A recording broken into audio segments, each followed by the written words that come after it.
There's no mowing.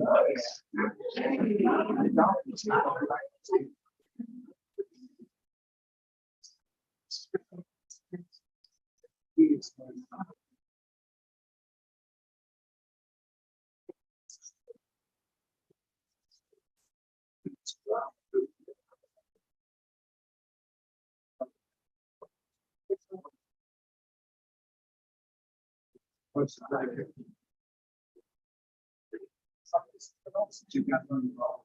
Yeah.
Oh, you got batteries.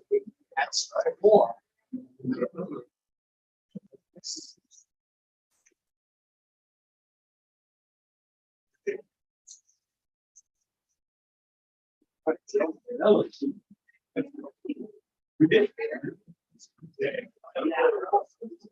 How is it? One person's in here. There were. Good. How are you?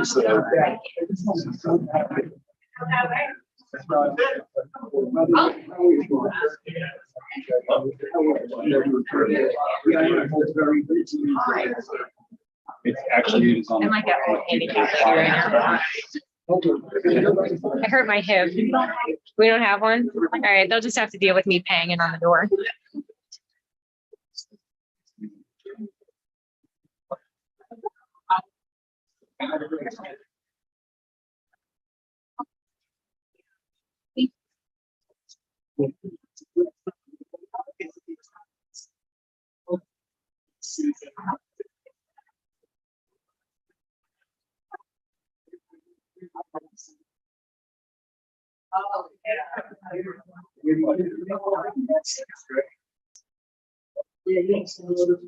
I know you got people hands up there. I know you got people hands up there. I know we gotta get started. Get out of here.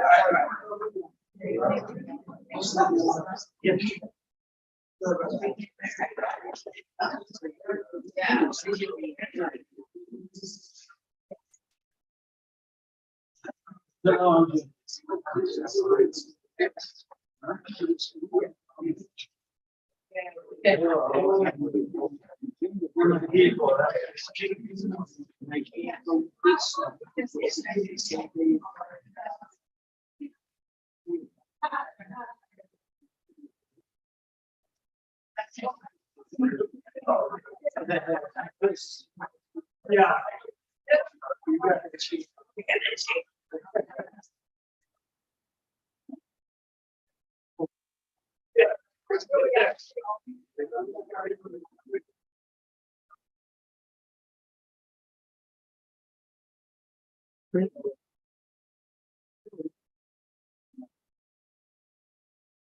Ladies and gentlemen, we'd like to call to order the regular city commission meeting for Tuesday, September 6th, 2022. We have roll call, please. Commissioner Grossi, Here. Commissioner Barnett, Here. Commissioner Preston, Here. Vice Mayor Huda, Here. Mayor Dan. Here. Before we stand for a moment of silence, our pledge of allegiance, I'm going to allow Commissioner Parnas to say a few words in honor of Bellamina Williams, who's an icon here in the city of Deerfield Beach and a legend. And I'll allow you to say some words. Thank you. Philomena Williams I met a number of years ago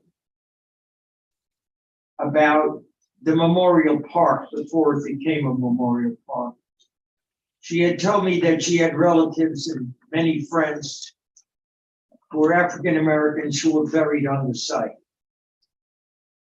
I know the land was privately held. In 1973, the tombstones were knocked down. And unfortunately, a previous commission said it's not a cemetery, it's okay to build on it. Wilhelmina dug her heels in and said, no, it is a cemetery. And she introduced me to people who had relatives who were buried there. I remember in particular a 96-year-old man who said, I had a kid brother. He was a year and a half when he died, and he's buried there. And I go and talk to him every month. We sit and we chat. They can't dig that place. So I threw my lot in with Wilhelmina. And she was tireless. And she got Gwendolyn Clark Reed involved. And those who said it wasn't a cemetery made two mistakes. The first one was, why wasn't it listed in Broward County? Simple. That cemetery goes back to the 1800s when Deerfield was part of Palm Beach County. When we looked at the books that were delivered, all of them came from Palm Beach County. So it made sense why it wouldn't be listed in Broward. Because until 1925, we weren't in Broward. She fought and fought, and finally, Gwendolyn Clark Reed got $1 million from the state, bought the land back from the owner. The city rectified its mistake and put a lot of money into making it into a beautiful memorial park. And not only that, it's a place where we've held events such, I believe, Armistice Day. And it's a place for people to sit and reflect their past. And it's a beautiful park. And the statue of the lady who it's named after happened to be the midwife that brought Miss Poitier into this world. And so it has a wonderful history for Deerfield. And I have to say, I owe a lot to her because she opened my eyes about a community that cares about Deerfield and its past and its history. So it's great sadness that I went to her funeral on Saturday morning and paid my respects to a wonderful lady who really became Kathy and I's friend over the years, and we're going to miss her. Absolutely. So we have a moment of silence, our pledge of allegiance, please.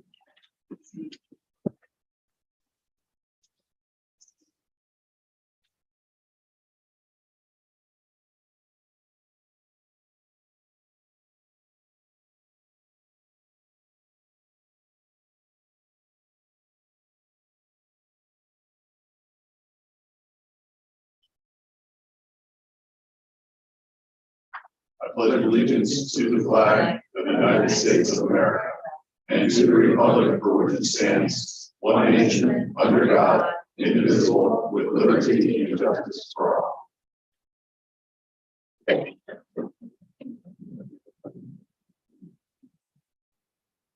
We have approval of the city commission meeting minutes for August 2nd and August 16th of 2022. Motion to approve. Second. We have a motion from Commissioner Preston, seconded by Commissioner Parnas. All in favor, say aye. Aye. Those opposed? Budget workshop meeting minutes from June 15th to June 16th of 2022. Motion to approve. Second. Motion by Commissioner Parnas, second by Commissioner Preston. All in favor, say aye. Aye. Acknowledgement of our city board meeting minutes, our non-employee, non-uniform employees retirement committee meeting minutes of May 9th, 2022. The Hillsborough Inlet District meeting minutes of July 11th, 2022. Co-compliance meeting minutes of June 29th, July 12th, 2022. Community Redevelopment Agency meeting minutes of June 14th and August 9th of 2022. Cultural Committee meeting minutes of May 16th, June 27th, and July 18th of 2022. The African American Heritage Committee meeting minutes of July 14th The Affordable Housing Advisory Committee meeting minutes of April 4th, 2022. Marine Advisory Board meeting minutes, May 19th. Committee or board minutes, July 27th, all of 2022. Motion to approve. Second. Motion by Commissioner Parnas, seconded by Vice Mayor Hudak. All in favor, say aye. Aye. Those opposed. The approval of our agenda tonight for September 6th, 2022.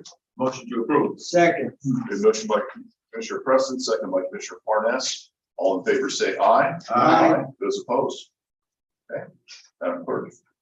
For those attending via Zoom online, wishing to speak under public comment or an item that's open for public input, please click raise hand at the bottom of the participants tab and your audio will be unmuted when you're recognized by Mayor Dan. For those attending via Zoom by telephone, please press *9 to raise your hand and your audio will be unmuted when you are recognized by Mayor Dan. Please make sure your audio is unmuted on your end by pressing *6. Thank you. Thank you very much.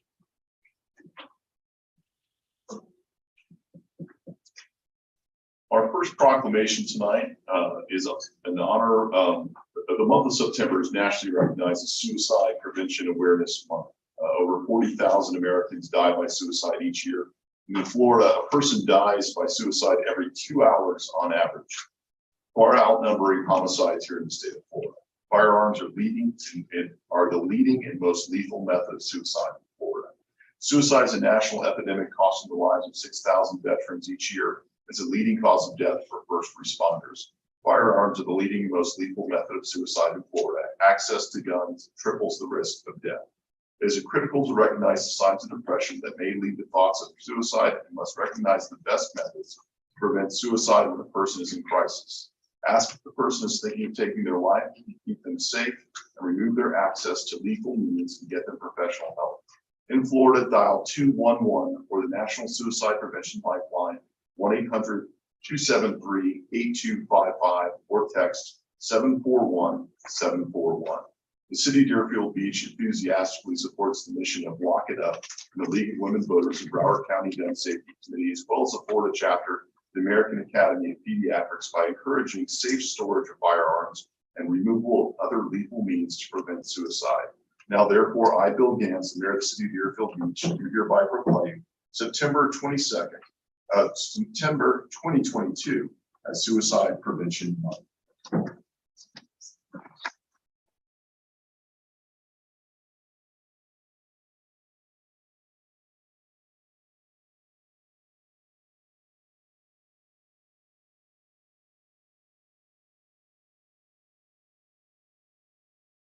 Thank you, Mayor Gantz, and for the sponsors of this. I'm Linda Thompson Gonzalez, and it's a true honor to be here on behalf of the Broward League of Women Voters, as well as the Florida Academy of Pediatrics.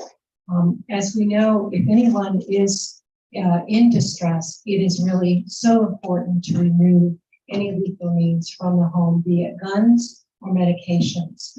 And if we know of anyone who is in crisis, we have a new distress number, crisis number, which is 988. So I am on behalf of the League of Women Voters, the Florida Academy of Pediatrics, I'm so pleased to receive this proclamation. We really, we know that suicides, the statistics on suicides have gone up extraordinarily over the last 2 years. We now have 140 people a day dying from this and from guns, and 65% of those individuals who are dying are dying of suicides. So we do have, from the League of Women Voters, we do have gun locks. These gun locks do save lives. If anyone would like a gun lock, I'd be happy to pass them out. But I appreciate your attention to this important issue. Thank you all. Thank you very much. Appreciate it.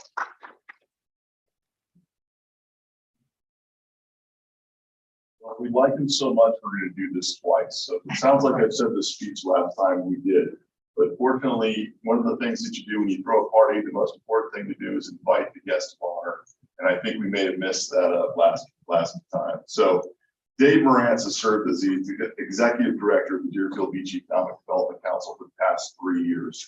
Dave helped the EDC get off the ground. He assembled a group of top-notch leaders from the Deerfield Beach business community and launched the implementation of the EDC strategic plan. Dave excelled at forging new professional relationships inside and outside of the city. He made great progress at improving the city's visibility in the greater South Florida region. Thanks to Dave, the city of Deerfield Beach was the centerpiece of the EDC's Regional Economic Summit that brought together representatives from the neighboring cities of Boca Raton and Pompano Beach and brought light to many issues across the Broward and Palm Beach County lines. Dave served on the COPE committee to work with the FDOT to represent the city's best interest with the impact of the Southwest 10th Street Sawgrass Expressway connector. Dave's contributions to the EDC have been greatly enhanced the economic development in the city of Deerfield Beach. And if it wasn't for Dave, I don't think we would have Guy Harvey here in the city of Deerfield Beach working on the projects that we have. So please join us in thanking Mr. Morantz on his work with the EDC. And we wish him well in the next chapter of his life.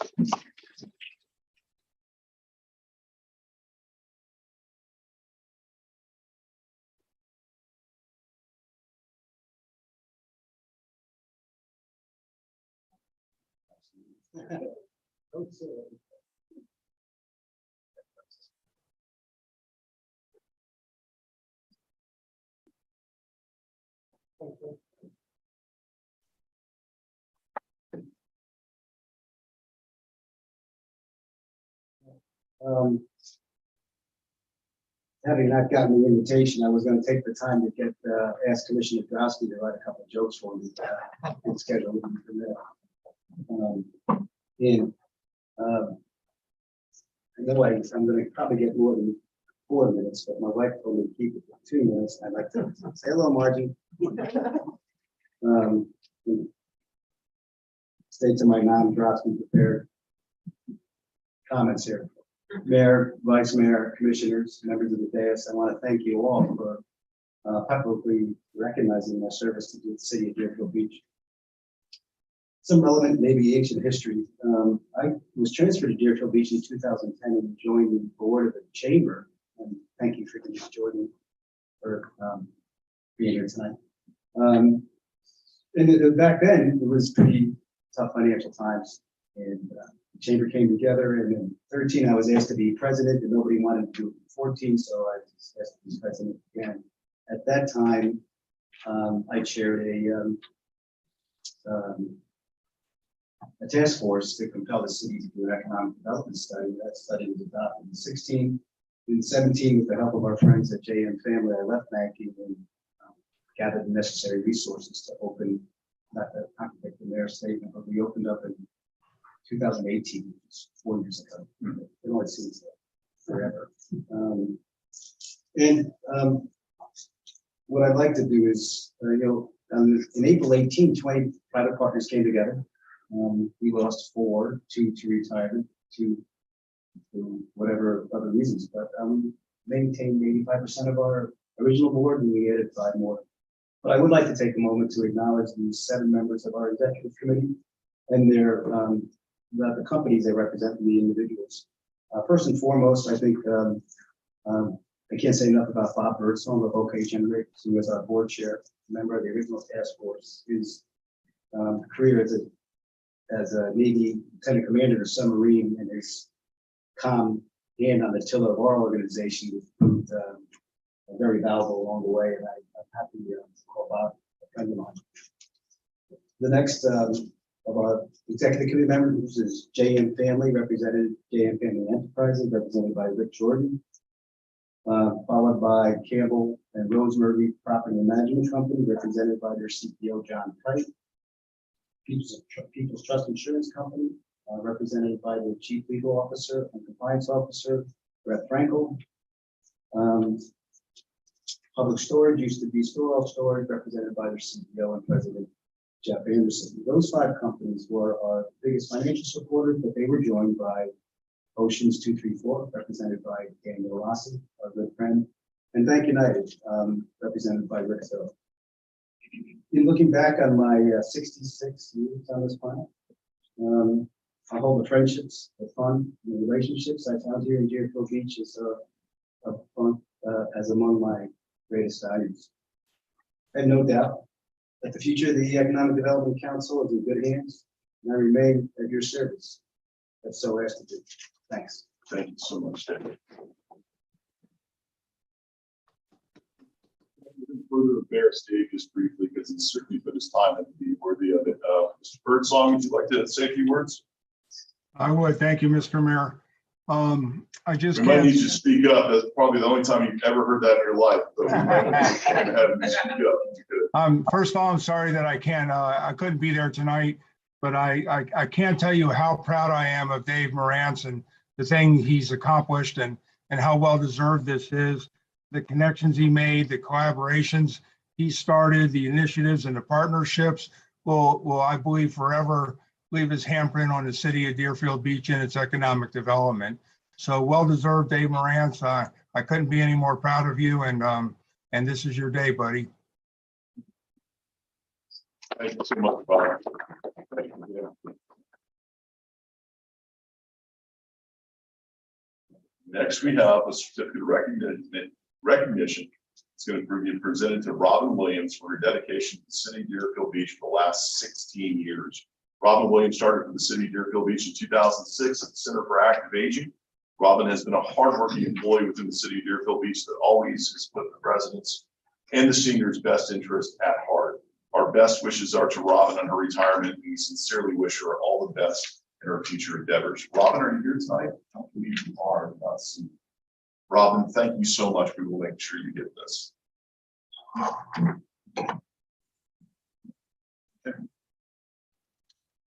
The regular agenda tonight, item number 4 and 5, I understand will be presented together, which is the fiscal year 2023 millage rate and fiscal year 2023 budget. So I'm going to go ahead and read those titles into the record now.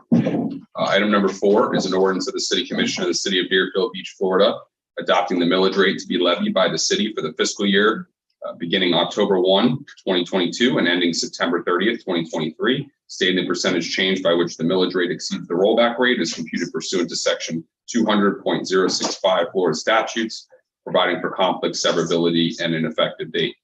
Item number 5 tonight is an ordinance of the City Commission of the City of Deerfield Beach, Florida, adopting the final budget for the fiscal year beginning October 1, 2022 and ending September 30th, 2023, providing for conflicts, severability, and an effective date. And just a couple statements to put on the record in accordance with state law. The proposed operating millage for fiscal year 2023 is 6.0018 with a proposed debt service millage of 0.2807 for a total proposed millage rate of 6.2825 and the fiscal year 23 operating millage rate of 6.0018 is 9.58% more than the rollback rate of 5.4770 mils calculated pursuant to state law.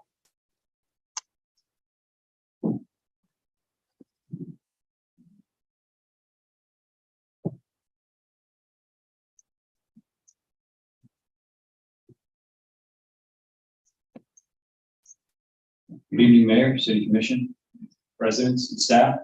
My name is David Santucci, City Manager for this great city of Deerfield Beach. Just a few weeks ago, we went into detail on the proposed budget for fiscal year 23. And this evening, I have the same presentation for you for the benefit of not only yourselves, but the public who did not attend that meeting. Next slide, please.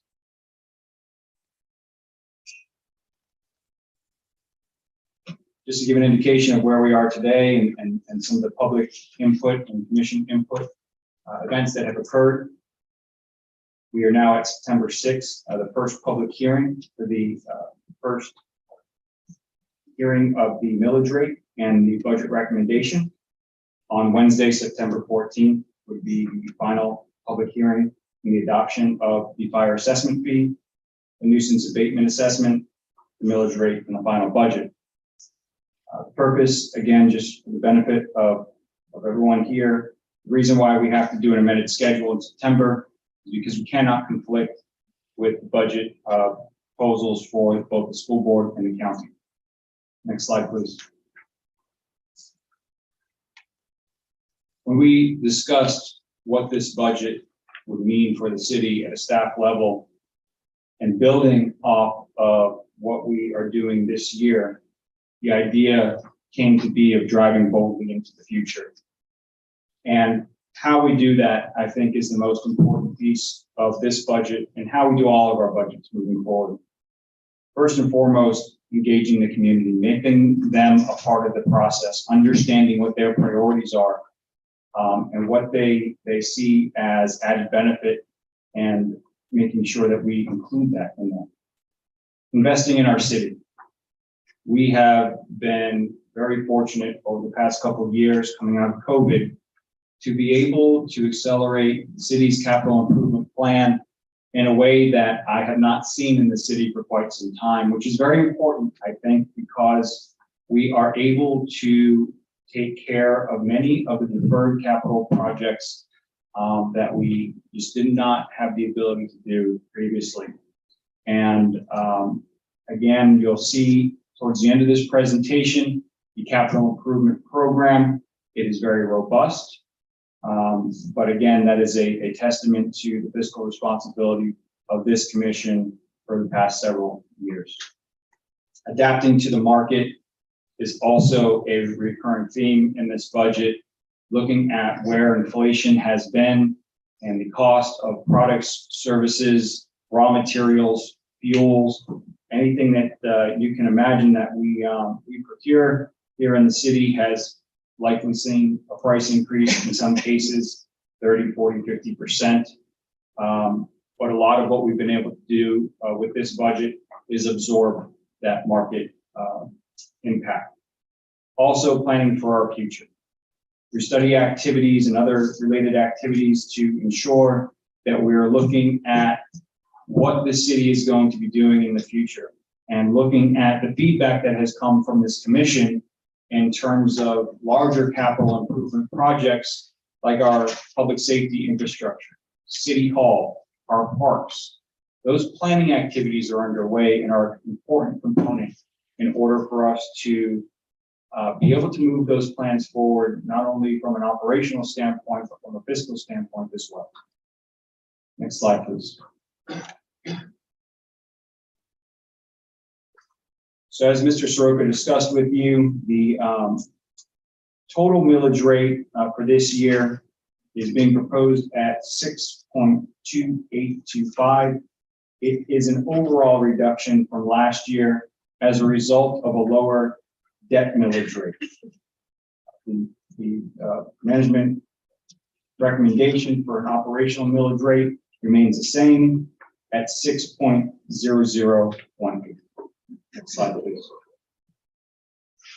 I think it's important to understand because we get this a lot. In fact, I received an email today of a resident who did not understand why her taxes went up so much. And I can't say for sure, but I know we received an email, but I'd be curious to know whether or not other agencies like Broward County or the school board of Broward County received that same email.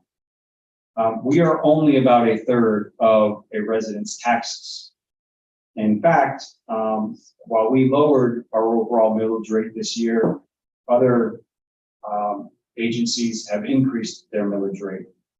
You just saw the voter approved millage rate increase for Broward schools from a 0.5 to a full mill increase. So their millage rate has gone up this year. But when it comes to the city of Deerfield Beach, contributing to that trim notice is the city of Deerfield Beach, the North Broward Hospital District, Broward County, South Florida Water Management District, the School Board of Broward County, and the Children's Services Council. Next slide, please.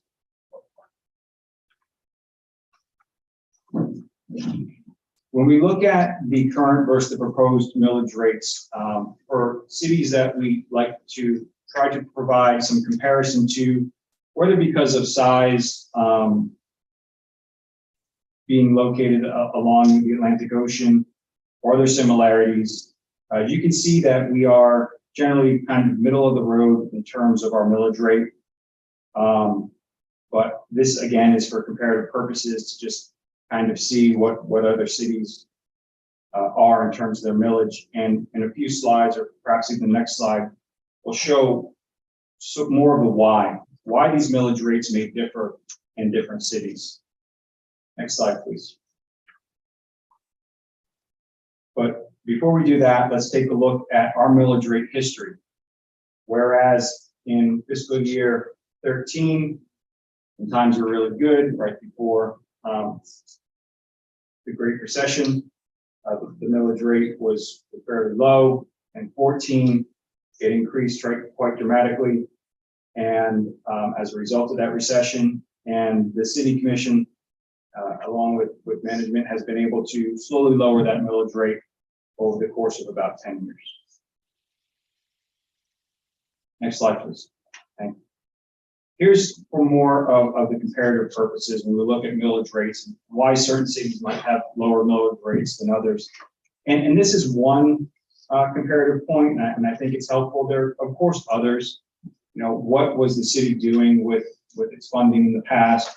How responsible was it in keeping up with its infrastructure maintenance and repair? Various aspects like that. But when you look at, for instance, the greatest example here, I think, is the city of Fort Lauderdale. From looking at their millage rate of why is it so low, just above 4 mils? Well, you can look at their taxable value, and you don't have to do anything other than just drive around the city of Fort Lauderdale, particularly in the downtown area and the beach area, and some of the more affluent areas along coastal and waterways, to see the price of property there, as well as their commercial property. And so when you have a significantly higher taxable value, total taxable value, you're able to keep your millage rate relatively low. When you look at other places like the city of Deerfield Beach, where our taxable values are not as high, obviously, we're required to maintain a higher millage rate in order to bring in the revenues that we need to fund the general fund services, because the millage rate affects the general fund services. We have other funds that we'll go over and explain that in a little bit too. But as it applies to the millage rate and the property tax, that is a revenue source for general fund activities. Next slide, please. Again, a little bit of comparison here. If you look at the lines going across, the blue line represents the average home taxable value, while the silver or gray line represents your average condo taxable value. And then the vertical bars represent the light blue being the number of home parcels, and then the darker blue, the number of condo parcels. So you can see, again, kind of consistent with the previous comparative slide, that areas where you have generally a higher amount of average home value or condo home value, that you are able, and you have more of them, you're able to keep your millage rate a little bit lower. In Deerfield Beach in particular, we have seen an increase in the overall average assessed home value. That's nothing, I think, of surprise to anybody looking at the shift down here that we've seen in the amount of people that have moved from up north and down here to South Florida in particular, and other areas of Florida, coming from more areas where the home values are much, much higher, where they're able to just come in and do these large cash offers. So we've seen a significant amount of resale value increases in the city of Deerfield Beach, and as a result, home values have increased quite a bit. But remember, when you are homesteaded, your increase in your taxable value is capped at 3%. So you may have seen an increase of your value of 11%. You're not being taxed. An 11% increase. If you are homesteaded, you are being assessed a 3% increase. The nice thing to see here is two things, I would say. One, the percent increase in Deerfield Beach over the county average is higher, which is great to see for Deerfield Beach, which historically has not seen that. As well as I want to point out the second bullet point, we're now the 11th lowest assessed value in Broward County. For as long as I can remember, or have been providing this presentation, we had been the 10th lowest assessed value in Broward County. So we're starting to see the fruits of our labor in terms of economic development and revitalization in our communities because of the just the livability that we are creating here in the city of Deerfield Beach, which is excellent. Next slide, please. All right. Now, how does the CRA affect our ad valorem taxes? And this slide represents that.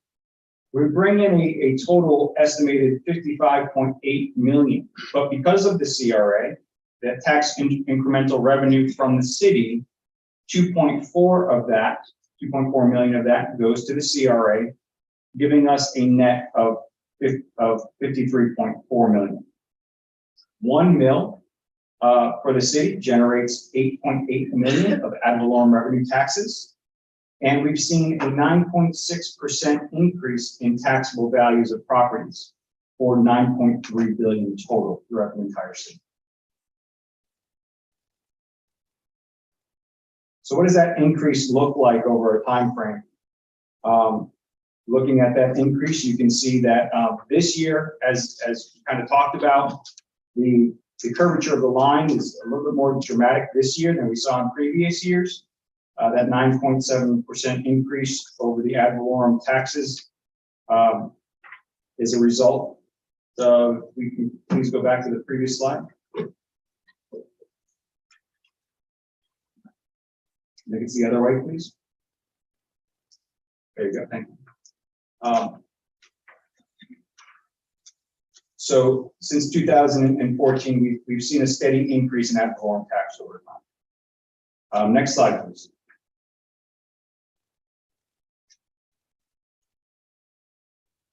Within this budget, which has been already on first reading, it's been approved, is a recommendation for a increase in the fire assessment fee. The fire assessment fee currently is $235 per residential unit, and the adopted on first reading is a increase of $295. And just as a reminder, when we talked about the new fire assessment fee study that supported this increase, the recommendation was just slightly higher than the $295. I believe it was about 308 or 308, 309. That would have been the amount to charge in order for us to maintain the proportional amount of contribution of the fire assessment fee in relation to the total fire budget. So through that item and that presentation, the City Commission ultimately decided to go slightly lower than that to $295, which still represents an overall increase in the amount, but again, a little less than the proportional cost of what the Broward Sheriff's Office charges us for fire rescue services today. And that's also, as a reminder, that $235, had we not increased it, would have actually resulted in a lower revenue contribution than what we see today, because the study data had changed since the previous study. Next slide, please. So just to reiterate here on some of the economic factors that have impacted us both positively and negatively. The consumer price index was very, very aggressive this year. June at 9.1%. This had an impact not only, as I talked about previously, on material supplies and things of those nature, but also on the cost of labor for us this year. But it also impacted us positively from a revenue standpoint for various revenue sources like state revenue collection, state tax, sales tax revenue collection, and other revenue sources such as that. Next slide, please.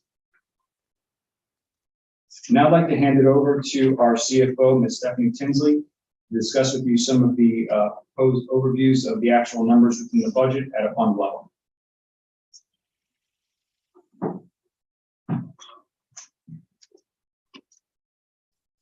Good evening. Stephanie Tensley, CFO. So, just to briefly go over, these are the funds that we are budgeting for, and the overall proposed budget across all funds is approximately $319 million dollars. And it's broken out as you see in front of you, where the general fund sees a slight increase of about $6 million.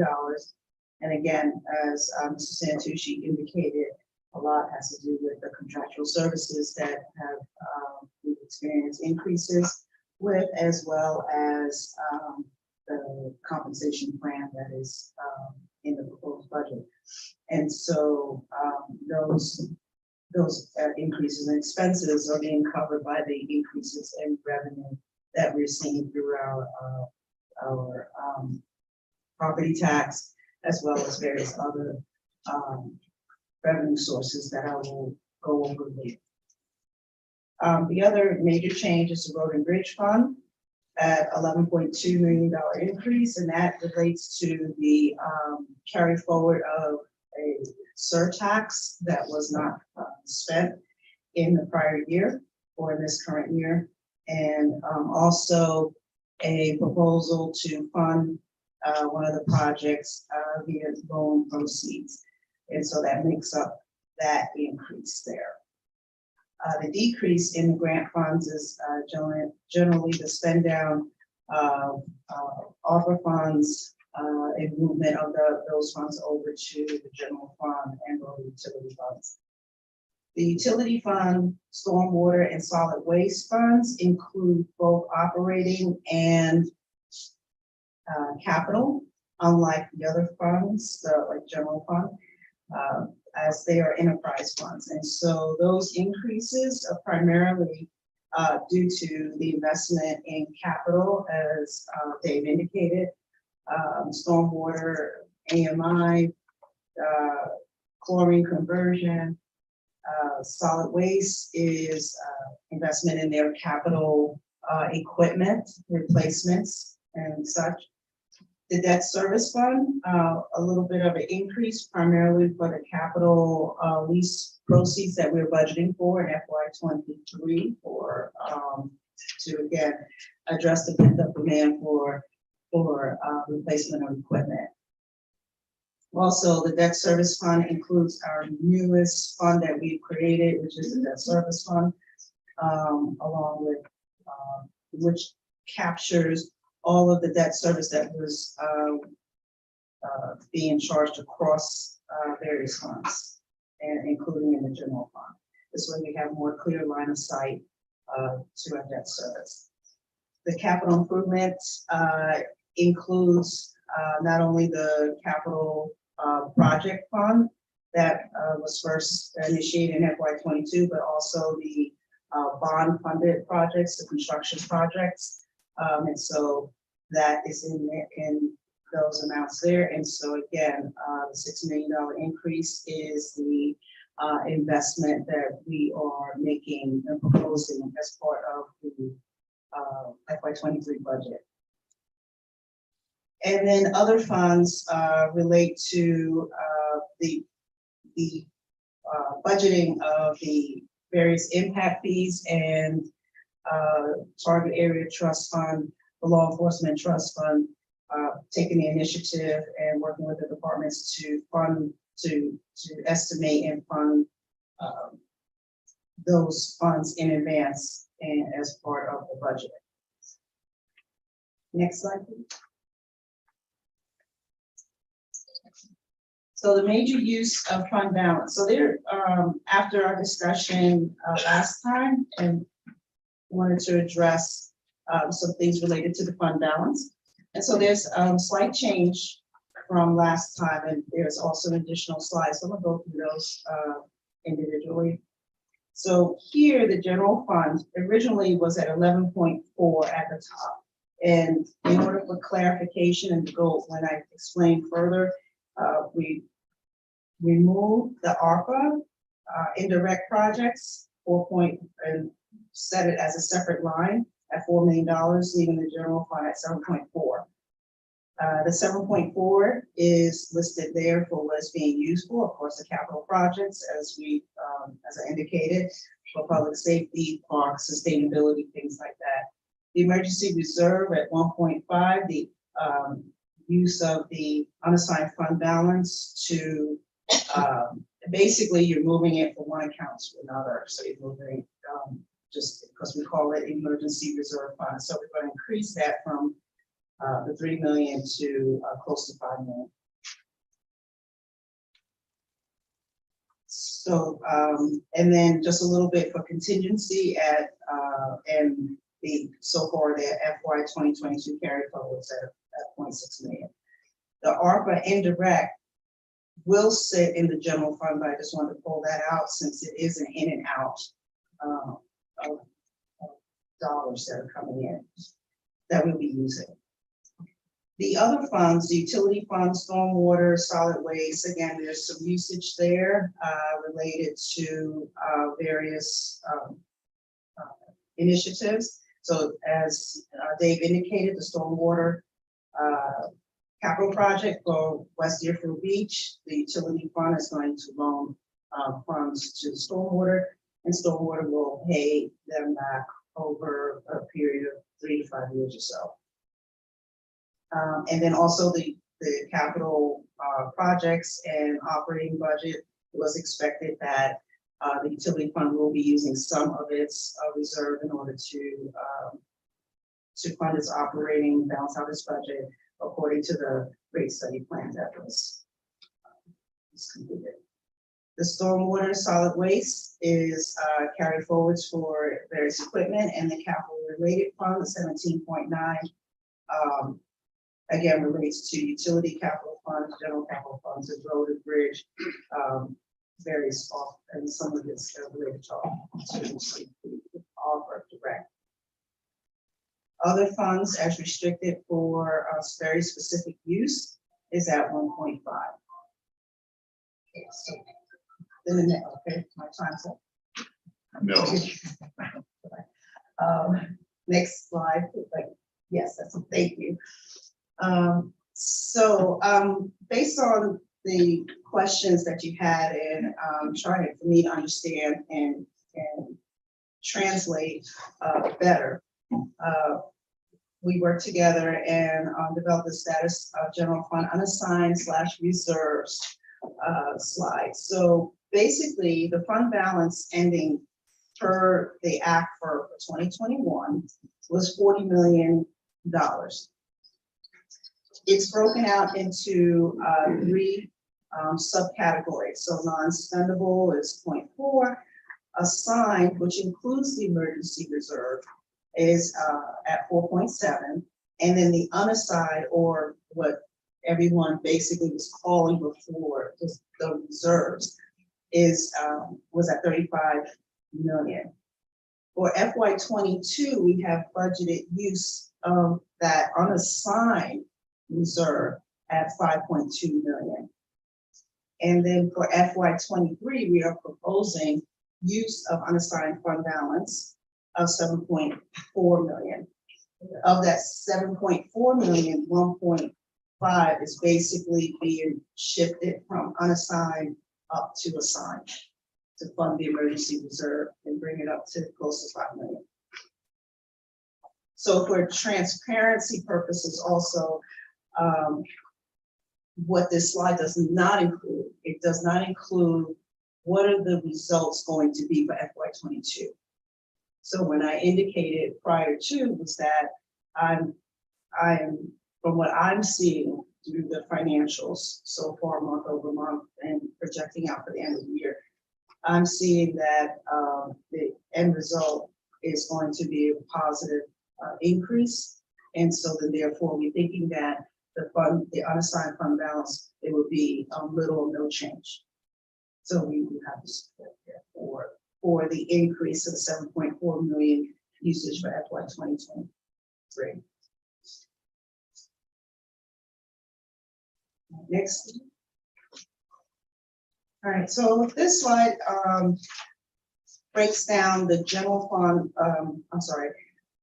breaks down all of the revenue sources by all funds into these various categories. And so that you can see where some of the changes have occurred. So the property tax we already talked about.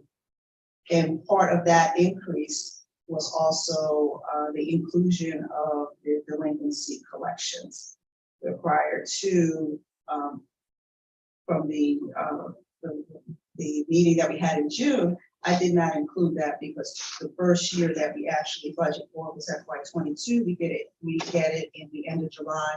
Wanted to ensure that the estimate that I indicated for 22 was sound for 23. So use that, but it's about $1 million in collection, which helps balance the budget. The rest is a lot to do with the expectations that with development, the increase in population, desirability to come and vacation and in Deerfield Beach, seeing the increase in those numbers, the sales, local option gas tax, permits, license, charges for services, etc. The decrease is based on the spend down of for the intergovernmental grants and contributions based on the spend down of the ARPA funds. The administration fees, no change. We're going to wait for the cost allocation plan. I did not want to try to make changes to that. It's similar to the fire assessment. Once we have the cost allocation plan, I'm sure things will change in the data, and we will be updating proposals for the administration fees. That will also help us with determining what is the right amount to a charge for utilities, solid waste in particular, stormwater, things like that. The loan proceeds increase for road and bridge as discussed before. And miscellaneous other financing sources, a lot of miscellaneous revenue sources in there. We picked through that, made sure just to kind of clean up and not be budgeting for things that we're not seeing the monthly dollars actually coming in for. So that's just more of a, if it is something that comes in, we will, as the city manager wants, we come bring it forth and ask to spend it on something. Those are typically one-time infusions of dollars. And the use of fund balances, as we discussed, across all funds, not just the general fund. The next slide, please. Thank you. So some small changes, oh, maybe not so small, but there have been some changes here as well. If you compare from the last time this presentation was given till now. We took your responses and your feedback seriously. And I worked with the city manager to, I think he has a few more gray hairs now, to try to make some changes to be responsive to what you asked for. So one of the things that you asked for is to be, for us to be more responsive, quickly, more agile, things like that. And so some of the adjustments really affected more directly the financial services department by increasing, requesting increasing consulting services. As we know, we're having some challenges with filling positions, but otherwise we need something to help augment so that we can be more responsive and get to support the departments and get the projects moving. To offset without adjusting any of the dollars. Oh, and the other piece that is included in here as well of the grants and contributions is the community participation amount. I believe it's about 180,000, and I believe that's going to be addressed later on in this meeting here for the requests for that. Went on ahead and filtered that into this budget without changing the bottom line. Offset was to vacancy savings. So may deem that it's a kind of betting against the team, but right now what we're seeing is extensive time for positions to be vacant, so I think it's a safe bet. And so, I think that was it. Yes, so I'll turn it over to, the city manager. Thank you, Ms. Tinsley. Appreciate it. So I'm going to cover some of the budget initiatives and recommendations, some of which Ms. Tinsley already spoke about. But the first one being the pay and compensation strategy implementation. First and foremost, we talked about how high inflation was this year. Saw that high number of, I think, June at 9.1%. Really, you look at those numbers, 9 or 8.5%, somewhere around there. And that was the starting point for negotiations with our collective bargaining units. The current contract for the collective bargaining agreements said that if we saw inflation rise above, I think it was 3%, they would have the ability to open up for negotiation as well. Obviously, that was blown out of the water, and I think we ended up in a very good place where we were able to negotiate down to 5% increases with both unions and the non-union employees as well as what the recommendation is in that compensation strategy. Property acquisition, we recently had the ability to have discussions with the property owner for a beach parcel, and that's actually coming along very well. You will actually see that agenda item at the next meeting. So we're able to continue with the strategy of trying to gain as many private beach parcels as possible to ensure that they remain in the public domain for now and into the future. Also within this budget initiative, with some increased costs that we're seeing on the stormwater projects that are originally being funded by ARPA, particularly the Southeast APAC and West Deerfield being Deer Run. Those project cost estimates are higher than originally anticipated. So we're looking at a utility fund loan to the stormwater fund, which we believe that currently the stormwater fund will be able to absorb over the course of 3 to 5 years. So what Ms. Tinsley was talking about earlier. Again, this budget does include a revenue amount consistent with the $295 per residential unit rate. We're also doing the cost allocation study that Ms. Tinsley discussed. We're also looking at interactive voice response, which is going to be another method to communicate with our residents in their way in which they can pay bills. We find that a lot of our more aged population prefers to call over the phone to make a payment, and this system will allow you to make payment over the phone rather than using a computer. So enhancement there for the residents. We also have the election and referendum expense estimated to be at about $195,000 this year. We want to continue with our successful tactical urbanism project that we did over there by the hospital, but we want to do these things on a much smaller scale, looking at locations around our schools to do more creative sidewalks and crossings for the students. We also have the phase 2 of the Northwest Area Improvement Plan included in this budget. And we're also looking to, as interesting, good timing with Mr. Morantz leading the Economic Development Council. We've been working with the council, in particular the chair, Bob Birdsong, on enhancements of how we can look at the great work that the EDC has done thus far and build upon that into the future. Those discussions are going really well. And I suspect that we are going to have, we're going to continue on with the EDC in a much more participatory way here moving forward.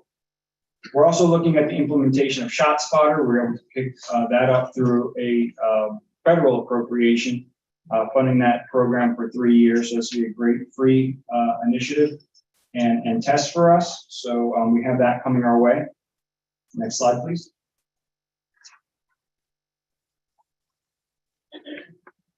The budget also includes, and this is coming up on an agenda item, the transfer of bank charges to the consumer. And I will explain that one again. We have seen bank charges increase for the city. I can remember a time when just probably 3 to 4 years ago, that the bank charges across the city were about 500,000. Now they're upwards of about 850,000. And the reason why they're increasing at so much is because of the use of various different types of credit cards that the consumer is using. So as an example, I may have a credit card that provides me points for every purchase. You may have a credit card that provides you cash back or travel rewards. You know, these types of cards, that benefit to the consumer actually increases the cost of the city. So as opposed to just using maybe perhaps your debit card as a credit card where there really isn't many reward points, but when you use these heavy reward point cards, that cost is actually being passed on to the city right now. So it's getting to a point where it's really not sustainable. And that's a recommendation in the budget, and the revenue and expenditure adjustments reflect that. The improvement plan, we heard the commission very, very clearly that they want to accelerate the medium improvement plan as quickly as possible. We had approximately, it was either 300 for FY23 and then 200 for 24 or vice versa. We just combined those together.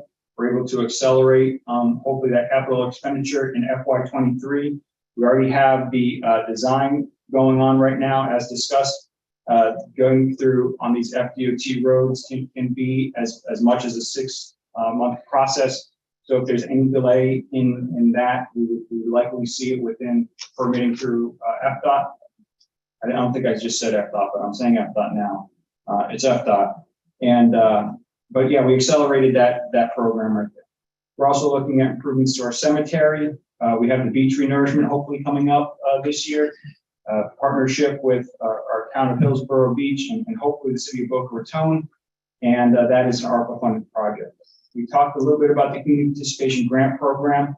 That is an item on the agenda. But from a funding perspective, the funding level for that is $180,000. We've also looked at we also implemented reallocation of non-departmental and central city services expenditures. You saw the impact of that in the meetings that we held in June, where you saw increases, particularly in personnel services that were a reflection of the cost allocation for the insurance services allocation and pension expenses. Next slide, please. Again, future considerations, looking at just what the impact of inflation in this hyper housing market that we have. Certainly still continue to hear lots of talk of the word recession. One of the things that we also need to be looking at coming up here shortly is the solid waste fund. It was an audit observation from our internal auditors, and we have been doing a fee study to assess the fee structure for solid waste. The long-term utility rate fee structure is also a topic that we have brought before the City Commission. We did an initial rate increase that hadn't occurred in over a decade, which for any utility is very uncommon. And we need to look at the long-term funding strategy for the utility fund. We're still continuing and focused on the ARPA project implementation that has a date certain for which we have to have these projects done by. So that's a major project for us. And I say project, there's obviously several projects wrapped into that. But that's going along very smoothly, and I commend staff on their efforts to get those projects moving along.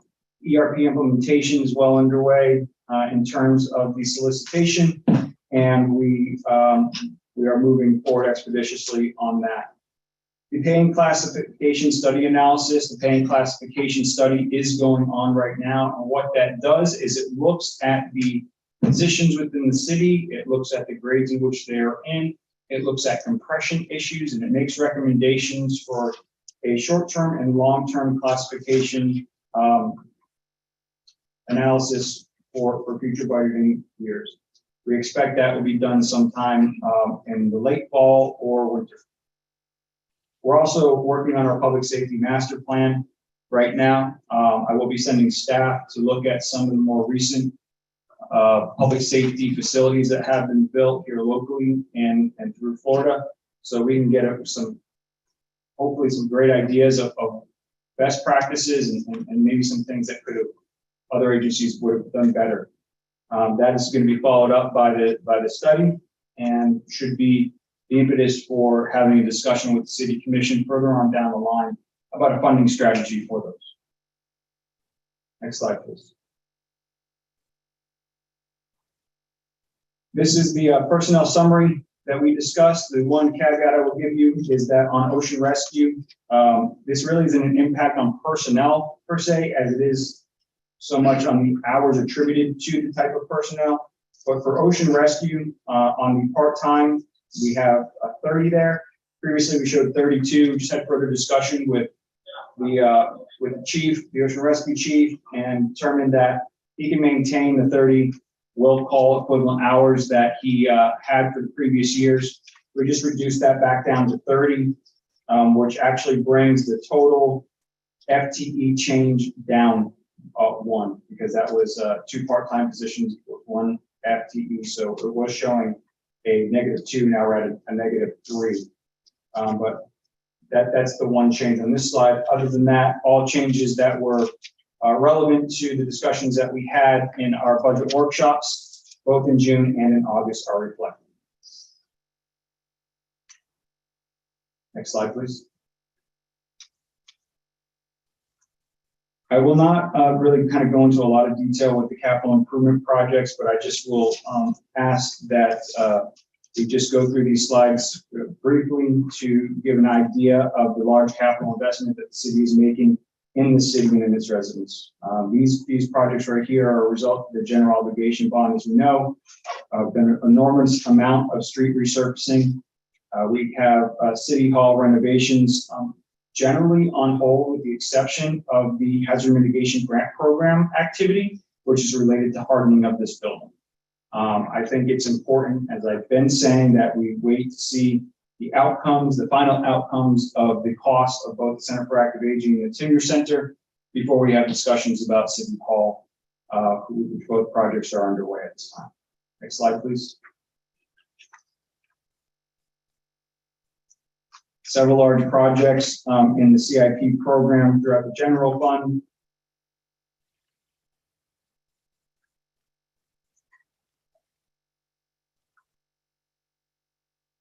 Next slide, please.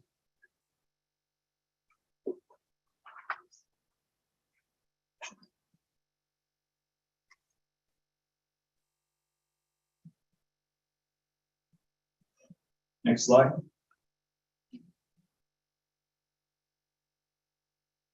Out of road and bridge, most of these projects here are being funded out of money that's not coming from the city. So we look at the Broward County local surtax, which was that penny increase on the sales tax that occurred. These 2 projects, FAU Research Boulevard and Pioneer Grove, are a result of that, as well as loan proceeds that will also contribute to that funding.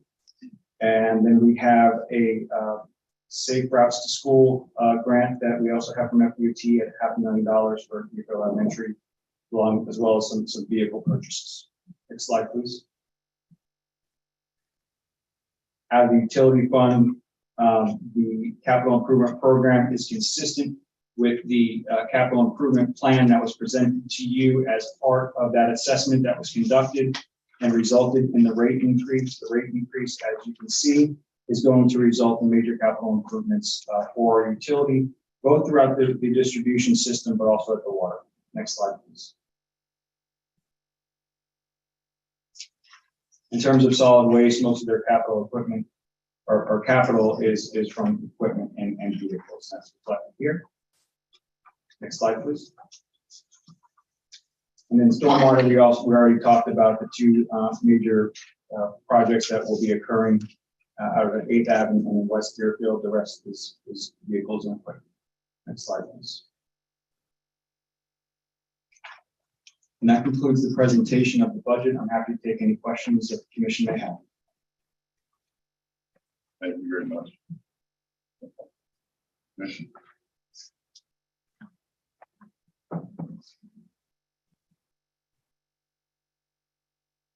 Any questions from the commission at this point? beginning of part-time, my wife's here.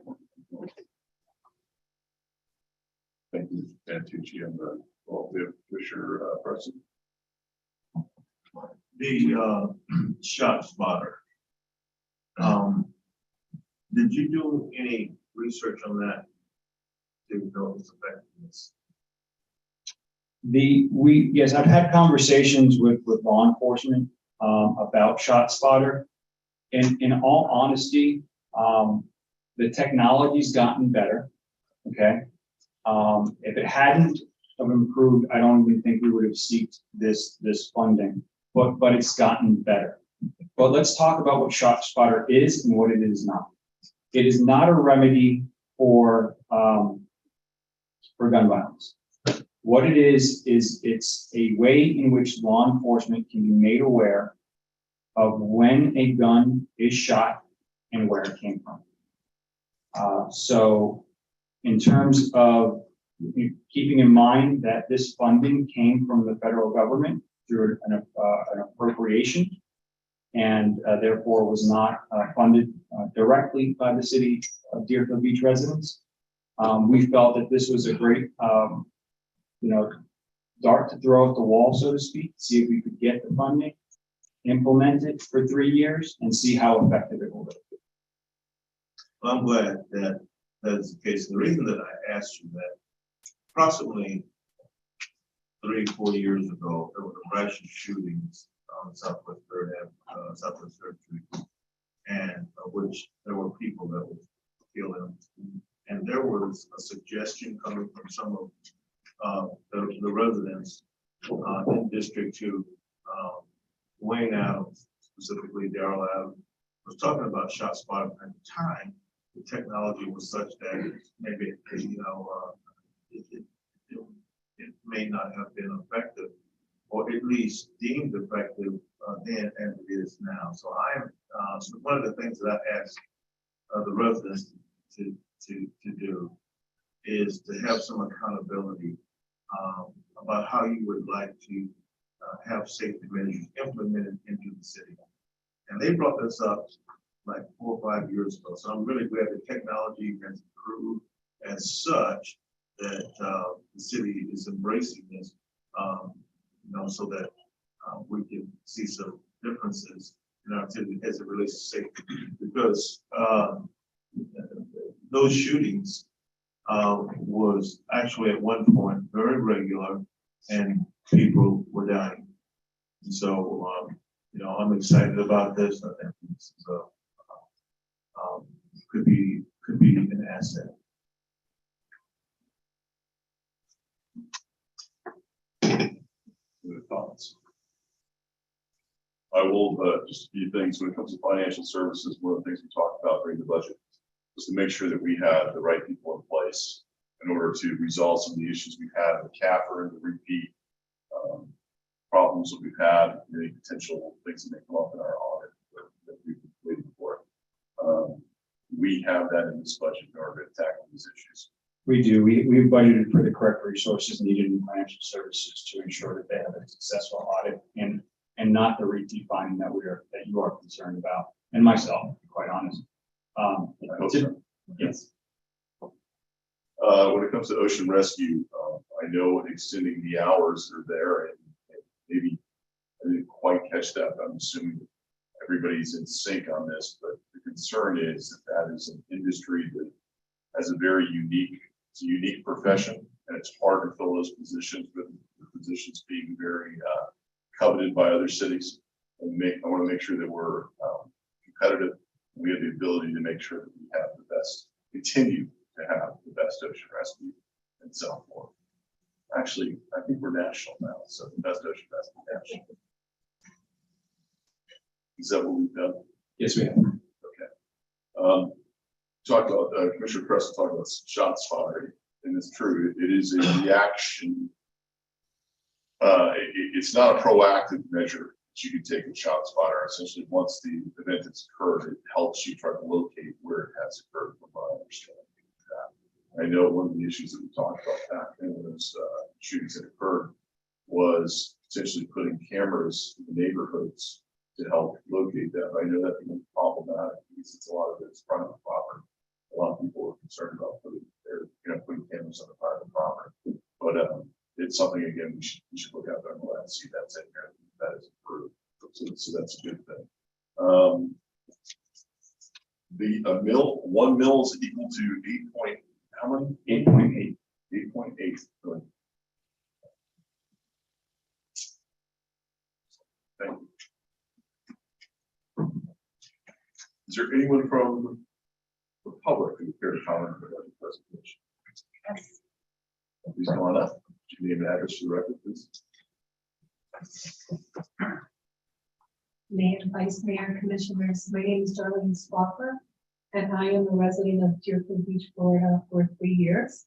And I also have a business right down the road in Hillsborough. I'm trademarked as a Medicare lady, and my office has been there for 5 years. And I appreciate the opportunity to share my concerns with regards to the budget. And just so that you know, I was an accounting major for 3 years in high school and 2 years in college. In the college I went to St. John's University in New York. So my question is, and just a clarification on what the gentleman had shared with regards to the increase in property taxes for Broward County on the recommendation of the school board. I went to that school board meeting, and that money was supposed to be appropriated for mental health, of which that budget already had $13 million in there that they had never used. And there were thousands of voters that didn't realize that on the back of their ballot was a question on whether to increase their taxes or not.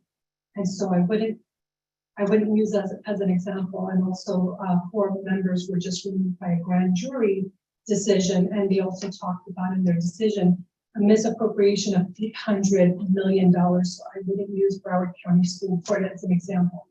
Secondly, Well, it's to the point, and I'm going to interrupt you, Jenny, Yes. if you pause it for a moment. yes, The point that was made as far as Broward County is the Right. fact that part of your tax bill that you receive is from Broward County schools. That's Right. the only point that was made. right. No, but he talked about how they had just did an increase. So that was Yes, an they did. example.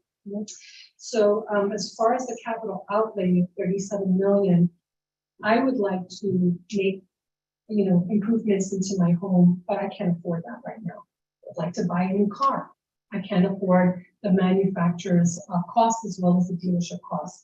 We're in a state right now with regards to inflation where people are suffering. They're working 2 to 3 jobs.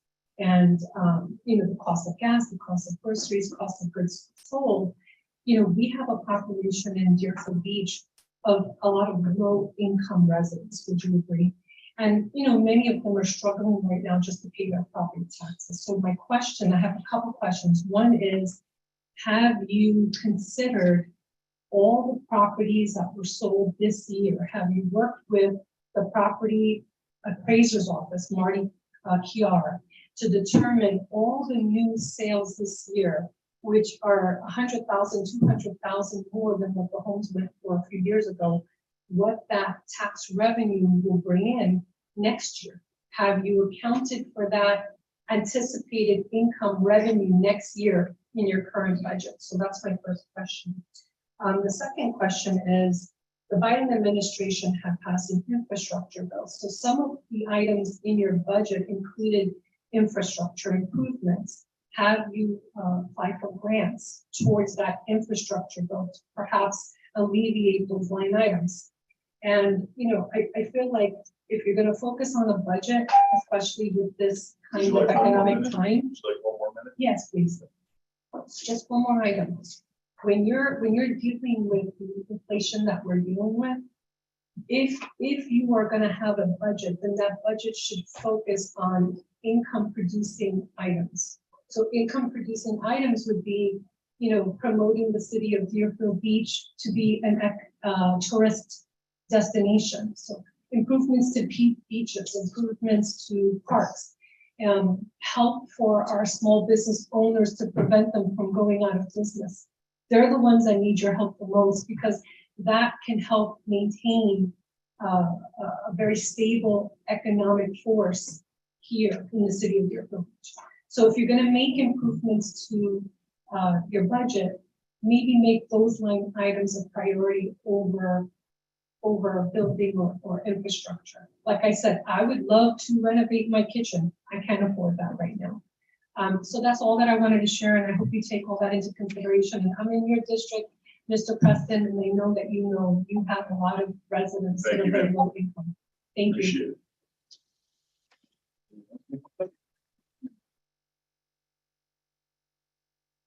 No one else from the public?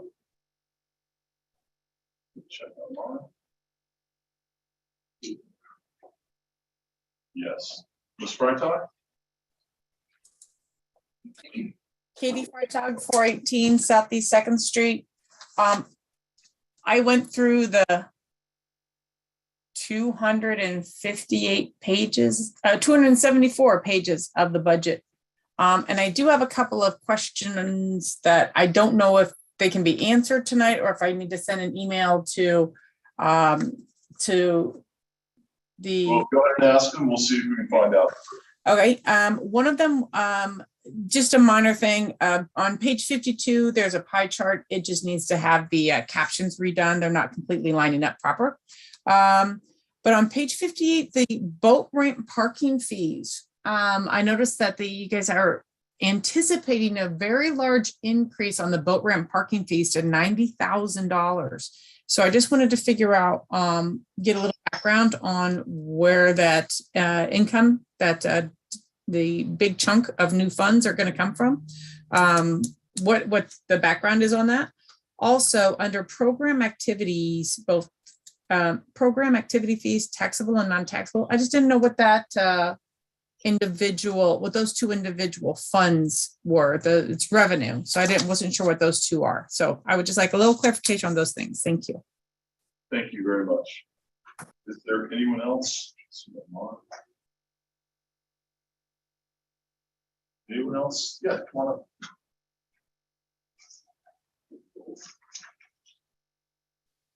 What's your name and address for the record? James Kapkowski, 2159 Discovery Circle West, Deerfield Beach. On this shot spotter, it says the technology improved. Is there any details to how it's improved and what you're going to use it for? And has the commission gotten with any other cities that use it to say it's worth the cost? I mean, I know you're getting it for free for the federal government. You learned your lesson with FEMA last time about getting funds for the federal government. Thank you. Thank you. Anyone else?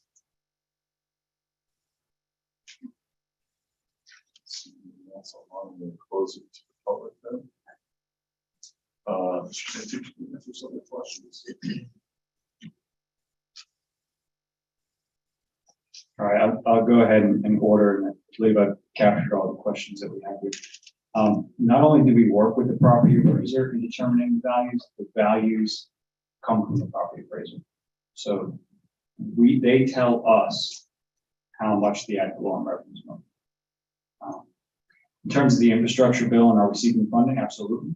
We are a very aggressive grant program. Any of the projects that are funded through grants were discussed tonight, some of the larger ones. And we always continue to seek these grant opportunities. We work very closely with our state and federal lobbyists to identify and assist us with the grant process.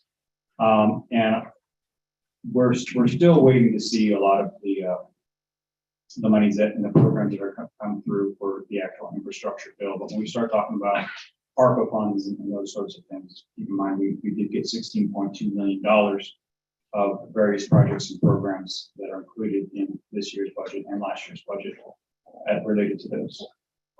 Income producing items, absolutely. We want to make sure that when we are looking at various programs, services, and infrastructure that we do in the city, that we do it in a way that we're going to get the most bang for our buck. But bang for your buck when you're talking about citizens is sometimes different than the way business would look at it. But let's just talk about some of those enhancements that were in this budget that we talked about that are going to spark activity within the city and try to bring more, residents or development into the city or more tourists. So $2.5 million in the future nourishment project to bring back the beach there on the south end. I think will pay us dividends in the long run. We're doing a pier assessment. Right, we have millions of visitors that come to our pier every year. We want to make sure that we don't get behind the 8 ball in terms of the maintenance and the infrastructure improvements of that asset, as well as fishermen, Commissioner Preston. I don't want to get them. So we want to make sure that that asset that we have that is world known, especially due to the underwater camera, that stays up and running at all given times. Our playgrounds are such an important aspect of a successful community and attracting families and residents to them. And you can see throughout the capital program, the many enhancements that we have to our playgrounds in the future, as well as in this year, the two major renovations of two playgrounds here at Rovita McKeithen and over at Constitutional Park.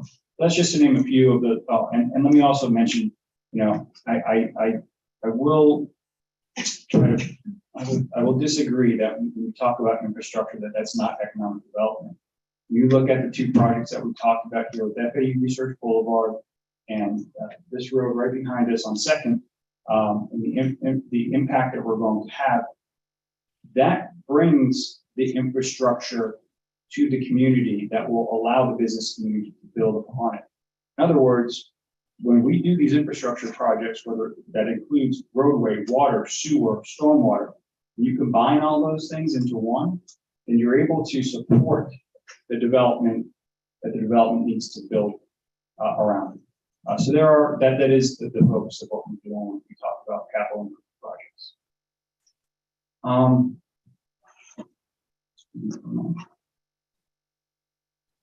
Go ahead and check on page 52. I couldn't be sure what Mr. Freitag is referring to, but we'll take a look at that to make sure that it is accurate. And I'd welcome maybe a conversation with our CFO, Ms. Freitag, to look at some of these revenue items and how we come up with them. To answer any of the questions that she might have, I'd be happy to do that. I'm sure since there's always Well, I would imagine program activity fees reference the program to charge fees, that's the revenue that would be coming from those fees. Absolutely. The boat ramp increase. I can't, and I don't know the minutia on that particular line item offhand, but what I can tell you is that we did just redo the boat ramp, so it's probably a reflection of that. As well as been talking, I think I've had some conversation with the commission looking at a fee structure amendment on the boat ramp. I think right now we charge hourly. We want to do something more consistent with what other cities do in relation to an all-day rate that you typically see at boat ramps. But that's something we're still exploring and nothing that we're ready to do at this point. And then the gentleman also asked about that was Ms. Freitag, I believe, Ms. Freitag. And then with the gentleman regarding ShotSpotter, again, this ShotSpotter is in a lot of different communities. It's actually being embraced by the Broward Sheriff's Office. They have implemented it in their unincorporated areas, as well as West Park. I believe Pompano Beach has it now. I'm sure there are several others, but I'd be happy to have Mr. Grimlow or Chief Hofstein speak with them a little bit later about where ShotSpotter is, both here locally and nationally. They're a national company, and that's really why we're willing to bring this forward, because again, if it helps law enforcement identify where these incidents are happening, helps us identify who actually fired a gun, then all the better. We'll take it into a lot to do that.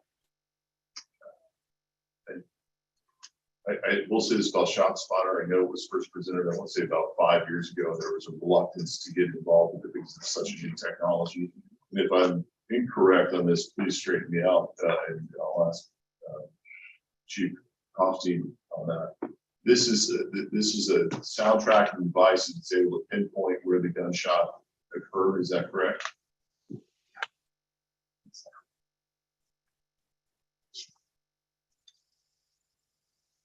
Good evening, Mr. Mayor, Commissioners. That is correct, sir. It's not a camera system per se. It's an audio detection system.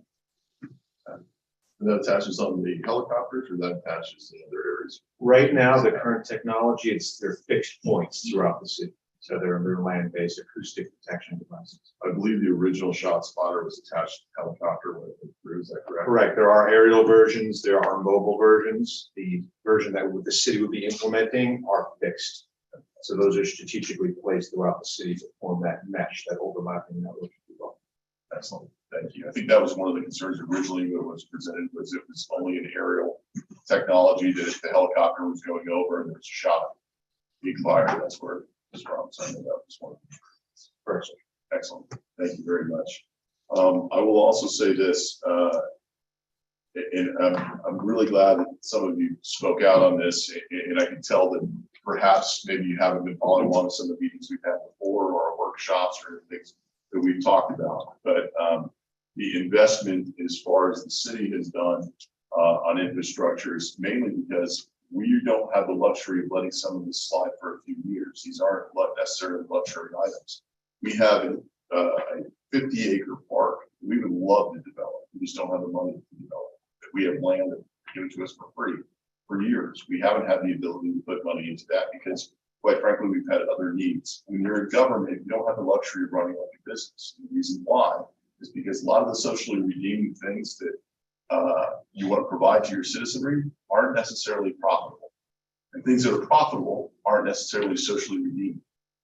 You think about a lot of things that fall in that way. So operating government like a business doesn't equate the same way you might think it will.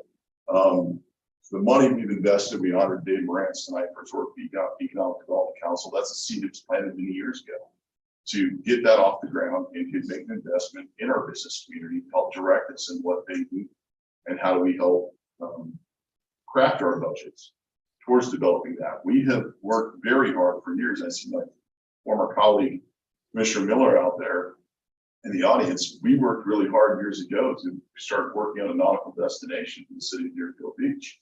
That's continued through with Vice Mayor Hudak and all of us sitting up here to work on that too. We know what draws people here to the city of Deerfield Beach. It is our fantastic beach, but it's also all the other beautiful hidden gems we have in the city that cost money to maintain. I look at this budget while I see, and I've been up here a long time. We've had our hands tied when the economic crash started when I first took office to working through COVID, through hurricanes, everything else we've done. We've had our hands tied for many years. Deerfield Beach has, you're right in saying that we have a very large amount of our community that is low income. And our house, and the presentation tonight shows where we've been when it comes to our values in the city of Deerfield Beach. People say, well, why are we so much more higher on our millage rate than Boca Raton?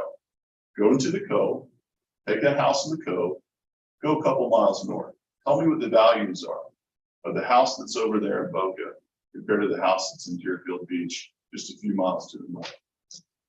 There's a reason for that. And that's part of the reason why our millage rate has to be higher. We had a presentation showed that, while we're improving and we're making improvements beyond what Broward County is growing at, we are still behind the 8 ball when it comes to where our property values are at. We have a lot of low-income citizenry. We don't want to run them out. We don't want to force them in situations where they're forced to sell. So you do what you can. And I think we've done an outstanding job of that. Is it perfect? Never will. But certainly, I welcome your input in the future, especially with any of you who are here for the first time or participating for the first time, to participate in some of the programs that we have and more of our workshops we have, because I think you'll add value for sure. So please continue to do that. I believe that addressed everything we have. Vice Mayor Hudak. So, thank you, Mr. Mayor. First of all, I'm very happy that we continue to support the EDC. As the mayor was just saying, I was on the ground floor of the EDC, and the members of the EDC have done an absolutely tremendous job bringing businesses and opportunities to Deerfield Beach. At one point it was kind of a separate entity from the city. So it's extremely important that the city work with the EDC. We have an economic development council at the city, and we also have the private entities. So having that unified force is very, very important. The one question that I have that I still haven't received an answer on with regards to the reserves. Right now, the reserves, for I understand, are 35 million, which is about 24% of our general fund. And I was just curious what the goal is. I know they're ever increasing. I know the importance of them, but there should be some kind of an ideal goal where we want to maintain, because it continually goes up. And there is a point in time where we have to take a look at that. We all want to be able to, redo our kitchens, but we can't use those funds to redo our kitchen or whatever the case may be. And I know costs are increasing with regards to whether it's debris removal or repairs to water mains. But I was just curious if we had an ideal goal of where we want to hit, or is it just we're just going to keep putting money into it? So if someone could give me an answer on that, I would tremendously appreciate it.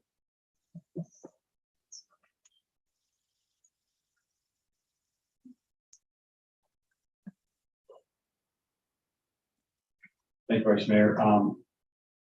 The goal right now is to, we've had previous discussions, and I think the mayor also talked about this.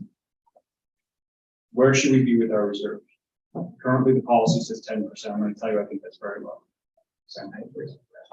So rather than throwing spaghetti on the wall and telling you here tonight that I think it should be 12% or 15%, I think what we need to do is we need to evaluate, as I've said, evaluate what our operational costs are, because typically what best practices will tell you is look at 3 to 4 months of what your operational costs are, and that should be what your reserve for your undesignated fund balance should be. What are operational costs like? What do you include in that figure? That's what I want to be able to hone in on a little bit and get a little bit of financial advice with the CFO and our auditors and our financial advisors to look at the current debt policy to make a recommendation to the city commission of where it should target.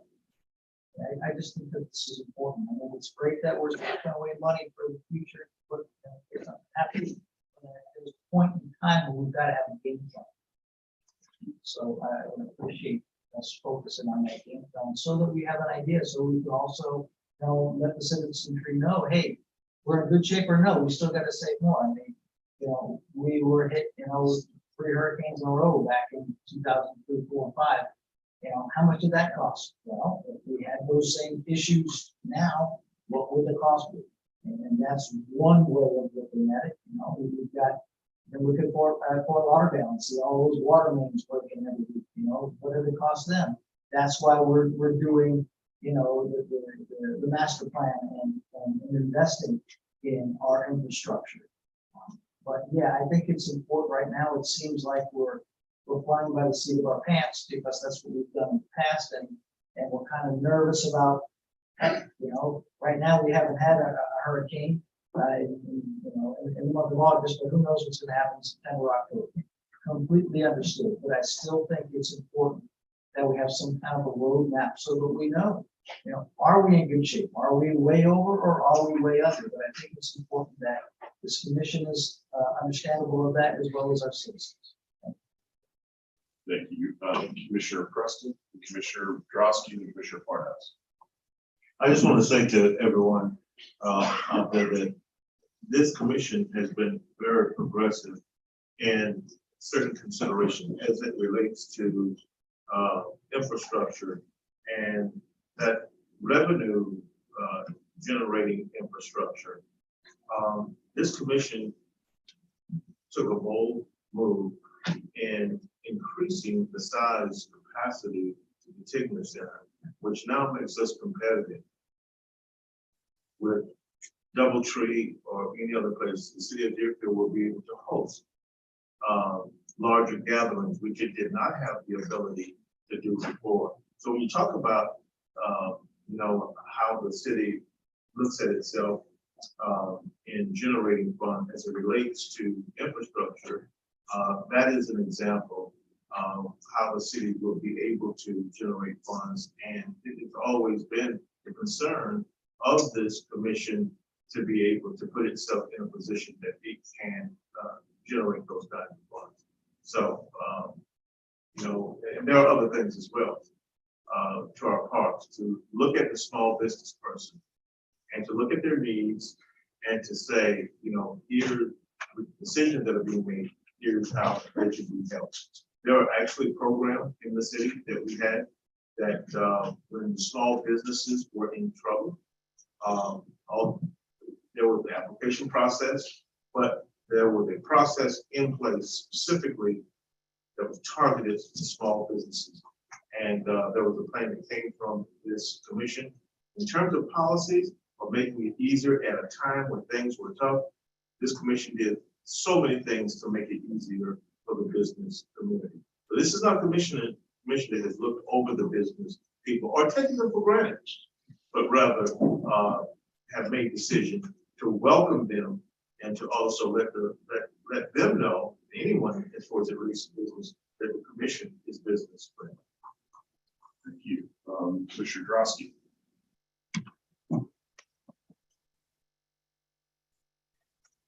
Thank you, Mayor. This is at least our fourth public meeting regarding the budget. We've had 2 workshops in June, 1 in August, and now the formal presentation tonight. So there's nothing overly new tonight that we haven't heard 3 times before, plus the endless private meetings that we've had with staff, one-on-one as well. So I'm not going to go into the minutia of the budget tonight because I think all of my concerns, at least, have been incorporated into the budget while maintaining the millage rate, actually decreasing it. So I think those objectives were accomplished from my perspective. What I'd like to touch on is one, the going forward, because I'm satisfied with this budget that it incorporates the wants of the commission, and it does so responsibly to the residents by maintaining the millage rate. So that's the most important to me. I will note, Mr. City Manager, in the Utilities Fund, there is a new reclaimed water main loan proceeds for $3.5 million. Is that related to the Southwest 10th Street project and the reclaimed water pipe that's going in? I just thought, yes or no? Yes, it is. Yeah, that's not the end of this, as far as me and FDOT is concerned. I'm going to continue to fight that line item. I may very well lose, or we may very well lose as a commission on that. But we need FDOT to participate in that, and I will continue to push and fight on that. I'm not looking for you to comment tonight because I know you deal with them every week, but I will continue to fight on that. So that's an item that I'm going to work on about tonight going into the future. But the concerns going forward after tonight, are many. We have, rampant inflation that is just out of control. It is hurting our citizens left and right. And so that is a major concern going forward. But despite that, the property values still tend to be going forward. So it's on a calendar year from January 1 through December 31st. We're right almost more than halfway through. So I would expect that the property values that we're going to see for next year's budget are going to be increased. So a lot of the increases that we had this year were in our budget, police and fire, namely the 2, were offset by the increase in property values. So that was a benefit that not we just had, but all of the cities had, I guess. And I suspect there's going to be some of that overlap next year as well, that the increase in property values this year will help offset the increases next year. But we have a lot of increases. We have inflation that's out of control. We have that pay and class study, which we need to be competitive with our sister cities. I get it, but I am concerned what those final numbers coming out of that study are going to reveal as far as increases to our personnel costs. Fire and police never go down. Solid waste. Deerfield Beach is in a very unique position with respect to our solid waste. I know there's a task force which is meeting to come up with an idea that may or may not materialize, but that doesn't mean Deerfield Beach has to go along with it. We have, and I said it before, we have unique opportunities, but those unique opportunities are going to cost money, no doubt about it. And that's something that we need to consider. The city manager mentioned the public safety master plan. And then I didn't hear tonight, though we've been talking about it, is the coastal railway station and who's going to pay for that when it materializes. So there are a lot of challenges in the future. I know the city manager is going to keep his eye on the ball going forward with those challenges. I think some of those challenges, like I said, will be offset by the increase in property values. But I really do not want to see increases in the millage rate going forward. Since I first was elected in 2017, the millage rate has gone down. And that's a trend that I would like to see continue. But as far as this budget, I think it incorporates all of our concerns. I appreciate the city manager and his staff being very diligent. This is not something that is done overnight. In fact, they work on it year round. And it's a lot of hard work. And so these two binders I have here are just the tip of the iceberg with the budget, plus all these other papers that you can't see up here. It's a lot of work. So thank you for putting it all together. I know it's not easy incorporating 5 of your boss's concerns into one document, but I think it was accomplished this year. And I'll be voting for it. Thank you. Thank you, Commissioner Parnas. I'm not unhappy with the budget. But what I want to talk about is that there's a lot of concern. How much is enough for reserve? Who here on the dais, staff, audience, if we would hit a year from now, what prices would be for us to survive? I don't care that we have a contract, let's say at $20 a ton to remove the debris. We had a contract last time. They took the trucks and went to Miami and left us in the lurch for a while. How much is enough? Somebody come up with a figure that if we put 37 million in the reserve fund, no matter what happens, if an atomic bomb hits Deerfield, we're covered. What is an emergency fund? Plane crash on Hillsborough Boulevard? Tidal wave that wipes out the beach? Water rising to a point? What is an emergency and how do we cope with it? Until we know what it'll cost, it doesn't hurt to put the money away. We can always divert it. Let us assume that eventually we hit 40 million and we find out we really only need 35. A definitive answer, well, then we can take $5 million and use it for other things.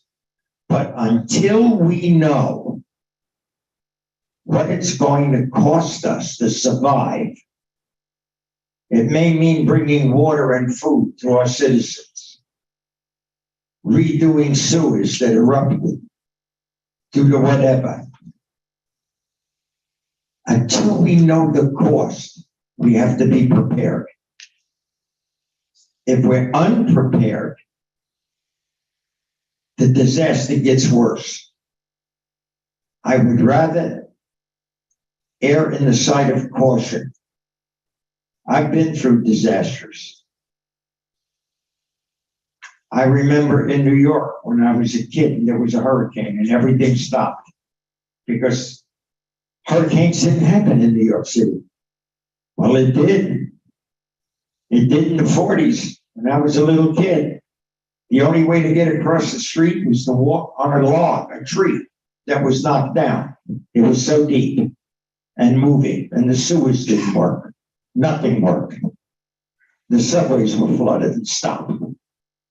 How much is enough? Until we have a figure, we have to put away in case. If we ever find that figure out and we have too much, well, we can use some of that money to do projects, to reduce loans, to reduce taxes, and other things. What I like about this budget is it takes into consideration emergencies. I was going to suggest that we don't increase the fire fee this year. You know what stopped me? It would cost the city $3.5 million to do that. We can do a lot with $3.5 million towards either infrastructure, lowering our debt, starting a new project for the aid of our citizens. So I will vote for this budget as is tonight. In fact, I'm going to make a motion to approve this budget. Mr. Soroka, can we get some guidance? Yes, thanks, Mayor. So item number 4 is the first item you'll be voting on. That's the fiscal year 23 proposed millage rate. And we will need separate votes on item number 4 and 5. 5 is the proposed fiscal year 23 budget. Make a motion for both. We have- One at a time. We'll do one at a time. Fine. Item 4, I make a motion to approve. Second. Motion by Commissioner Parnas, seconded by Commissioner Preston. We have a roll call, please. Commissioner Drosky, Yes. Commissioner Parnas, Yes. Commissioner Preston, Yes. Vice Mayor Huda, Yes. Mayor Dan. Yes. Okay, now item number 5 is the fiscal year 23 proposed budget. Motion to approve. Second. Will we need to reopen this to the public? You can open it up to the public, see if there's anybody else. Is there anyone else who'd like to make a comment on the budget? This will be item number 5.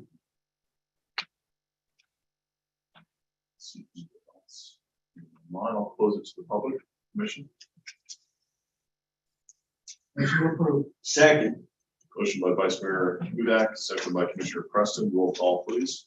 Commissioner Drosky, Yes. Commissioner Parnas, Yes. Commissioner Preston, Yes. Vice Mayor Huda, Yes. Mayor Dan. Yes. Item number 6 is an ordinance of the City Commission of the City of Deerfield Beach, Florida, approving the budget for the Deerfield Beach Community Redevelopment Agency for the fiscal year beginning October 1, 2022, and ending September 30th, 2023, providing for funding through tax increment financing as provided for in Part 3, Chapter 163, Florida statutes, providing for severability and an effective date. I see Ms. Moore's online. Mr. City Manager, is she making a presentation on this? She'll like to answer questions. She's here to answer questions, Mayor. We had the formal presentations at the CRA board meetings, and this is a formality of the process to have the City Commission also adopt. Thank you. Is there anyone from the public here to comment on item number 6, the fiscal year 23 CRA budget? I'll see you in the audience. Let's go online. I'll close it to the public then. Motion to approve. Second. Motion by Commissioner Parnas, seconded by Commissioner Preston. Roll call, please. Commissioner Drosky, Yes. Commissioner Parnas, Yes. Commissioner Preston, Yes. Vice Mayor Huda, Yes. Mayor Dan. Yes. Item number 7 is a resolution of the City Commission of the City of Deerfield Beach, Florida, approving the rankings and funding allocations to charitable and public purpose organizations for the Community Participation Grant Program, providing for implementation and an effective date. Is there anyone from the public here to comment on this item?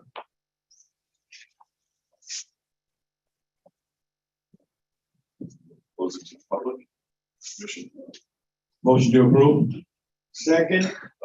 Commissioner Preston. Russell. I do, yes. And I hate to get into the weeds on this because we approved a $300 million budget. And now I'm going to talk about 180,000 of it. But I think there was some, at least for me, remember when I was first elected, the commission itself ranked the community participation grants. And it became to the point where we were spending hours on very small amounts. And really it was turned into some politics at times. And so we passed a ordinance, a resolution for staff to do the research and the rankings for us. And this is what we received tonight. And so my thoughts when we were turning it over to staff to do the rankings was to do a deep dive into what is the return on investment for the city of Deerfield Beach? You know, what do we get in return for the monies that are going out to these particular organizations? And if you were to look at the criteria that was being used as part of the resolution, the direct impact to Deerfield Beach is only a portion of that. It's like 30 points of all the points. So it's about a quarter of all the points that are involved. And that to me was not the intention. And maybe it was my fault for not making that as clear as what I wanted to get out of this process. But there's other factors that can offset that direct impact to the city. And so that to me was the most important, is what are we getting in return? So I don't fault staff for doing the job that they did, because they did it exactly as the ordinance was written. So I think the ordinance needs to be tinkered going going forward. But what we have before us is we have 14 requests, all of them which were funded, which has never happened before. And some of them, when I go through them, don't, in my opinion, don't have that direct impact on the city of Deerfield Beach. In fact, there's 1, 2, 3 that have never received money before that are now getting full shares. And the one that receives a lighter share that didn't receive the full funding is this historical society, the one that probably should get the full share. So they wanted 42 and they recommended it almost 41, just using the round math. So I did some math to kind of change it. The allocations that the organizations received last year, I'd like to see this year. I don't know if you guys want to, hear me out on that, but there's just some in here that I just didn't see the direct benefit, to the city. And that's something that I think that staff needs to next year focus on, and we need to give them that direction to do so. So I have an issue with not the rankings, but I mean the allocations, just based upon the prior way we've done it here in the city and what they've received in the past. So I have an issue with it. We have a motion on the floor. We don't have a second. Do you want to make a amendment? Yeah, city manager, so you raise your hand. Thank you, Mayor. Commissioner Drosky, thank you for those comments. We and I appreciate you recognizing staff for their efforts and trying to adhere to the policy directives of the city as it relates to the community participation grant program. If I'm hearing you correctly, I would make a recommendation that I believe we could probably absorb the full cost request from the Deerfield Beach Historical Society.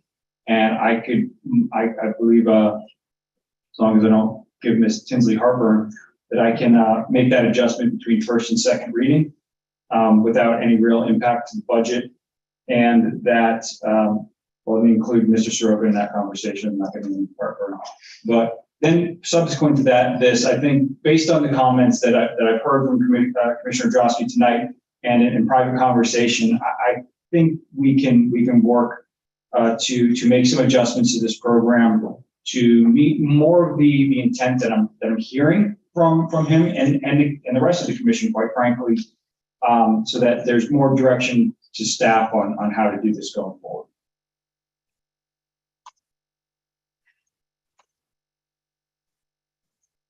I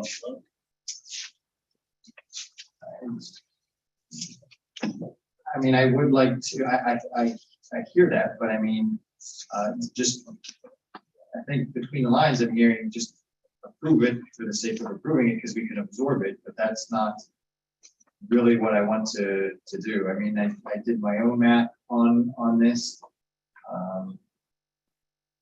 Since I have the mic, I'll go through it. So I don't know if you gentlemen have the rankings in front of you. It's in the backup.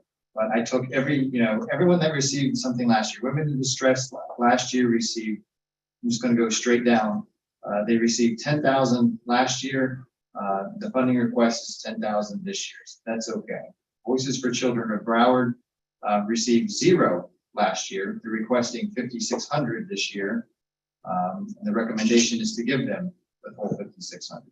I would, when you look at the backup for that, I don't really see the direct connection to Deerfield Beach, so I put a 0 there.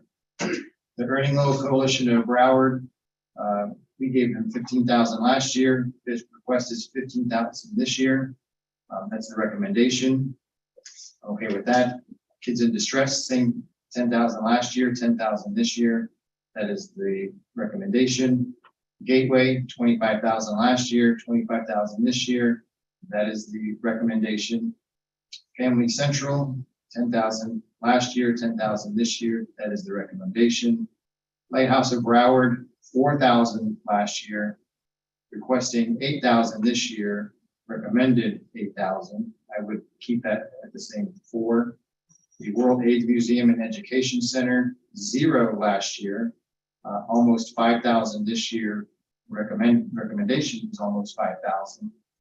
Again, in the backup, I don't see the direct connection to Deerfield Beach other than a couple seminars, I think it was. So I would have made that a 0. The Deerfield Beach High School, 5,000 last year, 5,000 this year. I would keep that the same.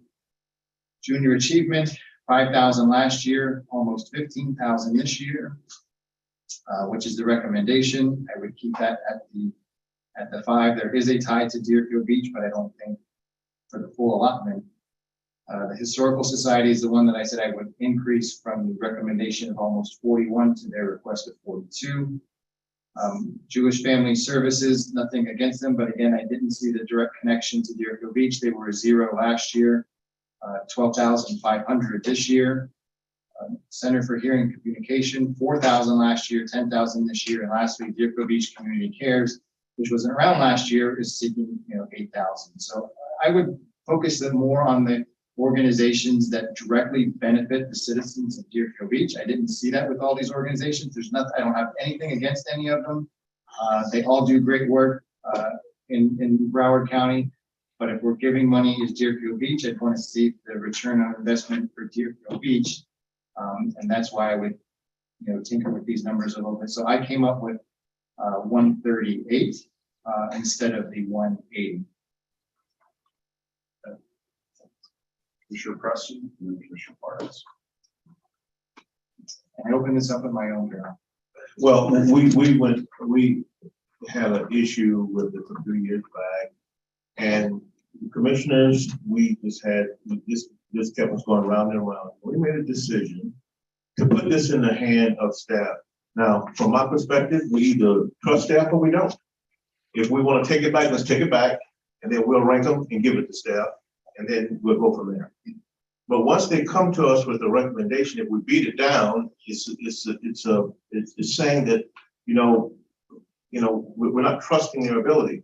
I believe the staff is making the best decisions that they can. They're putting in the time, and because we put it in their hands to do this, I think we have to trust them. We have to trust them. If we have some concerns about something, we can voice that to the city manager, and then he can, say, give his response to whatever the concerns might be, and how that might be implemented into some kind of policy.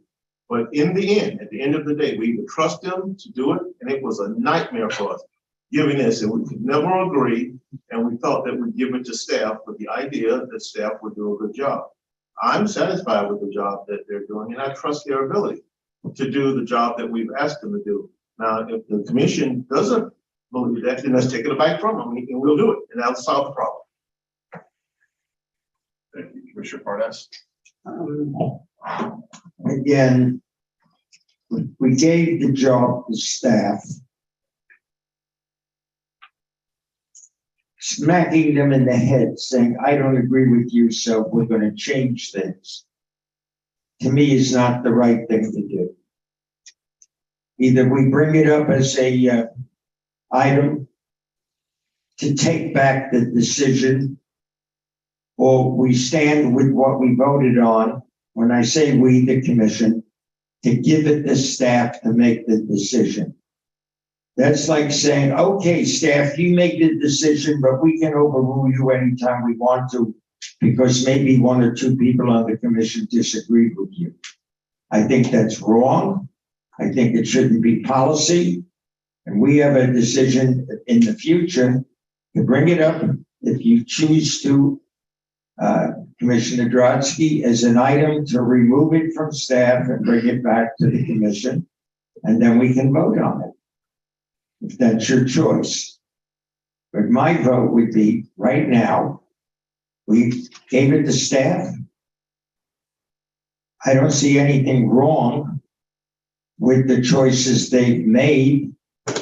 Whether I personally disagree with 1 or 2 of the items should get more or less of 5 or 2 or 3. It's not going to change anything. I think, again, we gave it to staff. Right now, it's in staff's ballpark. You want to change it? Bring it up at the next commission meeting as an item to vote on. Vice Mayor Huda. Thank you, Mr. Mayor. I understand Commissioner Drosky's points. But I am in full agreement with Commissioner Parnas and Commissioner Preston. We gave this to staff, we trusted them with it. Now to say, well, we don't agree with your job, so we're gonna change it, I don't think is the right thing to do. They've done all of the due diligence, yes, they provided us with the background, but, you know, there are things that, you know, Deerfield Beach residents do use some of these organizations, and we may not be privy to that information. So I am in full agreement with Commissioner Preston and Commissioner Parnas. I am also in full agreement of giving the Historical Society the full 42,000 that they have requested. And so I am on board, and we will recommend your approval of this item.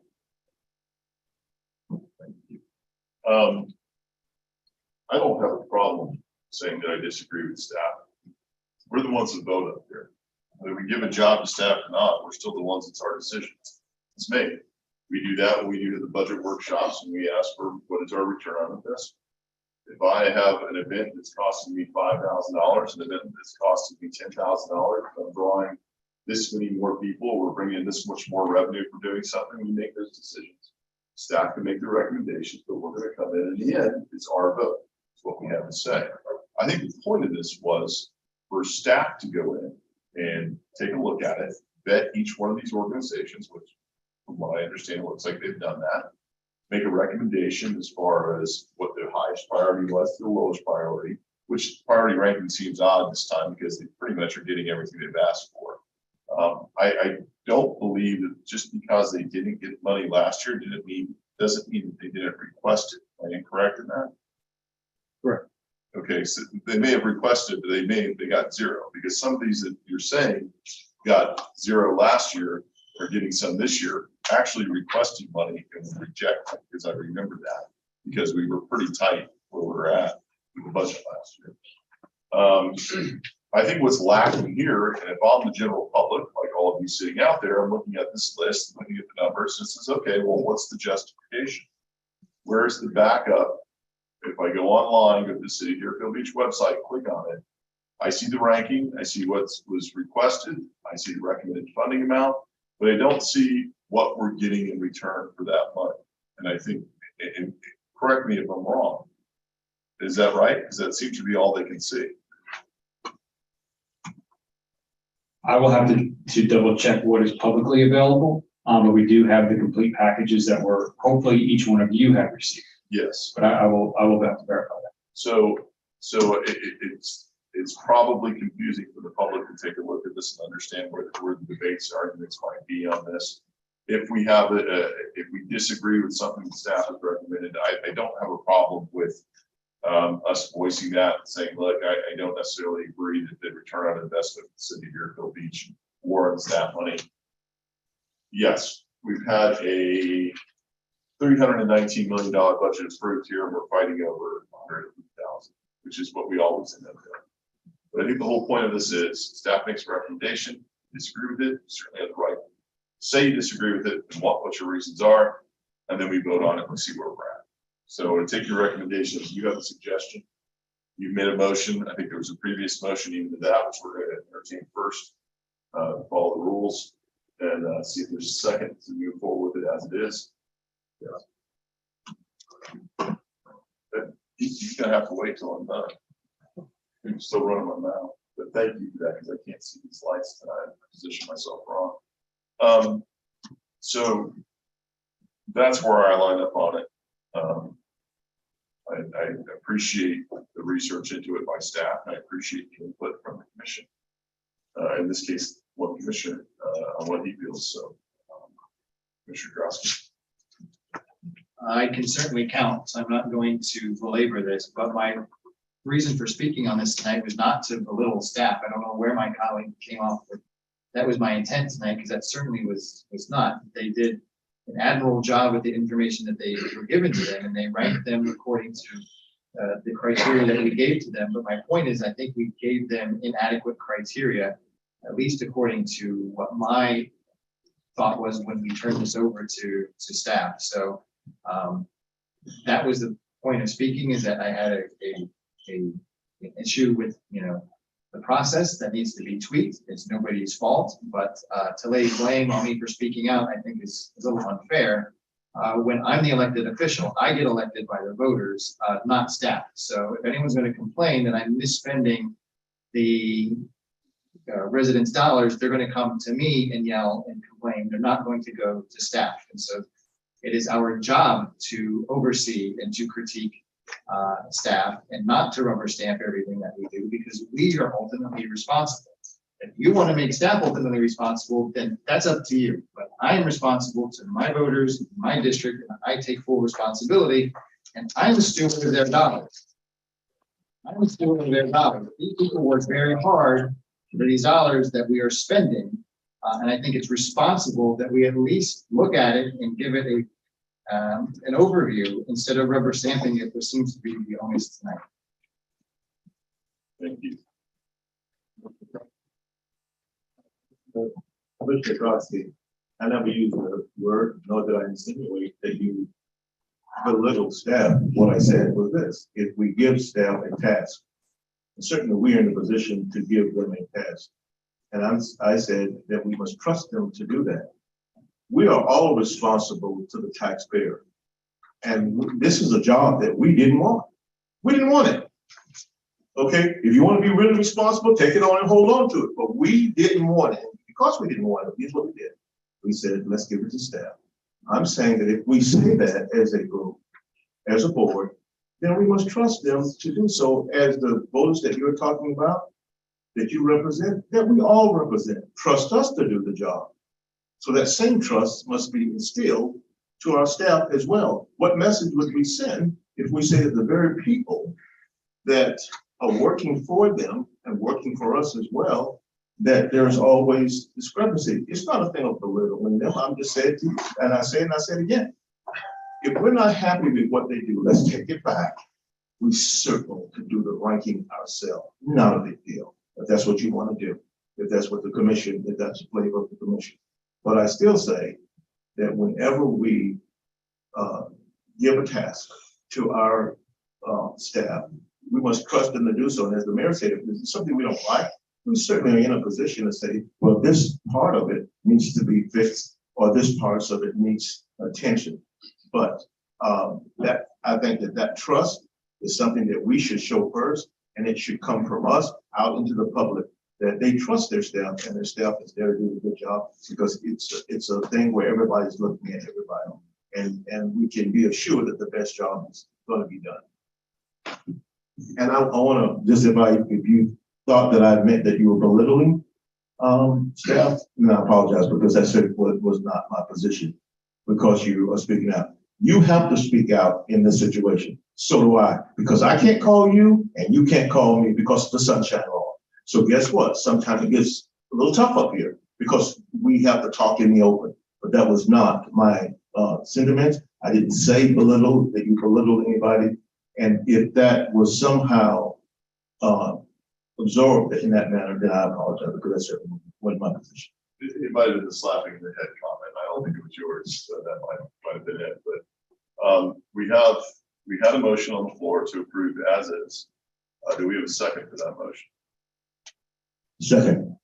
We have a motion by Commissioner Parnas, seconded by Commissioner Preston, to approve this item as stated. No, You I don't? wanted to give the full amount to the Historical Society. Okay, if you want to amend it. are you- Yes, okay, that's yeah. amended to give them the full amount. Okay. That's my Provided, motion. provided that this doesn't throw off the entire budget, this extra $1,000. $1,000.10. Yes. Okay, so there's a motion to approve this item with the full funding of the $181,021. Is that correct? Yes. Okay, and then the second? Yes. Yeah, I second it with that understanding. Roll call. Permission to address the commission. for the roll call. I think we already opened the closest to the public. Yes, On this line item? we already did it, I believe. Yes, we opened it closest to the public comment already. Would you like to comment? Sure, come on up. I'm gonna reopen it to the public. Commissioner Drosky is my new favorite commissioner here, because he's asking the right questions, and I believe he brings up some valid points. And you could make a motion to table this particular line item for another meeting.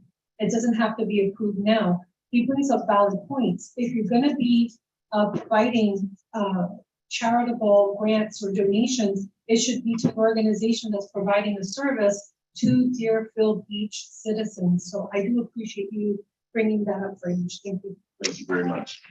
Anyone else? I see a hand up. Katie Freitag. Katie Freitag, 418 Southeast Second Street. I also agree with Commissioner Drosky that there are certain things here, certain charitable organizations listed here that don't have as much of a benefit to Deerfield Beach as others. It would be nice if we could have a little bit more of the backup information.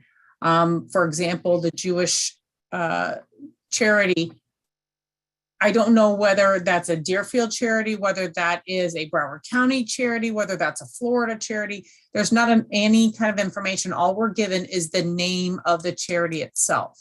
We don't have any other background information besides that for us to do our own homework and reach out to our commissioners to give them our input on that. So it would be nice if we could also have that.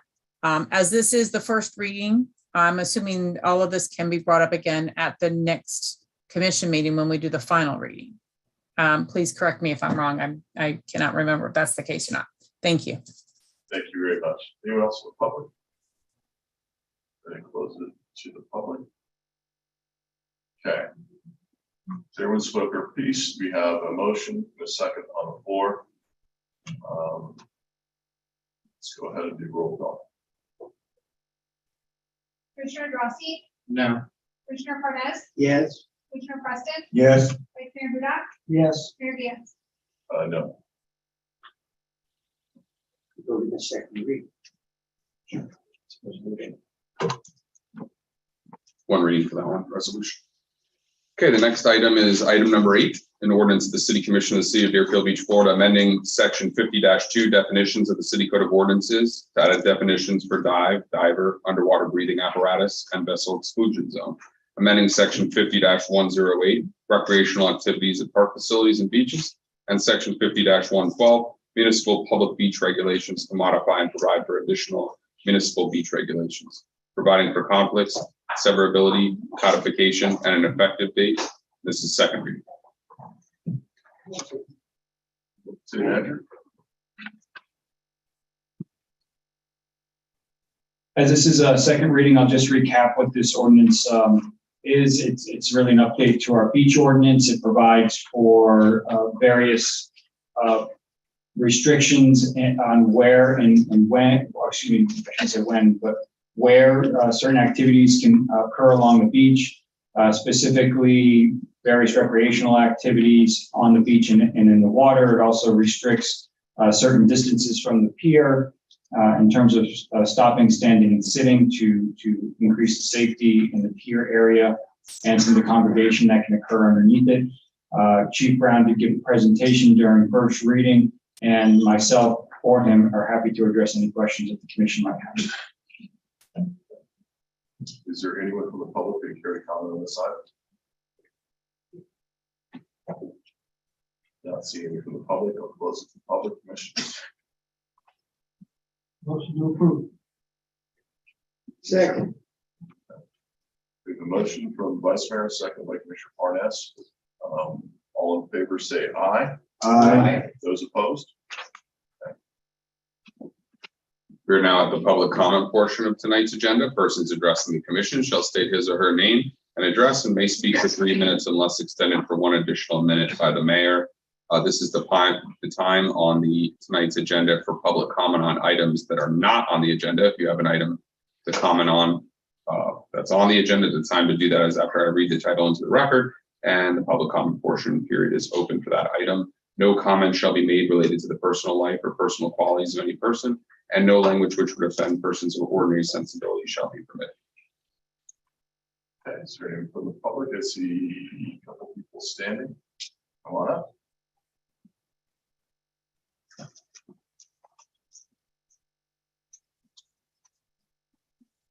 Yes.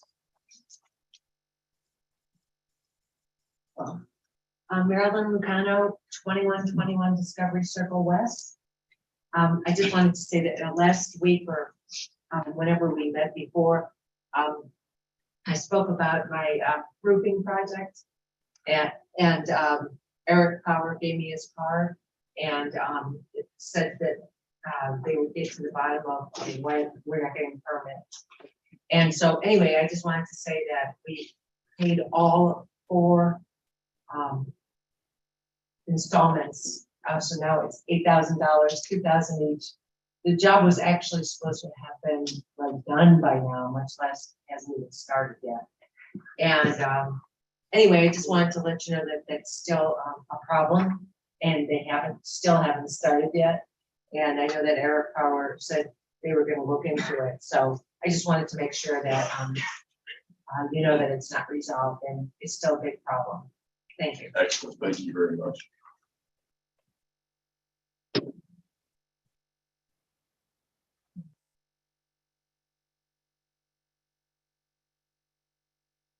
Good evening. I'm Janice Martigner, 1090 Southwest 4th Terrace, Deerfield Beach, Florida.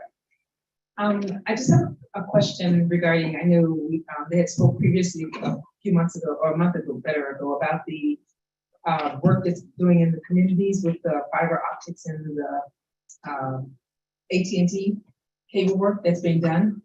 I know they were working, they had voted about it being done on the east side. We didn't know that it was coming on the west side within the community. So a lot of neighbors and a lot of community people were wondering what's going on in the streets. So my thing is, I'm just asking for the community at large that I think it would have been nice to, or if it's still able to send something out, maybe in the mail, to let them know that there's companies that are going to be out digging in your yards, walking in your driveway sometime in the mornings. And when you see the markings in the street, what they're for, because I go out and I ask for my neighbors around my block, and they tell you the yellow, what the orange, blue, whatever stands for. So if anybody's questioning, which are mostly elderly, I can say, you know, within our neighborhood, listen, they're working on AT&T. I know it was going to be done on the east side, but just to inform people so that they are not, you know, afraid of what's going on. So that's all I want to say. Thank you. And I thank you. Thank you. I can tell you they didn't notify me in my neighborhood when they started doing it. Oh, and I'm They sorry. did not. So Another last I'm out thing is, west. and they wanted to know if their grass and everything is being dug up, will it be replaced? I told them I'm pretty sure that they will be replacing it. And how long are the tubes, the big tubes that they have out, will they be visible like that? Because it's a safety hazard. We'll try to get you some information on that. Okay, thank you. They do it like our neighborhood, hopefully they have the green side up as opposed to what they did to us. Ms. Freitag?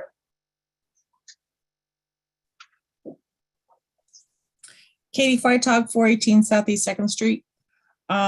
One thing I think that has been brought up at one of the other previous commission meetings was the lights on Southwest 10th from Dixie to almost to Federal are out and have been out for quite some time. I'm pretty sure, I could be wrong on my location, but I'm almost certain that David Santucci was requested to contact FDOT regarding those lights, or I'm sorry, FPL regarding those lights and get them fixed. And it's been, again, a good 6 or 8 months since it's been brought up. So I'm just requesting that it be taken care of, be looked at again.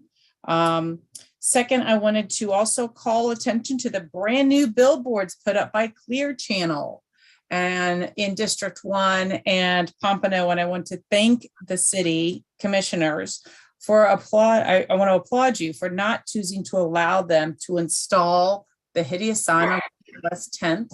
Obviously, it was a ploy by them to run those signs down, so it made them look bad and the city put the city in a bad position. I applaud all of you for, well, most of you, for not allowing them to put up the sign on Southwest 10th. It was awesome. And the last thing, and this is just a petty me thing. At the last meeting, when we were discussing the no longer allowing smoking on the beach. One of the commissioners had said, people shouldn't be allowed to smoke because it contributes to the discomfort of others. But then when we brought up the next statement, which was the alcohol and the locations where alcohol can be purchased, the comment was treat adults as adults. I kind of feel that that's quite the waffling for taking up on the dais, but thank you very much. Thank you. Anyone else from the public? Yes. Hey, hello. John Connell, 4394 Northwest 9th Avenue. I just came out, this again regarding Heritage Circle condominiums at 4300 Northwest 9th Avenue. I'm going to speak fast. I don't want to be closed out. That's why I came out to thank Commissioner Preston for coming out and walking the property with me. I just have a couple of questions for him. When you were out there, did you see any maintenance being done? Did you see one maintenance worker? Did you see maintenance that needs to be done? Yeah. Okay. And I want to thank Commissioner Parnas for all his guidance.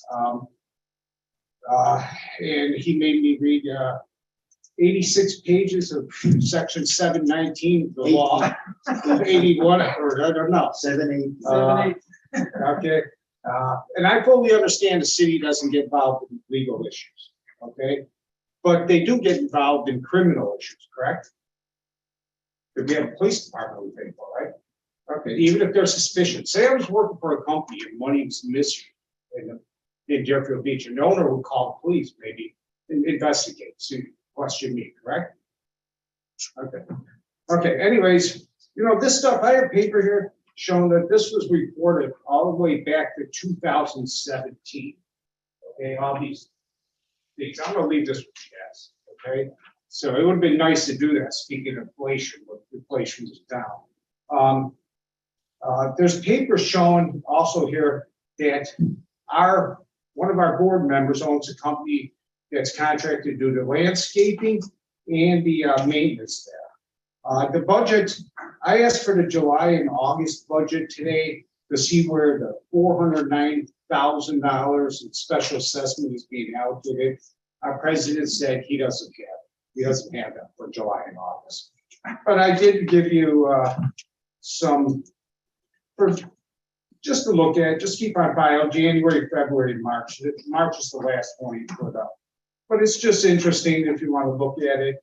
So you can keep it on file. I'm kind of a lone wolf on this. All the other owners have failed on me because they're afraid of these guys. They're being bullied. And it's just frustrating, but I'm not going to give up. And we'll see what happens. But I'll leave this with you. I'll leave it if you guys want. Mr. Drosky, did you ever get the file you asked for? Last meeting, you said you didn't want to give my cell phone number, but you just wanted to see the file. I don't mind giving my cell phone number to anybody, but we did not receive exactly what I had asked for. No, we received in response. And at least I received statutes and how to make a complaint to the Florida Department of whatever that oversees these particular complaints, but I did not receive the code file for your development, no, which is exactly what I asked for, but did not receive. Instead, I received actually right here, HOA complaints. So there was in my packet that I get every week, I received this little blurb here about where HOA should make complaints in the website to the myfloridalicense.com DPR/condos. I received that, but I did not receive the particular file, which is, as you're correct, is what I did ask for. Okay, because there should be about 100 pictures. Just interesting. But I appreciate your time. I really appreciate Mr. Commissioner Preston. Thank you. I'll leave this with the clerk in case anybody would like to see it. Excellent. Thank you. Okay. Is there anyone else from the public? We're going to close it to the public.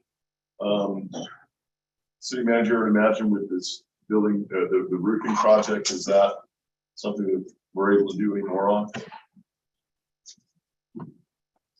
I'll be honest, Mayor, it's hard to determine based off the comments whether this was a holdup with the city or the contractor, but I do have Mr.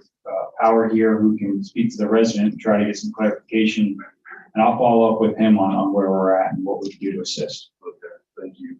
As far as fiber optics from AT&T, are they responsible for making those notifications? They should be, but they continue to be very poor communicators, and so They're a communication company, aren't they? They are, but I'm going to see what we can do in terms of any notification that the city gets in relation to the work that they're doing in communities. And unfortunately, if it's something that we have to do to try to pick up the slack and maybe put out some Facebook posts or social media posts, I'm sure that's not too much work for us to do. So I'll figure something out with staff to try to assist them since they can't help themselves over there.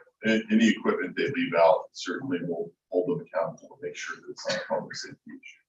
That's to address. Yes, the lights on 10th Street, Federal, I know we have some over on Power Line just south of Hillsborough as well, that, you know, they're a wonderfully communicative partner we have here. Yes, I have both of those open as existing work orders. So I will get details and follow up on that. I'll make sure staff follows up and writes out on the status of the one in particular on 10th Street. And you also just said Power Line Road? Yes, the 1000 Power Line block? Road is south of Hillsborough. Okay.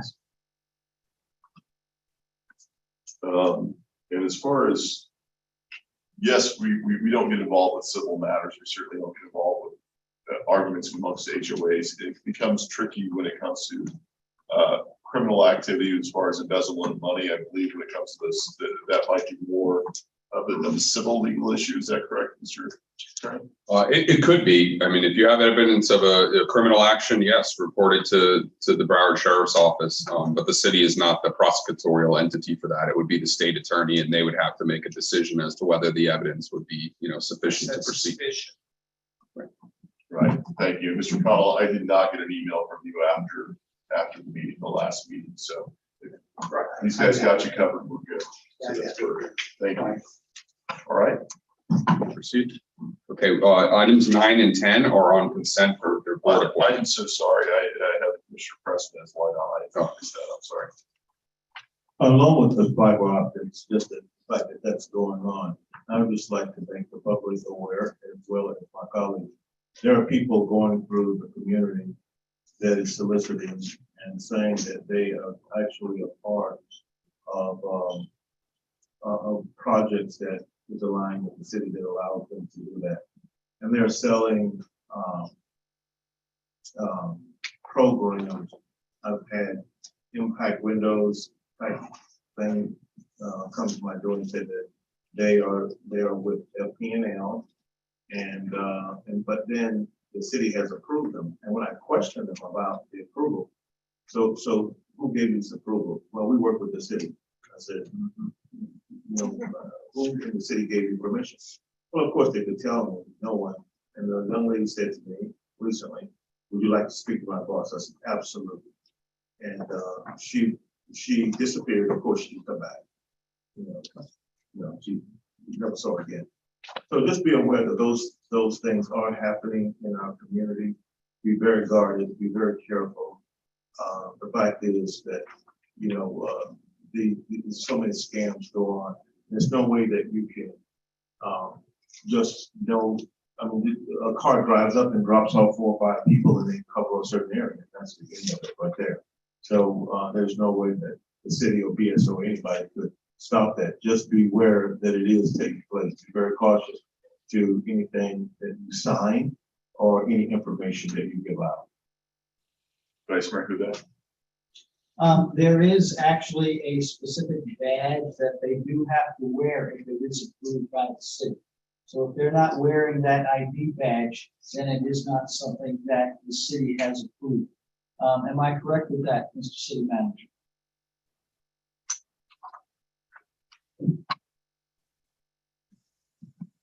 I know that when we have a canvassing application, I sign off on all of them. I don't think that we specifically provide them with a badge. We do provide them with a badge. Okay, we do provide them with a badge. So they'll have a badge. And what I can tell you is that I have not approved one of those applications in quite some time. And so that it's not confused. Just because they even have the badge in the city, allows us, you're not allowed to go door-to-door sales in the city of Deerfield Beach unless you have a special permission from the city. And if you get that, you will get a special badge you can show. Just because you have that badge does not mean the city is endorsing the work that you're trying to pitch. I've had people come to my door and say, well, the mayor told me that we were going to do that. And I said, I can't wait to meet him. So it happens, beware, they have a special tag, so make sure you get it. Commissioner Parnas? There are only two exceptions to the solicitation law that we have in Deerfield. One is religious groups, and the other are political candidates. They're the only people that can solicit without city permission and registration. And according to the law, which I've read, and I'm not a lawyer, it simply says those are the only two exceptions to solicitation within the city. So if somebody knocks on your door and says they're here to storm doors or whatever else, don't let them in. Because they're not legal. Period. Protect yourself.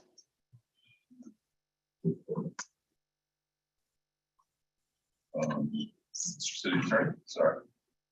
We are now at consent board appointments. Item numbers 9 and 10 are proposed board appointments. You want to do them together or separately? Is there anyone from the public who care to comment on item 9 or 10? Motion to approve. Fine. Close to the public. We have a motion from Commissioner Parnas. Approve 9 and 10. Second. We have a second by Vice Mayor Hudak. All in favor, say aye. Aye. Those opposed? Okay. We are now at the consent agreements and expenditure request portion of the agenda. It covers items 11 through 18. Okay, is there any polls from the commission for either 11, 12, 13, 14, 15, 16, 17, or 18? No. Don't. Is there anyone from the public who would care to comment on it by show of hands on any of those items? Motion to approve. Close it to the public. Oh, wait, Ms. Freitag, what would you like poll? I believe number 18, I just want a little bit more information on number 18. Okay, we'll get back to that then. Okay, thank you. Close it to the public. We have the motion would be through for item 11 through 17. Okay, we have a motion. Yeah. Second. We have a motion by Commissioner Parnas, second by Commissioner Preston.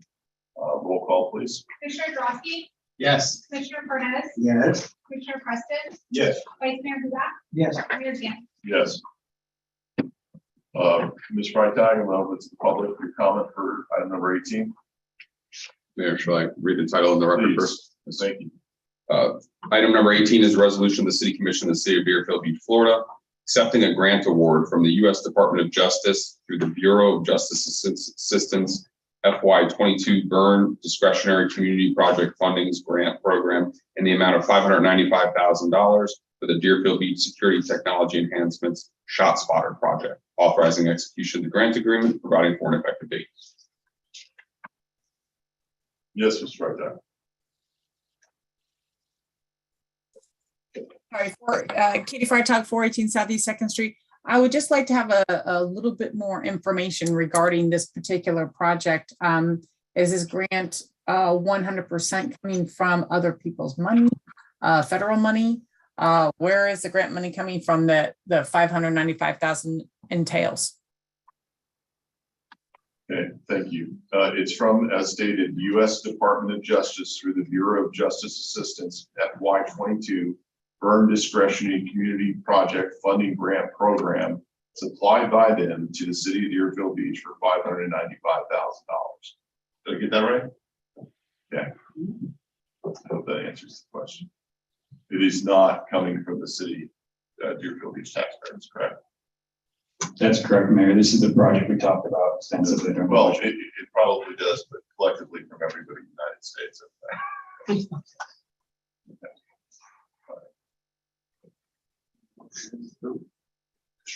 Motion to approve. Second. We have a motion from Commissioner Parnas, seconded by Commissioner Preston. Roll call, please. Commissioner Drosky, Yes. Commissioner Parnas, Yes. Commissioner Preston, Yes. Vice Mayor Buda, Yes. Mayor Gans. Yes. Item number 19 is an ordinance of the City Commission of the City of Deerfield Beach, Florida, amending Chapter 2, Administration, Article 2, Boards, Committees, Commissions of the City Code of Ordinances by creating Division 19, African American Heritage Committee, to establish the African American Heritage Committee and provide for its purpose and its membership, providing for conflicts, severability, codification, and an effective date. This is first reading.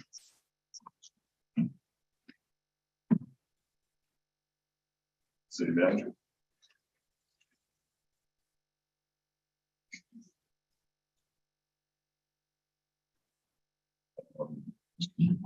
Is that it? Or is there any presentation on this or? For item number 19? Yeah. There is no presentation this evening. Commissioner Drosky. Thank you, Mayor. I have an issue, surprise, surprise, as to how the ordinance is written. Because if we're going from an ad hoc committee to now a permanent board, and the permanent board has the same structure as the ad hoc committee, which is 9 members, 5 of which get appointed by the District 2 Commissioner. My comments have nothing to do with the current District 2 Commissioner whatsoever. This was his idea, put this together. They've done a great job, but I have to think of this long-term going forward. And we don't have this structure with any other board in our city, where one district gets more votes than another, because on the boards, which is supposed to be citywide, they're equal weight. And I think that needs to be the same structure that we apply toward this board going forward. I was okay with it on the ad hoc basis, but now that it's going permanent, I think it needs to be the same structure as the other boards, in particular, because, you know, my colleague from District 2 isn't going to be there forever. While I trust him, I don't know who's going to be there for, you know, for years and years down the line. And I think it just has to be the same criteria that we apply across the board. For example, the Marine Board that we have, the Marine Advisory Board, you know, District 4 isn't on the Intracoastal or on the beach. If anything, that board probably affects District 1 more than any other district, but yet District 1, 2, 3, 4, you know, all have one vote on that committee. You know, I'm an attorney. Maybe I think the Planning and Zoning Board should have more representation for District 4, you know, because of my background, but we have one vote each. But we don't do that. And I hate to make that exception in this going forward. And it kind of brings up maybe a bigger conversation that we can have, you know, at a later date. Maybe staff should look at, you know, we have a lot of boards and it's very hard to get representation on all of our boards from all of our districts. So maybe we need to do some consolidation in the grand scheme of things. This, you know, going forward, maybe this belongs with the cultural committee, maybe a merger of those two. I'm not here to make any recommendations, but maybe staff can take a look at that and come back to us and say, hey, you know, maybe these are some improvements or some efficiencies that we can make with our boards, because they're just so hard to staff. But as far as tonight, I would just like to have the same, since we're making it permanent, the same structure as our other boards, which would be 5 members. Each of the commissioners and mayor get an appointee. Plus, we can do an alternate as well, like the other boards do. So that would be my suggestion going forward. Thank you, Commissioner Drosky. Commissioner Preston. Yes, and I appreciate your comments coming from my colleagues. First of all, let me just say that this board is necessary. It's necessary because it becomes the liaison between the community concerns and the city's involvement in the historical Black celebrated holidays. And it also is a line of communication that is promoted between the community and the city. And it is an instrument of the city. And I'm sorry, it's an instrument that comes from the community to have an ethnic inspiration. While on one hand, I understand exactly what you're saying, that the board should be structured and in a very same way. The thing is that let's remember why this board was put in place. When the city was handling these things, and the community was not happy, and there was alienation and isolation, and then I created this board to be able to have it be a bridge. It did that. It has done some good things, of which this commission has complimented. So I do understand what you're saying. I would ask my colleagues to, based on what you've seen and based on what has happened, to trust my judgment in this. This is the best thing to not alienate the community. You need people that come from the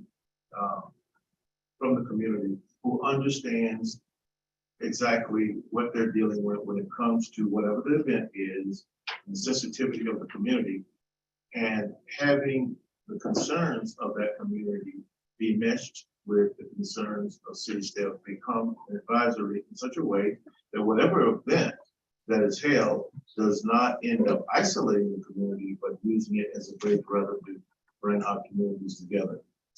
So on the surface, it does sound, it's different, but there are things that sometimes that structurally need to be a bit different to be able to have some balance. And the African American Heritage Board has done that in many ways, in its finding its feet and bringing and bridging gaps in our community, which is necessary. And so when we look at the structure, the way that the present boards are structured, is there a better way? The question would be, and the way that those boards are structured, can there be some kind of adjustment? So I know and I understand what you're saying, and believe it or not, I can see how if I was just looking at the points that you made, Commissioner, could be valid, but there is much more to it. There's much more to it in getting people in place, and they're doing a job that has brought this community together. And it hasn't been there that long. This hasn't. It's finding its legs, doing its job. So I would ask for your understanding in your tolerance in this. So that's where I'm. Thank you. Commissioner Parnas, the Vice Mayor for that. This committee is basically what? African American heritage. How many people in District 3 would I have to choose from to put a member on the committee that have African heritage in mind? Almost none, by comparison to District 2. When we take Community Appearance Board, what do they ask for? People that were either architects, city planners, specific occupations to be on that board. So if a guy was a tuba player in Texas, would he qualify to be on that board? No. I think if we're going to have an African American Heritage Board, we leave it to those people who are African American heritage people. I don't see anything wrong with it. The committee has no power to pass legislation, city ordinances, but they do have the ability to bring problems of that community to the city. I support you, Ben, and I think you've done an excellent job with this committee. And I will support this ordinance Because I feel that it's in the best interest of District Two and the city to recognize the past, the history, and the future of our city. Vice Mayor Hudak. Thank you, Mr. Mayor. First of all, I have ultimate trust in Commissioner Preston. I do. The concept of the board, what the board has done has been tremendous. But as we all know, these seats are not permanent. I don't know who the next person is going to be in your seat, whether it's a year from now or 5 years from now. And we are a city of one. And what this does is this alienates the other three districts because the majority of the members are from one district. There are plenty of African-American. First of all, we're all African-Americans. We all came from this little place in South Africa. And just because our skin tone may be a little different doesn't mean that we don't understand the importance of the African-American culture. Whether you're in District 1, whether you live in District 4 or District 3. And I think that the way that nobody is saying we should abolish this board. The board has done a great job. And I thank you for that. But I have to agree with Commissioner Grosky in the way that it's currently set up as far as appointing members, that it has the potential to alienate the other three districts of this city that we all represent. And we have all fought for the last 3.5 years that I've been here to represent as a whole, as one, not as 4 different districts, but as one specific city. And I don't see that this board makeup does that. Thank you.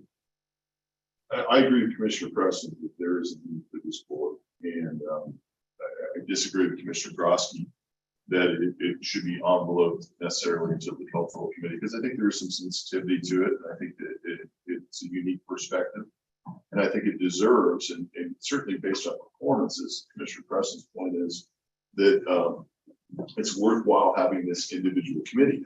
I do disagree with the makeup of it. I think it needs to be treated exactly like the other boards are. And I think maybe the difference might be that appointees can come, that a District 1 commissioner, a District 2, 3, or 4 over there can appoint whomever they want, no matter where they live, onto this board. Here's my big problem with it. And this is something that I think you took a little bit of offense earlier in the year. That's something I said. In referencing a District 2 is synonymous with African American. This is an assumption based on the way this is written. District 2 commissioner may appoint up to 5 members to the committee. Who's to say that the next District 1 commissioner isn't someone who's African American, or District 3 or District 4?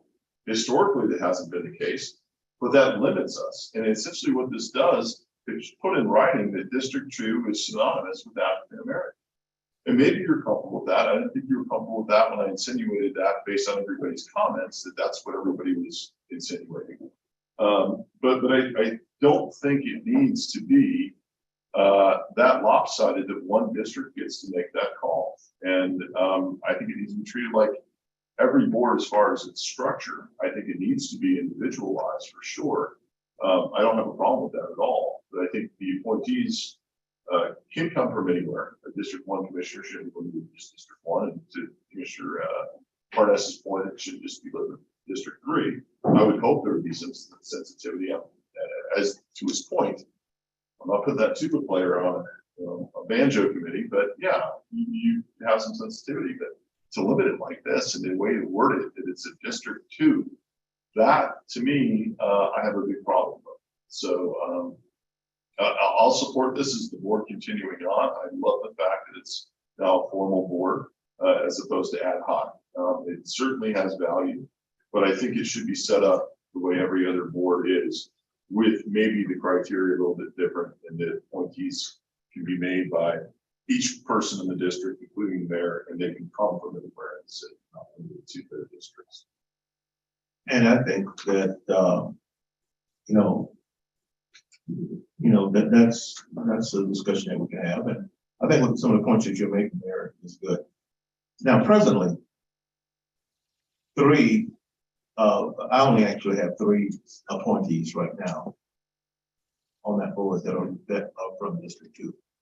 Now, some of the other appointees have lived always in this city and are from District 2.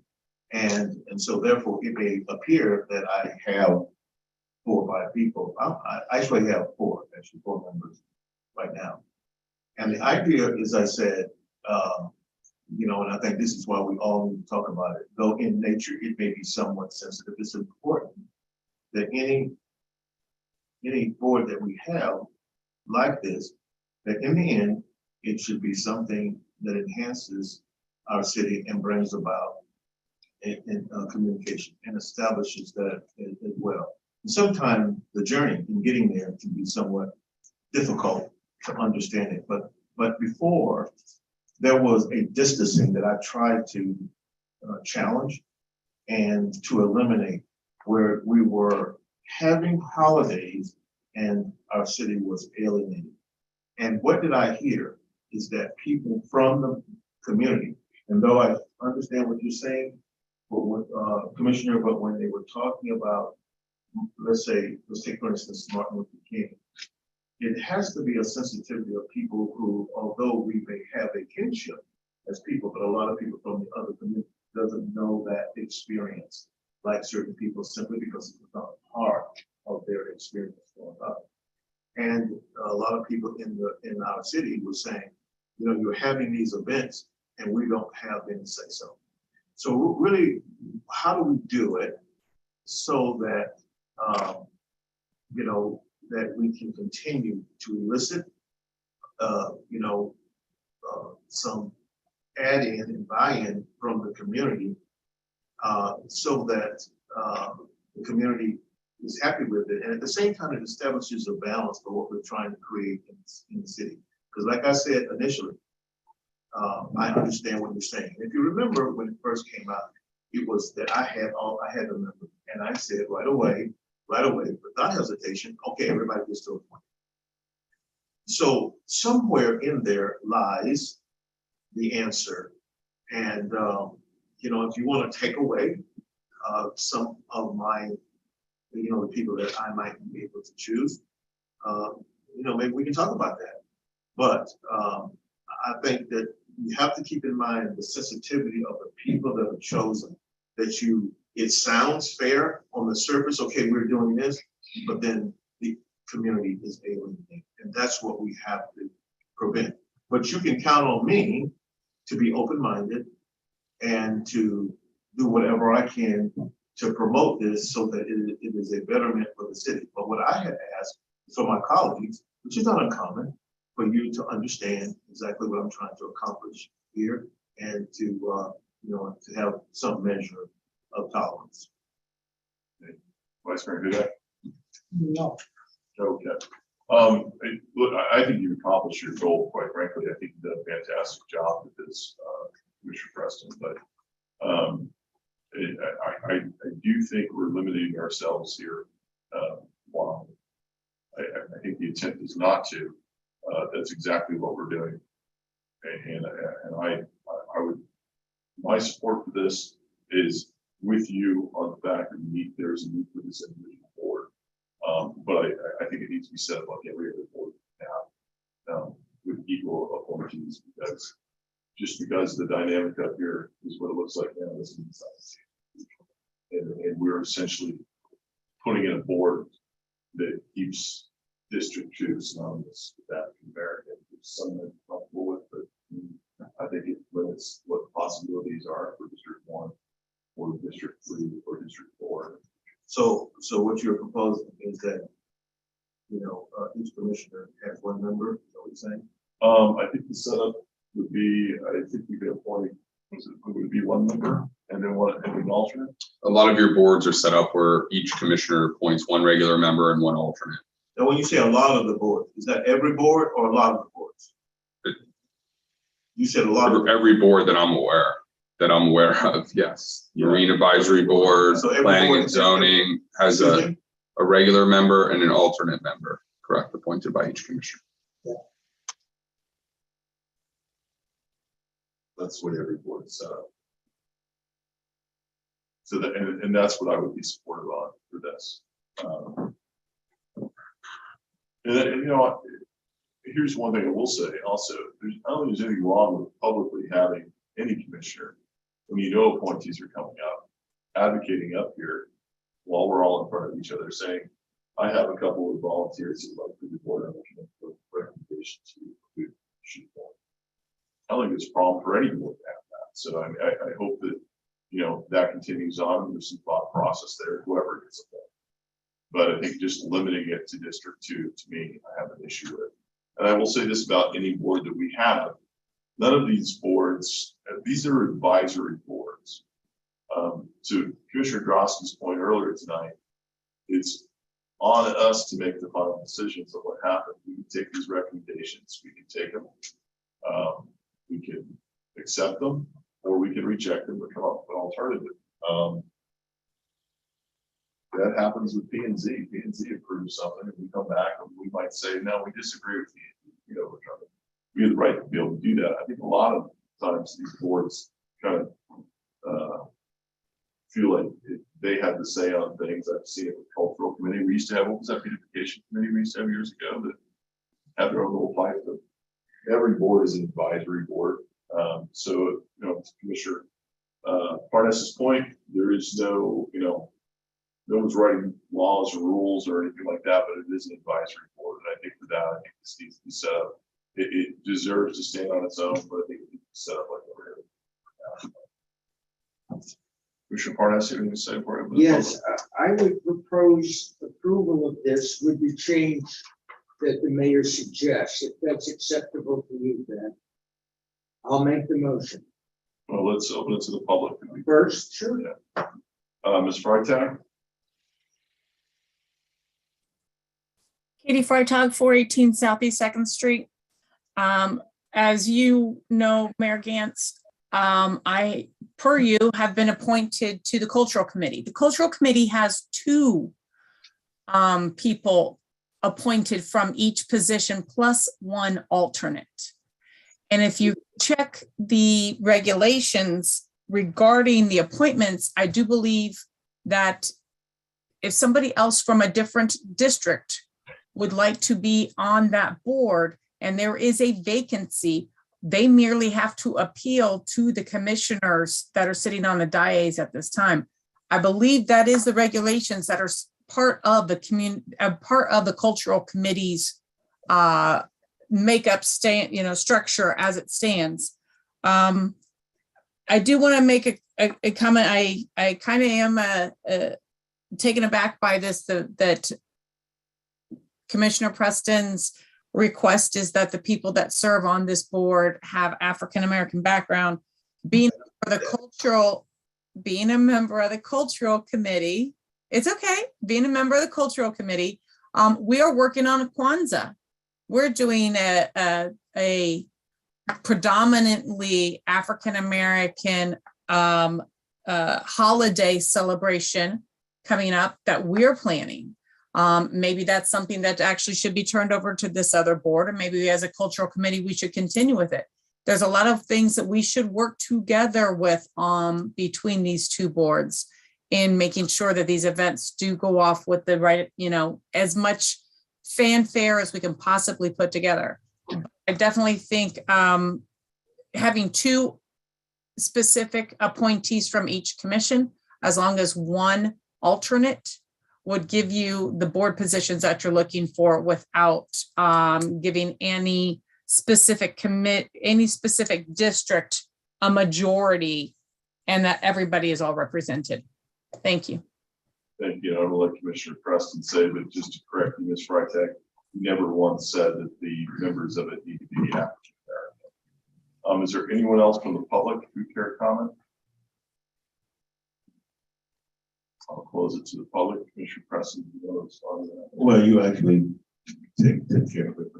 It's really funny because, It happens a lot to me. I mean, Yes, it's, it does. you know why? You know why it happens a lot? Because race is so sensitive. People will infer what they think. It's already in their own head, but they will think it. I never said that. But I understand what she's saying. But now we've established that we have a board in the city that allows 2 members. Is that accurate? So the reason why I said a lot of boards before is because not every board is identical, but I think the structure that's most commonly used is 1 member and 1 alternate, such as planning and zoning, community appearance, marine advisory board. On the cultural committee provides for a 15-member board with 2 regular members and 1 alternate. Okay, so we've established that that each commissioner can appoint 2 people.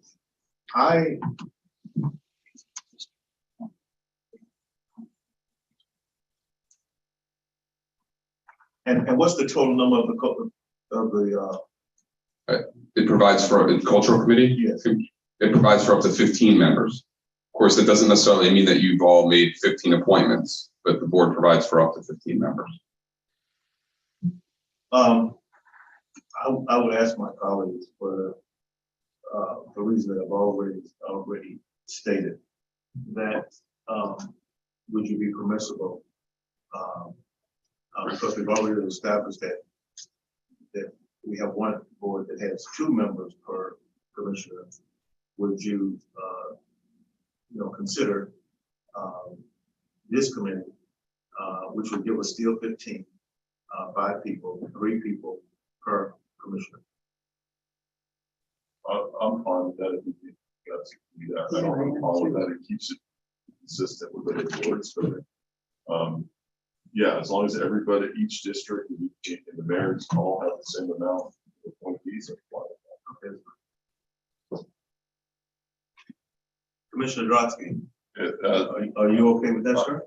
I see the city manager raising his hand. Like, I would just like to get clarification on what would make quorum, because it's very difficult to get boards filled with all voting member or regular members and alternates.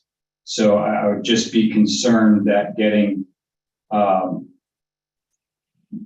the board filled completely with a total of 15 would be a challenge.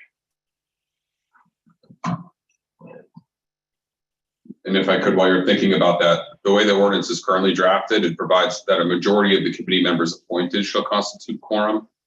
So if you only appointed 8, let's say you had a 15-member board, and you only appointed 8, you would need 5 in attendance to hold a meeting. well, the problem becomes if you put it to 15, then now you need to have 8, right?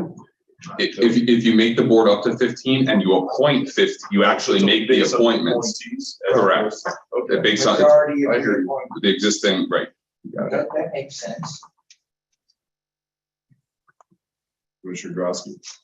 I mean, why can't we, if there's 2 appointees per elected official, that's 10. The alternates are there as a backup.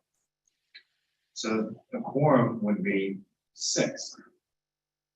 I mean, I think that would be the easier way to do it, to make it a majority of the regular elements. Well, Because those are the ones that should be there, and the alternate sits in when there's a vacancy.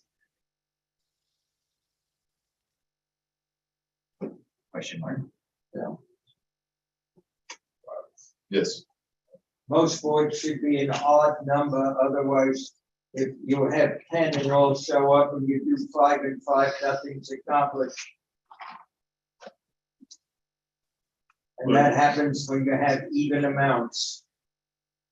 You get 4, 2 say yes, 2 say no, it's no. An odd amount is 3 and 2. One side will say 3, the other side will say 2. Since like the commission, you must vote. It gets settled one way or another. This should be an odd amount. I don't care if it's 11, 15, 13, whatever you want, but it should be an odd amount. Otherwise, you can have meetings and ties one after another.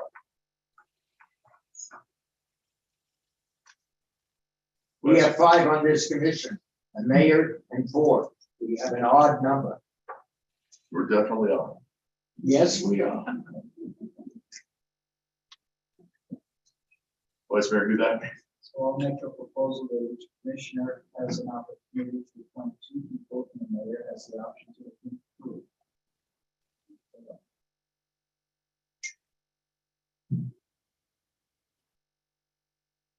Sounds like a plan. Commissioner Preston.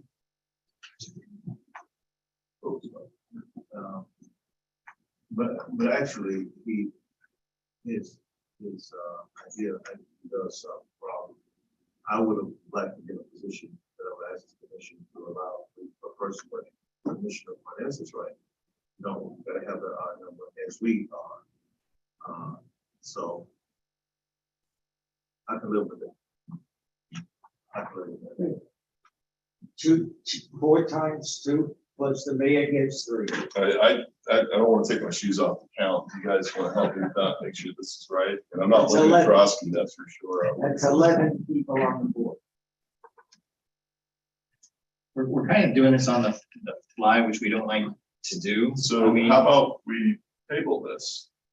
I was going to suggest that it's first reading, it's an ordinance, do it the initial way that I think we had consensus on, which would be 1 regular member, 1 alternate, per elected official, and then we can tweak whatever we want to tweak at the next meeting, but at least we get something to work with for the next go round. But that's not how it's written here now. Well, no, that was Commissioner But the Vice suggestion Mayor's. was that we do it like you said, like a regular board. Well, that was just a suggestion, right? That was Vice Mayor Hudak's initial suggestion a long time ago. I'm saying let's go with that because there seemed to have been at least 3 votes for that proposal. And then we can tweak it the next go round because we're doing it on the fly and I don't think anyone is prepared to vote on all these different scenarios other than the consensus we had earlier. Well, I'll try to make it simple, but maybe I'll make a motion. What's your motion? My motion is that each commissioner gets 2 and the mayor gets 3. And I'll second it. Okay. We have a roll call, please. Commissioner Drosky, It's first reading, yes. Commissioner Parnas, Yes? Commissioner Preston, Yes. Vice Mayor Huda, Yes. Mayor Gaines. Yes. Item number 20 is an ordinance of the City Commission of the City of Deerfield Beach, Florida, amending Article 4, Departments, Divisions, Offices, and Agencies of Chapter 2, Administration of the City Code of Ordinances to revise the names of city departments and provide for organizational charts to be included in the annual budget, providing for codification, severability, conflicts, and an effective date.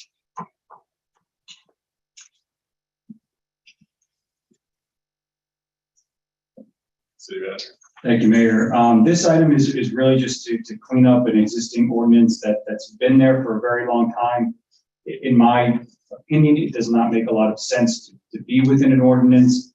The ordinance itself provides for the naming of departments and the organizational charts of the city departments, which is in the budget, which is adopted by the City Commission on an annual basis and can be subsequently amended through the budget process.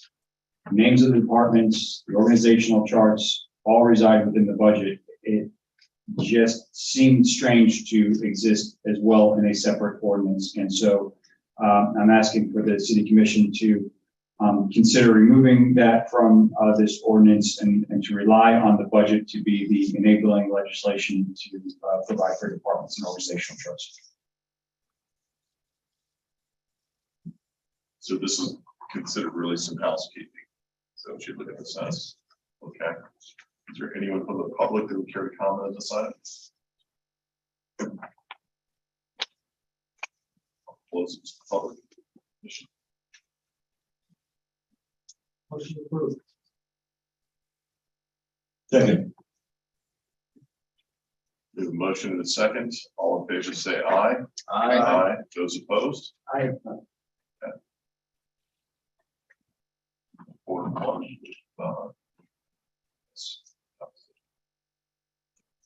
Item number 21 is an ordinance of the City Commission of the City of Deerfield Beach, Amending Chapter 38, Finance and Taxation, Article 4, Miscellaneous Fees of the City Code of Ordinances by creating Section 38-182, Transaction Convenience Fees to provide for the implementation of a convenience fee for use of a credit card, bank, debit card, charge card, and electronic funds transfer for payments to the City of Deerfield Beach, providing for conflict severability, codification, effective date. This is first reading.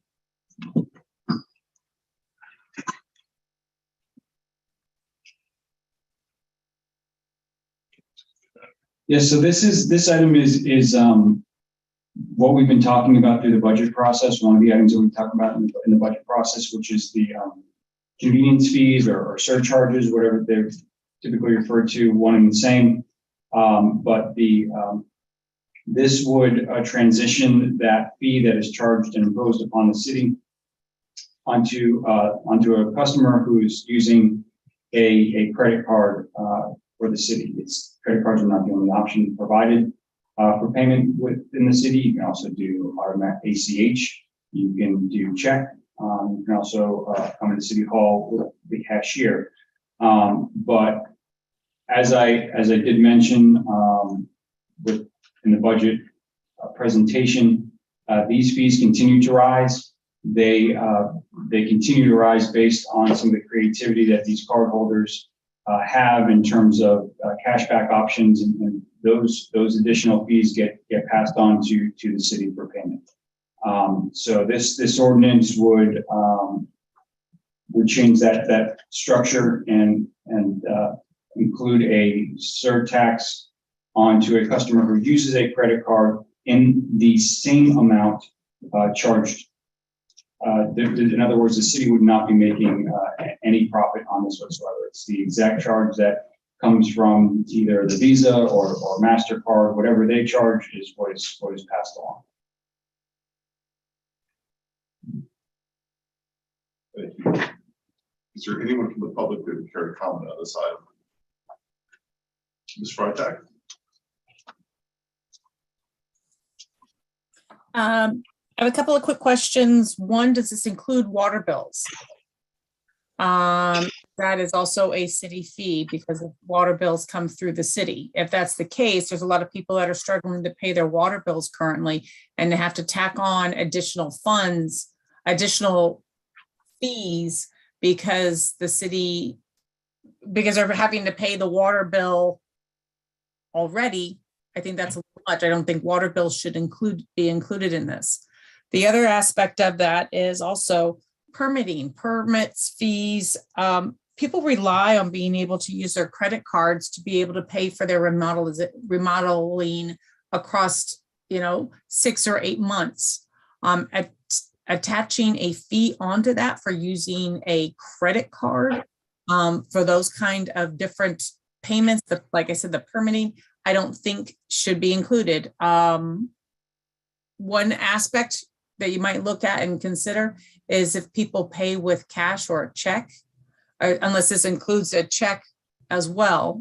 I don't believe it is, it's just credit cards, but if somebody comes in and pays with a check or cash, then they should receive a discount as opposed to having to pay extra for our fees. Might be one way of looking at it and presenting it where people won't be so upset. Thank you. Thank you. Well, Ms. Freitag, go ahead and say the line, because I'm going to talk this out with you. Maybe you can enlighten me as far as what your thought process is on this. The whole point of this is the fact that we are being charged a fee. The city of Deerfield Beach is charged a fee for those credit cards. The total is now nearly $800,000 a year. Is that correct? $850,000 a year.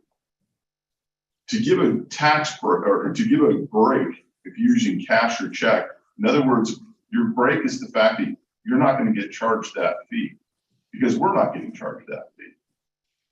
If we go along with what your suggestion was, and not to pass this along to the people who are using this, utilizing the service, that means everyone in the city of Deerfield Beach is paying for that fee as opposed to the people that are actually being charged the fee by the credit card company. Do you follow me on that?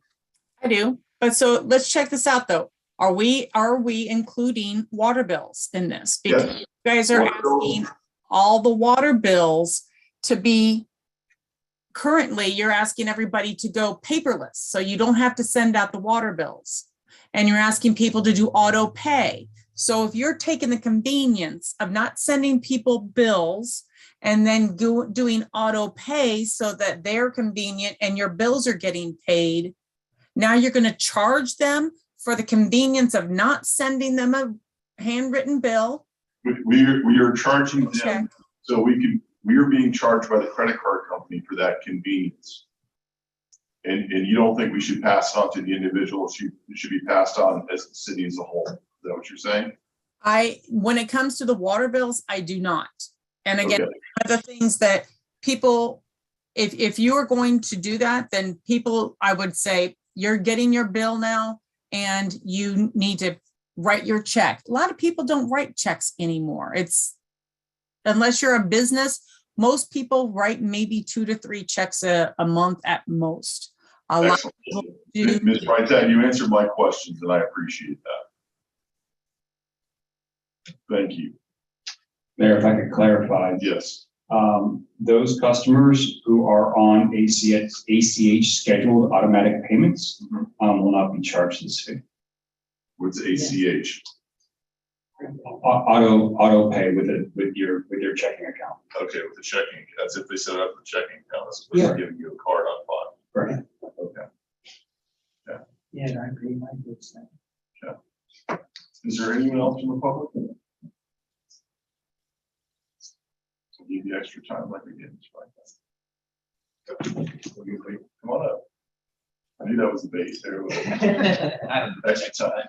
It's Stokowski, 2159 Circle West. Well, I like how the city manager explained this and kind of says to me, really real villains here in the banks. And Could you speak up? sir? oh, I was just saying, the real villains here are the banks. It was explained by the city manager, so, yes, I mean, you can pay your water bill, I pay as well with the ACH, so use your bank account. Thank you. Anyone else from the public? I want to close it to the public then. Commissioner Preston and Commissioner Parnas. You know, this is a tough one because, you know, we talk on one hand about, you know, the money that we need to be responsible for, or at least policies that may cost our taxpayers extra dollars. And we always need to look at that and help our residents as much as we can. Now, here's a situation where we actually, you know, are getting hurt a little bit. But then on the other hand, other part of that is the city is getting hit with a big cost. So what then becomes right, you know, in this situation? And here is how I look at it. It is at $800,000 now that the city have absorbed this cost. And if we don't stop it, the next time it could be 900,000, and it's going to be $1 million. It's going to continue to grow. But at some point, our citizens, our residents, is going to get hurt somewhere in there because of an escalating cost. Because we would have said that we want that to continue. So it needs to stop, even at the risk of the fact that some people may be burdened somewhat. But it needs to stop. It has to stop. And because if the city keeps absorbing the cost, they're gonna pass it on somewhere. Who do they pass it on to? They're not gonna pass it on to staff. It gets passed on to our residents. So this is a bit challenging. So I would say that you know, we have to stop it. And so the city manager has laid it out. We have a clear choice to make. Do we stop it? And I say that we do. We need to stop it because the city can't continue to absorb the cost. Because the fact of the matter is that cost is being absorbed by the city, but in what ways? Who's it hurting? Guess what? The city itself is not a person. It is an entity. It is a business. So its residents is absorbing that cost. It's how residents absorb that cost, and that's why we need to stop it. Vice Mayor Huda? The residents have a choice on how they pay their bills. If they pay it with the ACH, they pay it with a check, they pay it with cash, they pay it with a debit card, they're not gonna get charged. The city's not gonna get charged. If they pay it with a American Express card or one of these, points cards, they're reaping the benefit of it. They're using that card to reap a specific benefit. Airplane miles, cash back. So right now, the city is paying for that benefit that they're getting because they're choosing to use this specific card to make that payment. If they don't want to get charged, they can choose a different card. They can use a debit card, they can use a check, they can use cash. That's why I said the city. I'm agreeing with Look like he was looking. you. You were closest. None of it, the rest of us want to look at them, that's why. Mr. Parnas? Maybe I'm overly simple, but anybody that's had a credit card generally has a checking account or a bank account. In order to get credit, you need to establish a point system. Generally, that includes a checking account and an income. If that's the case, I pay most of my bills online, automatically. Just take it out of my bank account. There's no charge. I try not to use the credit cards because some of them charge 18% a year interest and more. So by doing that, I pay for my car, I pay for my electric, I pay for my phones, all automatically with no charge to me. And people can be educated to do the same. I had one of the companies call me and say, instead of paying by credit card, why don't you let us take it out automatically every month? We know how much it is in advance. Because they send you on the 1st of the month, on the 10th of the month, we're taking your electric bill out. So that I always make sure there's enough in that account to cover all of my bills that are going to be taken out. And it's a matter of education.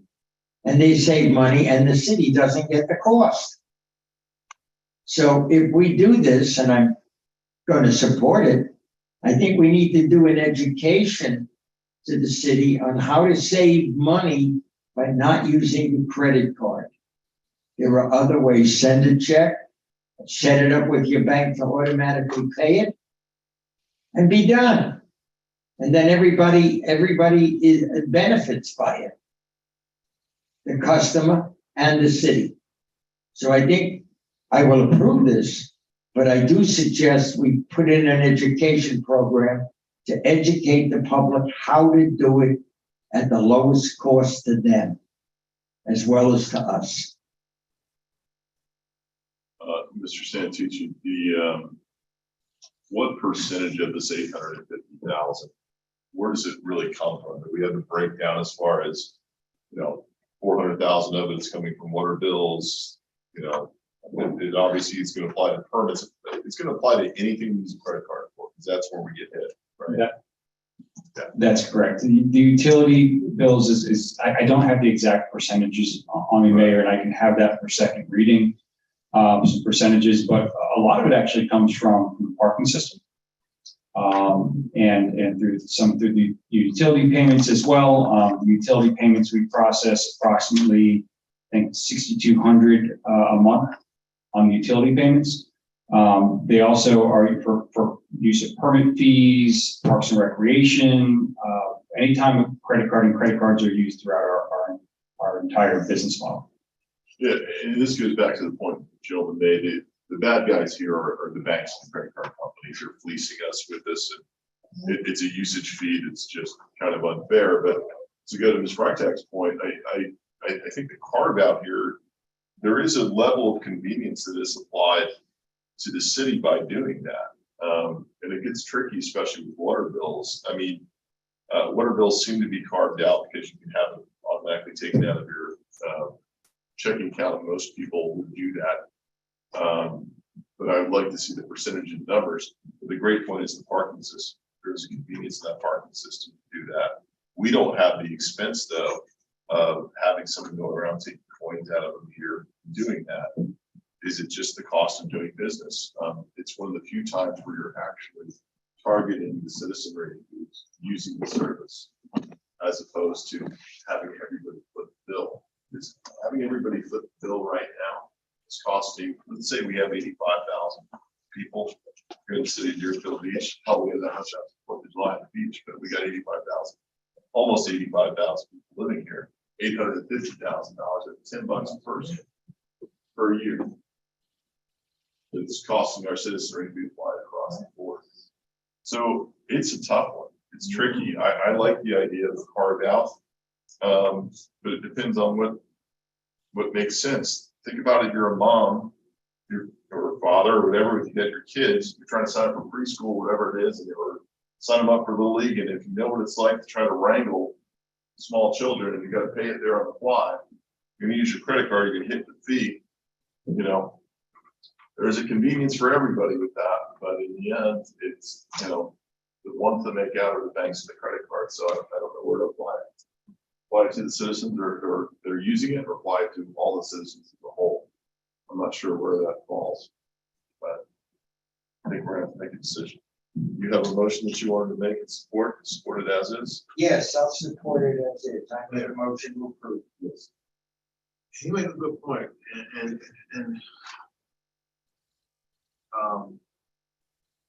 but then we also have a bigger point, I think. And that is, do we allow the city to absorb a cost that we know is gonna go up? It's not gonna see it, even if we. Yeah, that's true. Yeah. I'll second the motion. Okay, we have a motion from Commissioner Farnes and a second by Commissioner Drosky to approve as is. Roll call. Commissioner Drosky, Yes. Commissioner Parnas. Yes? Commissioner Preston. Yes. Vice Mayor Huda. Yes. Mayor Dan. Yes.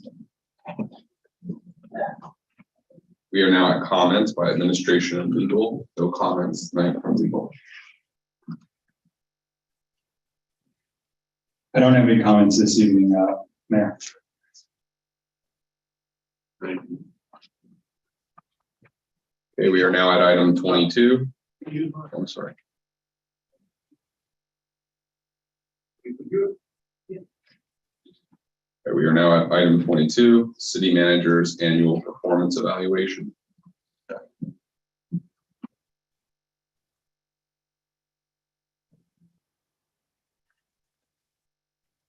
So, do you want to read that, or do you want me to read the whole background? I think it'd be awkward having him do it, so. Okay, we'll read the title, but just to tee up the item for you, the city manager's employment contract does provide for the city commission to provide him with a performance evaluation each year, including submission of a written performance evaluation and review at a public meeting. The commission has previously approved a performance evaluation form for this purpose. And per section 3B of the contract, it's up to the city commission as to whether to increase the manager's salary in such amounts and to such extent as the city commission may deem desirable on the basis of the performance and the evaluation.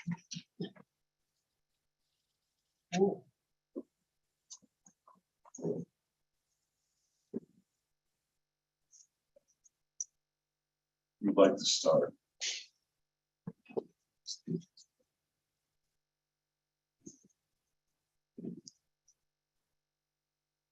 Commissioner Preston? While I went through the evaluation, there were some things that we need to take into consideration.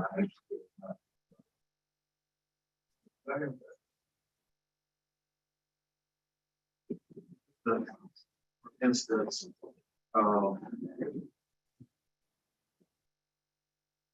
when we get to the overall evaluation, as it relates to the scores,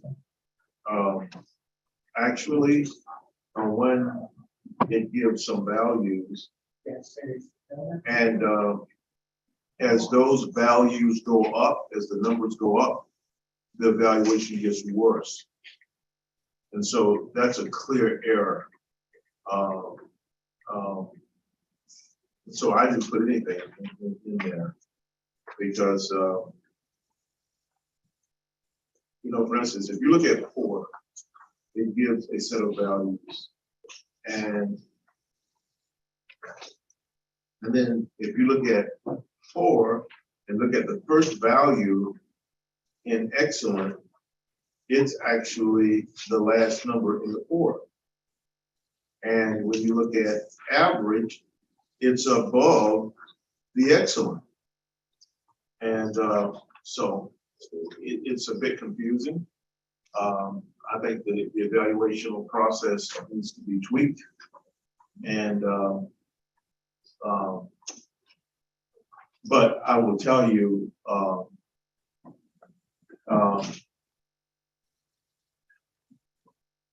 I can't speak for anybody else, but I can tell you that the city manager, from my experience, have paid attention to the city and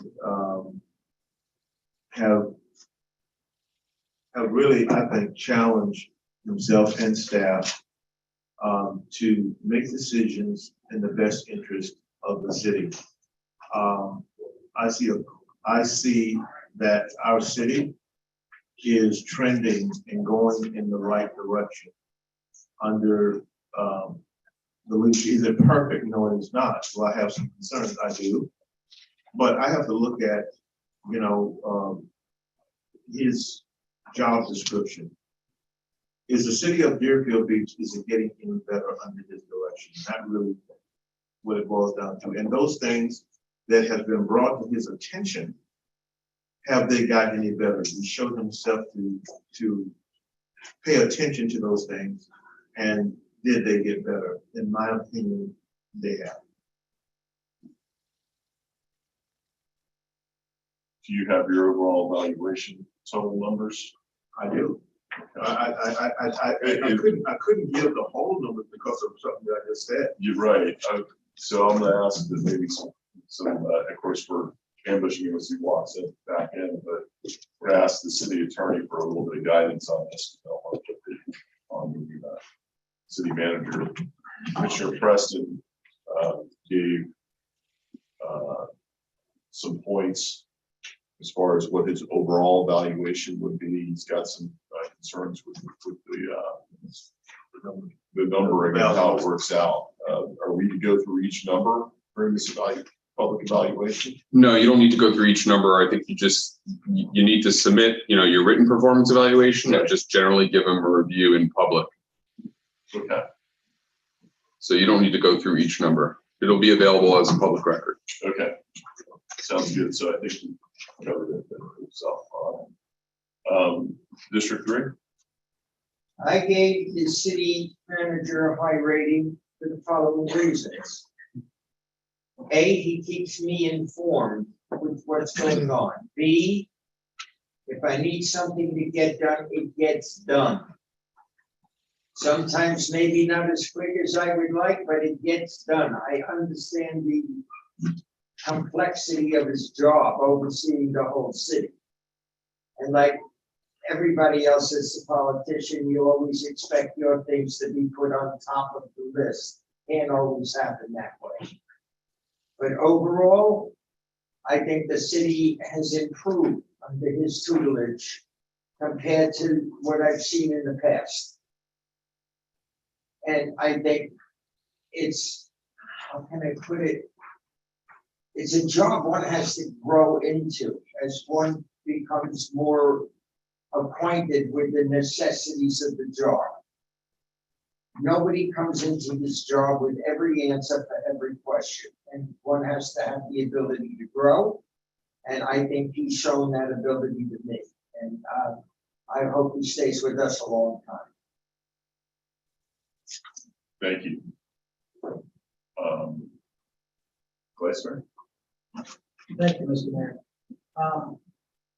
I'm also very pleased with the job that the city manager is doing. I think he is growing into the position. I think, you know, I echo my counterpart's points with regards to he's very, very reactive when we call him up to get, things done. And the things that I'm looking for going forward is more proactivity. As opposed to us calling and saying, the fence is falling, or, the water fountains are continually flowing, that we put some things in place so that we can be proactive as opposed to reactive. I think right now we're very good at being reactive. But I think we need to improve on our proactivity. Some of the things that I've asked him to look at going forward, of course, is that first point, which is being proactive as opposed to reactive. Important that he looks at the fiscal costs and the fiscal oversight of the ARP funds. I want to make sure that those are done properly. And I know we've got consultants helping us, but I just think that's vitally important. And the last thing, and I know we've beaten this one for a while, but proactive oversight of finances, ERP implementation. That's something that I think has adversely affected this city for a number of years. And I would really like to see that done this year. And I'm hopeful, as everyone has promised, that is going to help alleviate some of these challenges that we've had in the finance department. But I am very, very pleased with the job he has done and how he has grown into the position thus far. And I look forward to further growth.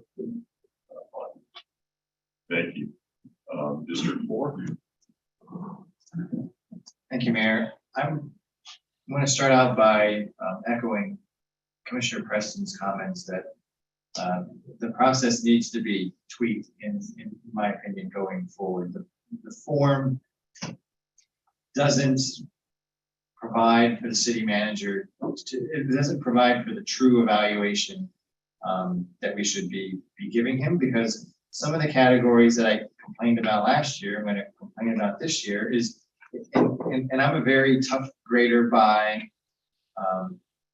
nature. And that's just the way I am in my day job, and it's the way that I am here as well. So the final score is not indicative of the city manager's performance, but there's categories on here, for example, staffing, stays accurately informed and appropriately concerned about employee relations. I mean, how professionally manages the compensation and benefits plan, promotes training and development opportunities for employees. How, I mean, other than the compensation and benefits plan, how in the world would I know the answer to these questions when I'm not here on a daily basis? These are day-to-day questions that I cannot evaluate them. So I gave a lot of 3s on here because I just don't know. And the city manager, any city manager, is never going, in my opinion, in my book, going to be able to excel in these categories because I just don't know the answers to them. Sustains or improves staff performance by evaluating, encourages teamwork.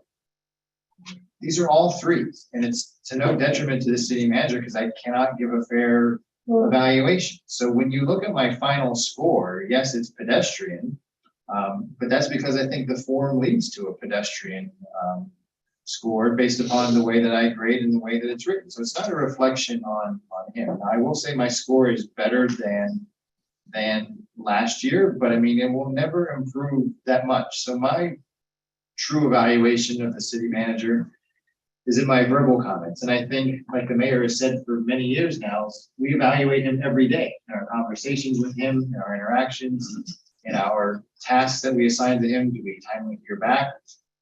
What answer do we get? When do we get it? And what do we get? So what I can do, and what does make sense to me, is the goals that I gave the city manager. I'm going to be very specific on this. So in my review last year, I gave the city manager 4 goals. 1 was to decrease the millage rate, and I gave him a mediocre score for that because while the millage rate did go down, it did not go down that much. I think the operating stayed the same. It was only the debt millage rate that went down, and that was by a small amount. 2, to revive the artificial reef project.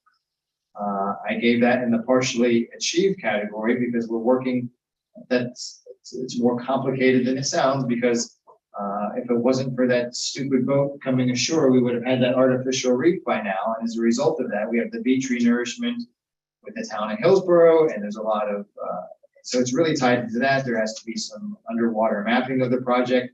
So that doesn't all fall on the city manager. Have we done everything that we can to get that project back on track? I'm not so sure. That's why it's kind of middle of the road. Continue exploring P3 opportunities. That was also another middle of the road because I didn't really see a lot of progress on that. There was a lot of conversation, about it, but there really hasn't been. I think we have a lot of assets in play here in the city of Deerfield Beach, and we can be very aggressive in making that a reality. That score may change in the coming year, but for the evaluation period now, that was kind of middle of the road. Where I did give the city manager a very high score was on my fourth, my fourth goal from last year, which was continued advancement of the Four Corners redevelopment. We had the FAU project, we've had the workshops recently for strategizing, so that is continuing to be on track, and that I am pleased with. So when I'm evaluating the city manager based upon the goals, those were the four that I gave him. The four, and the other thing the form doesn't lead to is I gave him the year before that I gave 3 goals. So when you take the score and you divide by 3, and now I give him 4 goals and I divide by 4, the math doesn't come out. The math doesn't come out the same. It actually comes out, against the city manager in that particular situation. I don't think that should be held against him either in that particular situation. So that's why I wouldn't put a lot of, I wouldn't look at the numbers. I wouldn't dive into my numbers. I would, based upon the verbal that I'm giving now. The 4 goals that I have going forward are going to sound very familiar, but for next year or the upcoming year, in no particular order, the 4 that I gave, because that's what the form gives us, is 4 lines, is to continue to explore the P3 opportunities, to decrease the millage rate again, advance fire station bond, and continued implementation, and not, excuse me, 4 is implementation of the Four Corners recommendations. So it's taking it one step further. So those are my goals. That's how I'm going to evaluate the city manager. That's how I evaluated him this year. So I think, like my colleagues, I think he has grown into the role. You can kind of tell that he's more comfortable. He got up here and he gave us basically the budget, presentation. He knows it inside and out. And so I think he's getting more used to us. We're getting more used to him. There's always a learning curve going forward, but I definitely have seen improvement.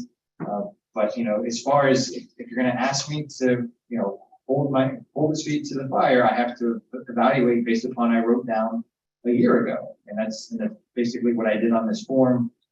But I wouldn't read too much into the individual numbers because, again, I can't make a fair assessment on all of those, and that's not necessarily fair to me or to the city manager. Thank you. Let's be honest. The reason we have this that we're doing this is because we had a handful of citizens point out that the age-old contract that we had for every city manager we've had for 20-something years said that every year there's supposed to be a review. Now, some of these geniuses thought they were the ones who give the review. They don't even know what they're talking about, but it's really us giving the review. It's not as simple as that. It doesn't apply the same way. And we all have a problem with this. Now, the biggest problem is pointed out by Commissioner Preston. Your scoring for the overall evaluation goes poor is 1 to 315 points. The below average is 316 to 394. Average is 395 to 449. Excellent is 315 to 350. So we got a typo with it. All right, so that just needs to be corrected. But this gave us some framework to work on. I think that's what I use this as. I don't use this as verbatim. This is where we're at 100% with him. And it's hard to translate it into reality. It's great to say, well, the process has got to be reviewed. Well, here's your review. You did a good job. Done. That wasn't suffice for the people at the time. that were out there and anyone in the city. So the point of this was, though, and here's what this leads to. This is an opportunity for us to evaluate him, determine whether or not he's going to get a raise.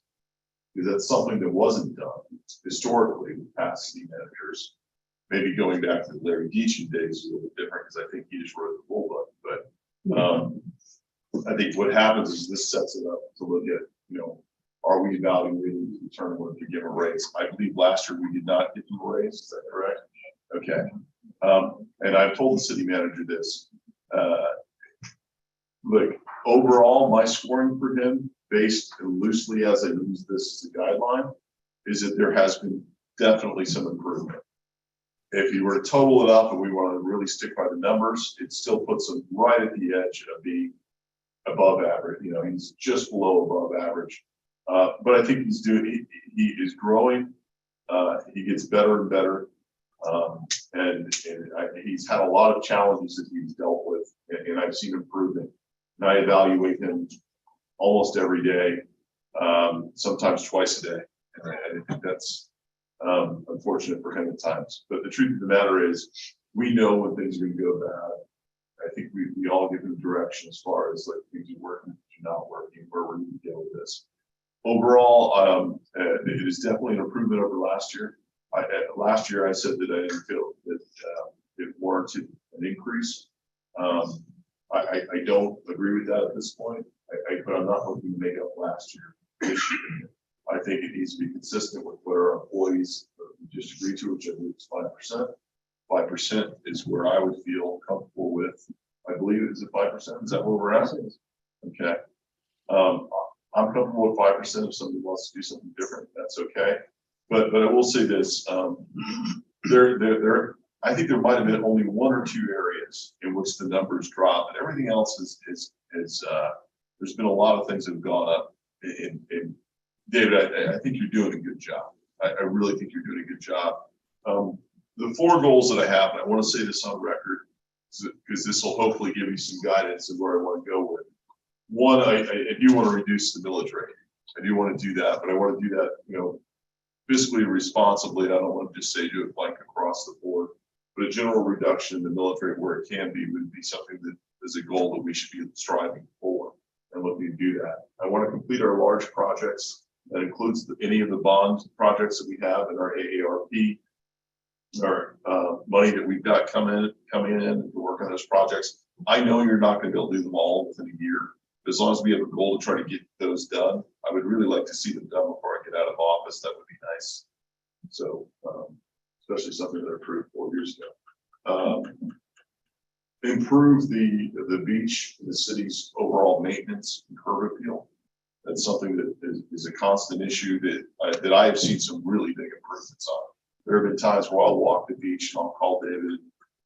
It won't be a pretty phone call, and I've seen a lot of improvements. So I know my messaging goes directly to you, and you funnel that down to your staff. Your staff's doing a really good job of making you look good. So you're doing a really good job of that, David. I really appreciate that. Develop a plan to execute and correct any of the problems that we've had within our CAFR and within the upcoming audit that may pop up.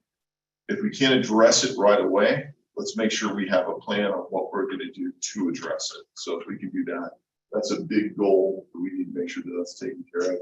And the last goal that I'll give you is when it comes to public safety, continue to make improvements in public safety, but also come up with an overall master plan, which I know you're working on, and give us an idea of a framework of what we need to do to replace these fire stations and coming up with potential public safety headquarters here in the city. All of these things you're more than capable of doing. You're doing a good job, and I really appreciate it. And I appreciate the improvements that I've seen. There are areas to work on. There's always going to be. So I really appreciate what you've been doing. Is that all we need to do, city manager or city attorney? Do we need to do more direction as far as an increase for this? An increase, we would need a motion for the vote. Okay. I have just lost power, so everybody who's been listening and watching on TV just lost power. Could I have the cords and have a power cord for me? Yes. That won't work. Small one. I don't think you have an apple. You have an apple. This is it? He's got an apple. There we go. No, that won't work either. Why do you want it? Because it's, It's an iPhone. yeah, That's the other. No? I'm gonna ask for a 2-minute recess. That's okay, so I can actually. turn the computer on. Okay.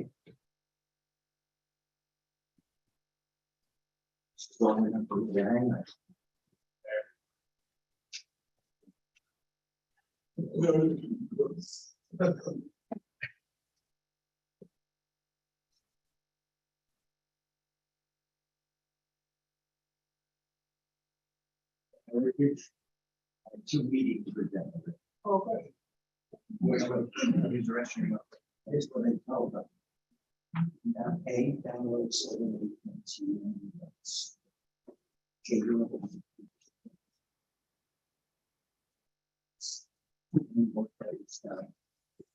One day, it'll only find out something. Use the question.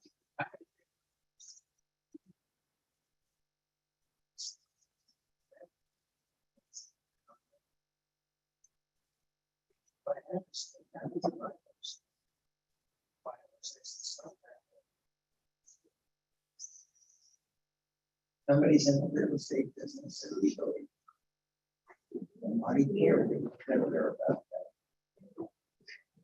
That's the whole total. Four choices. They took it. Go to the town and ask her.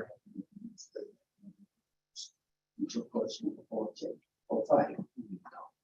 That's the full choice again, right? That's right. You don't want to stand up for yourself. Take the other choices.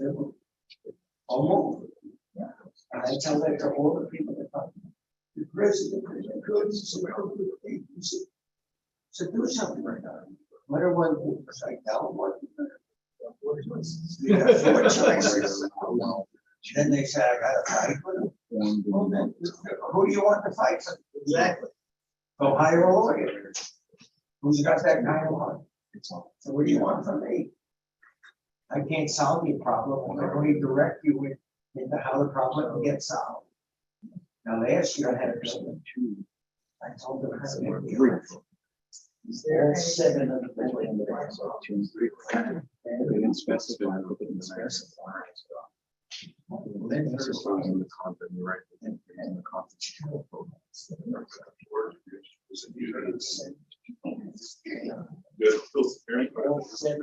I should say we a lot. Here we go. Let's get it done. That's all right. I didn't know that cord was different there. Yeah, sorry. It's bigger.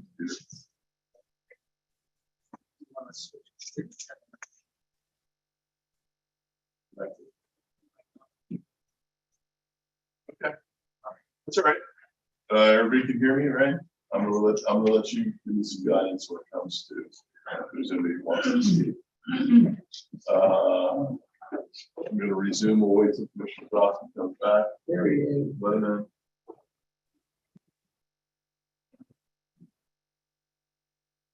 So we'll go with Vice Mayor Hudak and then Commissioner Preston.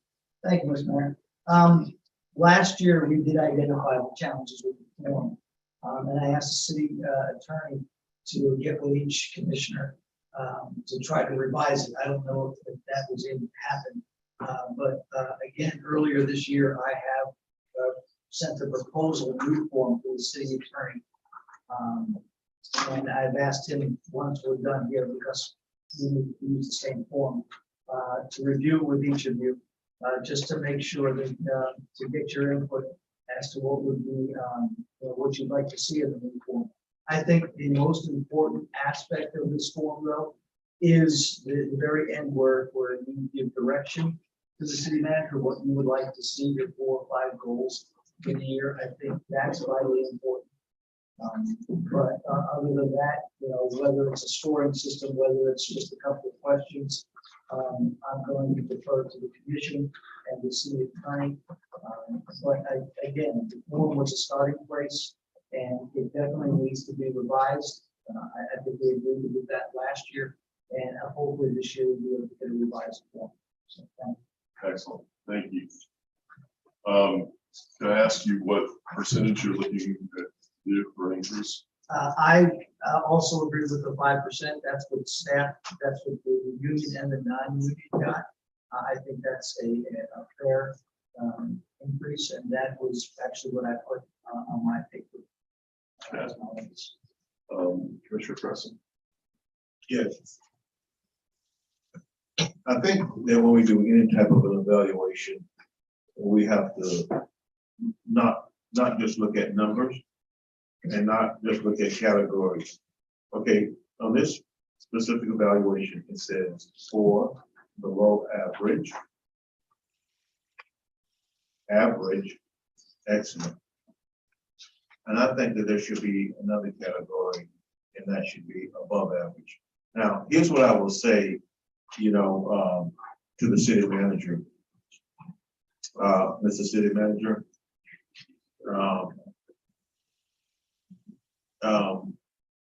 any category that's on this evaluation is where I think that, the highest is where, you have to push toward. Meaning that if there is a category of excellence, if it can't be achieved, then we need to take it off. But that's where you gotta go. And that always gives you room to keep pushing it and to get better. But I don't believe that we have an average city manager. I don't believe that we have a below average city manager. I think these are unfair. But I just think that there should be something above average. And that's where I would put him right now. But the key, we ought to understand that it shouldn't be just a word association with what I just said and what's on this paper. If excellence can be achieved, then we should expect that of him. If not, then take it off of this. Excuse me?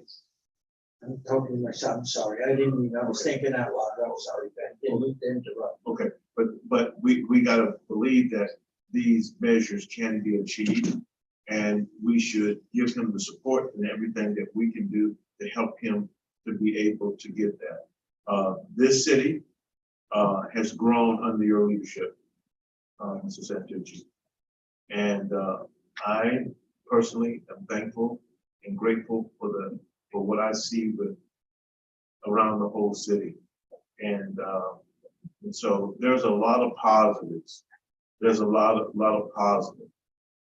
And I think that there's a responsibility on our end to help you as much as possible, but there's a responsibility on your end to get to whatever we end up with.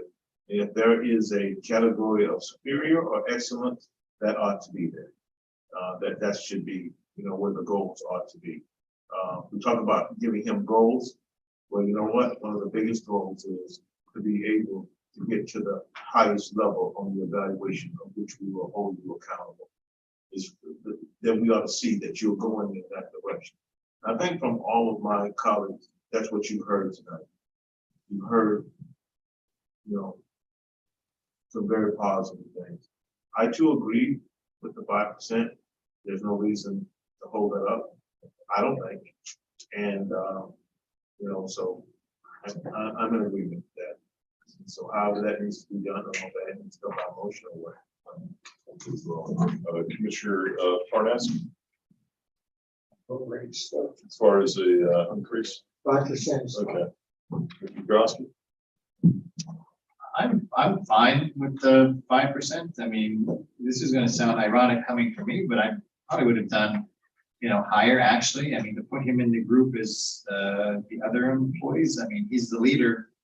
The CEO of the organization. So to lump him in with that same percentage doesn't seem right to me. We're all saying he's doing a good job. He's on the right track. He's improving. I think he needs to be rewarded for that. So I think, and And I'm shocked hearing myself, saying it, because you all know what I say in our other meetings that we have, but, if you're gonna have Tom Brady, you have to pay for Tom Brady. So, well, we're getting to Tom Brady, but, I would have done something closer to 8 than 5, but I'm okay with 5. I can count. Well, a motion hasn't been made, so whoever wants to make a motion, go for it. I would imagine we have to open this to public.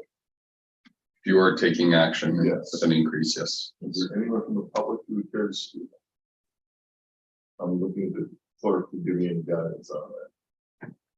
No, is there anyone here? Maybe close it to the public then. Would you like to speak? Podium's right here. Briefly. Come on, Bill, you know the routine. Not your first rodeo. Hey, Bill, I didn't know you could stay up this late. Thanks, Bernie. William Lane, 11 Tilford A, Deerfield Beach.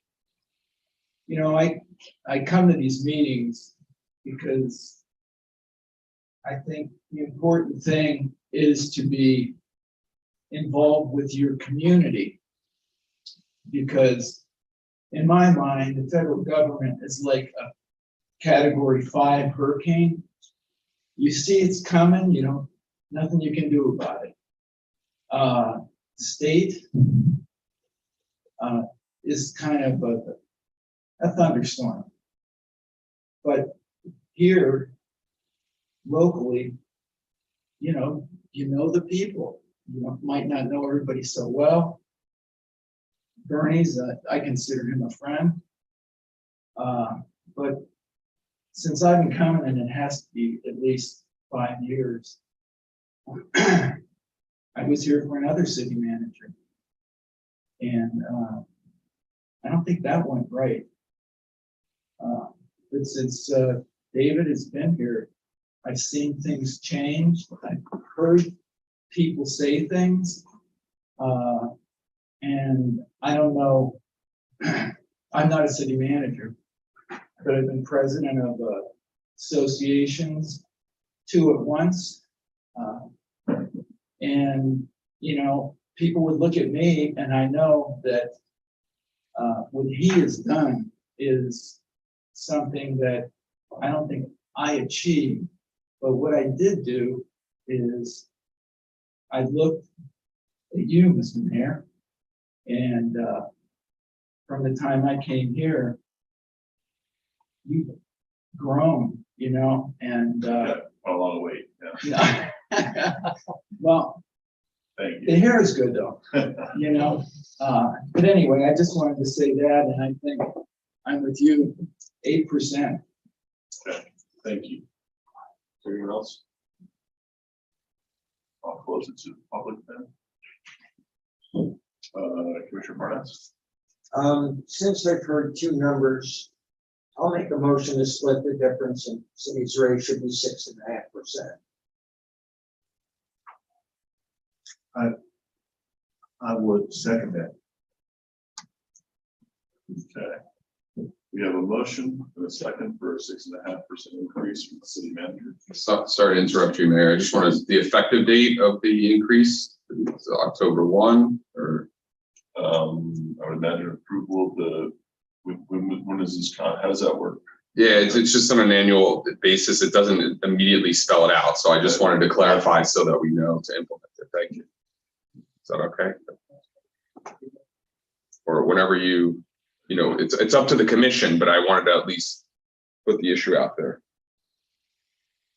I don't know what cycle we are in the next pay period. That was suggested by the vice mayor. Those of you who made the motion, I'll let you guys determine. Fine, I'll accept it as a friendly then.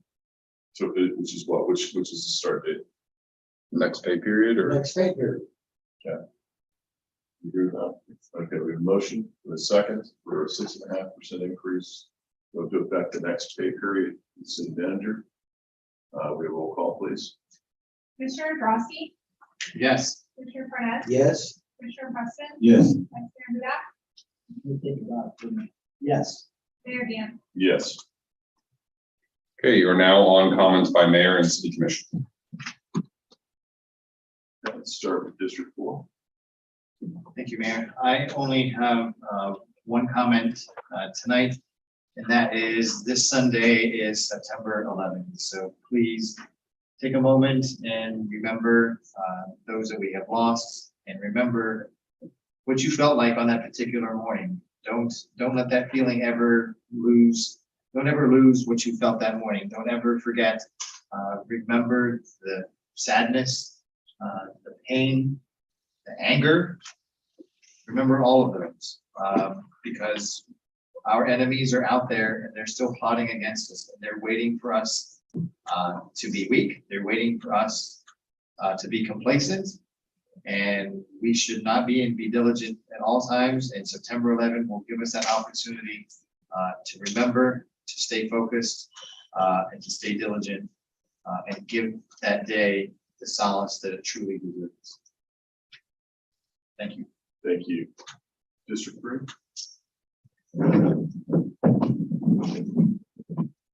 Glad to be back and feisty as ever. As many of you may know, I've been out ill, but I'm fully recovered now and expect to fill the rest of my term in 3 years with the same vigor I started. I love this job because I feel this commission is moving this city forward, not backward. And it needs to grow. I've watched too many cities die. It's either grow or die. Nothing stays the same. This isn't 1800 where a town is just a town forever. It either grows, business comes to alleviate the tax burden on the residents. There's enough residents so businesses aren't taxed out of existence, it can make a profit. And without that, a city dies. This is a vibrant city that's still growing, both in business and residents and popularity. We have the best beach in Florida. And when 80,000 people come July 4th, it proves it. Where do they want to be? Deerfield Beach. And I'm proud to live here for the last 30 some odd years. I made this my home in 1989 from New York, and I've lived here ever since. And I love the opportunity to help it grow. And I thank the people of Deerfield Beach for giving me this opportunity. That's it for me. Thank you, District 2. I'm having a district meeting on the 29th over at the Hillsborough Technology Center, 7 o'clock. So that will take place. I'd also like to thank BSO for all that they do over at the Packer Rattler game. I just want to say thank you to all of them. Chief Hosteen, under your leadership, I'm going to tell you, it's not just the presence of the police officer over there. Kids are asking questions, and it's actually becoming an exercise in community relations, of which I thank you very much. So thank you, and let all the guys know that I appreciate it. We just saw something tonight where the mayor lost power. I'm going to ask the city manager if every commissioner can be given a backup, a cord, so that if that happens again, the charges, so that that doesn't happen, we can continue to function. So I also want to thank city staff, BSO, and fire of a man that he's been with the city over 30 some odd years. He had a devastating fire in his house, and you should have seen all of the staff. I'm telling you, were there, was just beautiful. Oftentimes, the fire department, our police department, they're not lifted for the job that they do. We just sometimes take for granted that we ask a person to put on a uniform to go out and perform a certain task. And if you don't go home, then you don't go home. And we never see that side where they're just like every other person who cares about their neighbor. I sat there and watched this gentleman, you know, be presented with different things from the staff. And it was a friendly moment. It was a very friendly moment for everybody. And I want to thank staff, David. I'd like to thank the fire department and BSO. Great job, guys. Great job. And this is what it's all about, community. And the next thing is this group that's sitting here right now. I want to address you. You know, you, the last few meetings you were there, right there, from the start of the meeting to the end. I'm so proud of you all. I really am, because you know what? Irregardless, you care about the city, you care about the function of government. And so you should not go away. You should actually, you know, get more involved. Thank you for coming. Thank you for asking questions.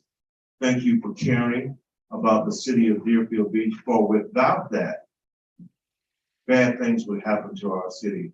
Who makes our city who it is? And it's not us sitting up here. It's you.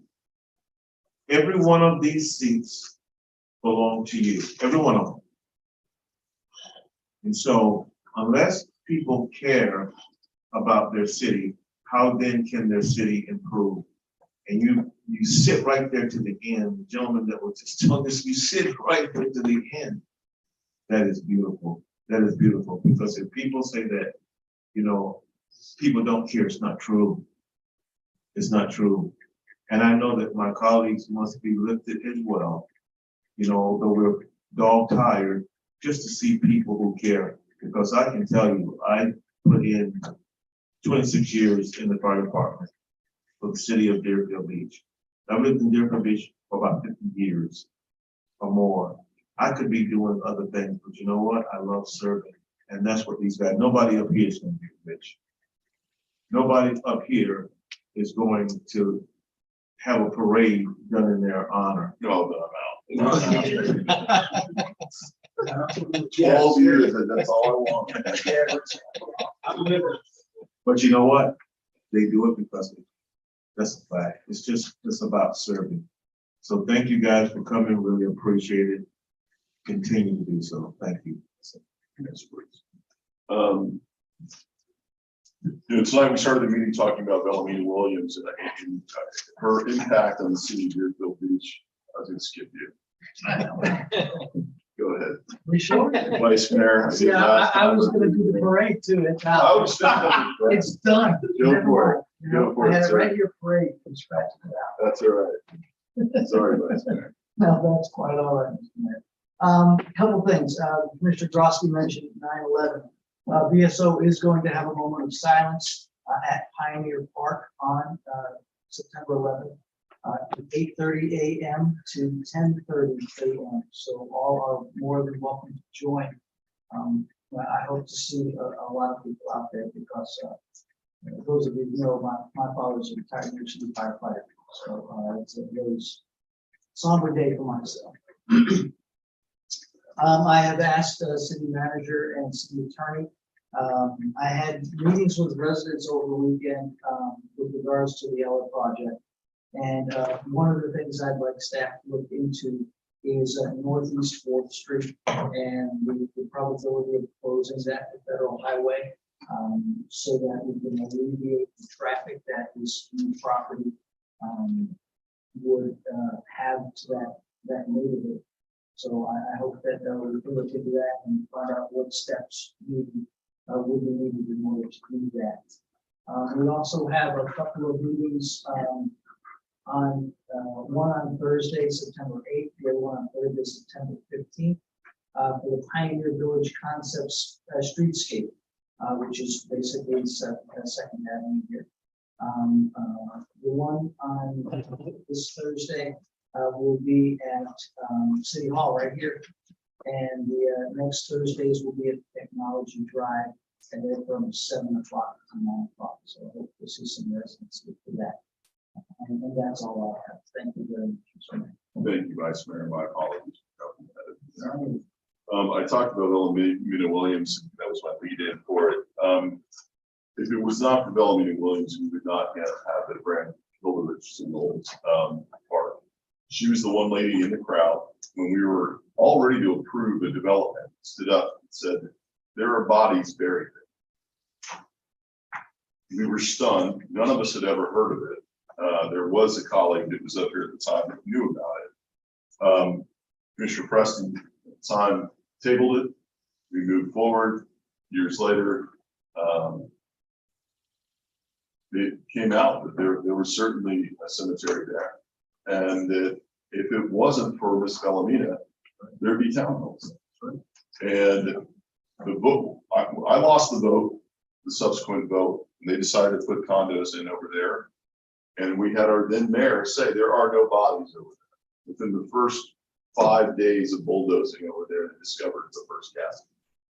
So if it wasn't for her, the whole thing would have been, I hate to use the term, but like washed over. So we're very fortunate to have had her.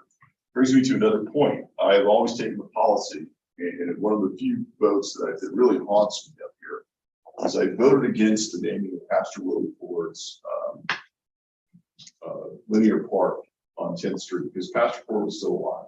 And I don't believe in the policy of naming things in the city after people that are still living. And for a reason that I felt very strongly about, but I've since kind of changed direction on. Here's why. My thought process was, and especially coming into office with having two of the previous people sitting up here removed from office and one of my colleagues being removed from office, is that there are people doing bad things. And that you don't want to have something named after somebody in your city who do something bad and have to have it taken off. And that's happening in Coral Springs right now, where they have a former mayor who became convicted of a crime. And they're looking to take his name off certain things. So if for acts that he did out after he was mayor. But you know what? That's really looking for the negative, and what is really more of a positive situation. I'm looking for the outliers, in which I think we can all. I'd much rather remove a name after the fact and not take the opportunity to honor somebody while they're still alive. Which is something I think we should start considering. I don't want to open this up to the floodgate. I don't want to open this up to a bunch of grandstanding posers who like come up here and think things should be named after them or their cronies or anything like that. They're going to run into a hard no for me on that. But I think we need to start looking at some of our leaders here in this community, like a Bellamina Williams, who deserve to have something named after them in the city before they move on. So I've changed my position on that, and it's something I'd be open to in the future. Start considering things after people who are still with us who deserve to be honored. I was the one no vote on the Pastor Willie Ford. He was still alive. I went to the event, went to the unveiling, and hey, it was more policy, and I stuck to what my beliefs were. But I've changed a little bit on that. But in someone like that, I would have liked to have seen her face to know something came out. I did have the opportunity to meet with our Broward State Attorney, Harold Pryor. Interestingly enough, we had one of our residents come up and talk about the concern and asking us to talk to the county commission and concerned about what's happening in that office as far as people prosecuting, the way he prosecutes things and letting certain cases essentially not be prosecuted. And I think there was a concern about it. And kind of doing a bad job of saying the things that they're concerned about, is essentially turning things into a lawlessness type of state here in Broward County.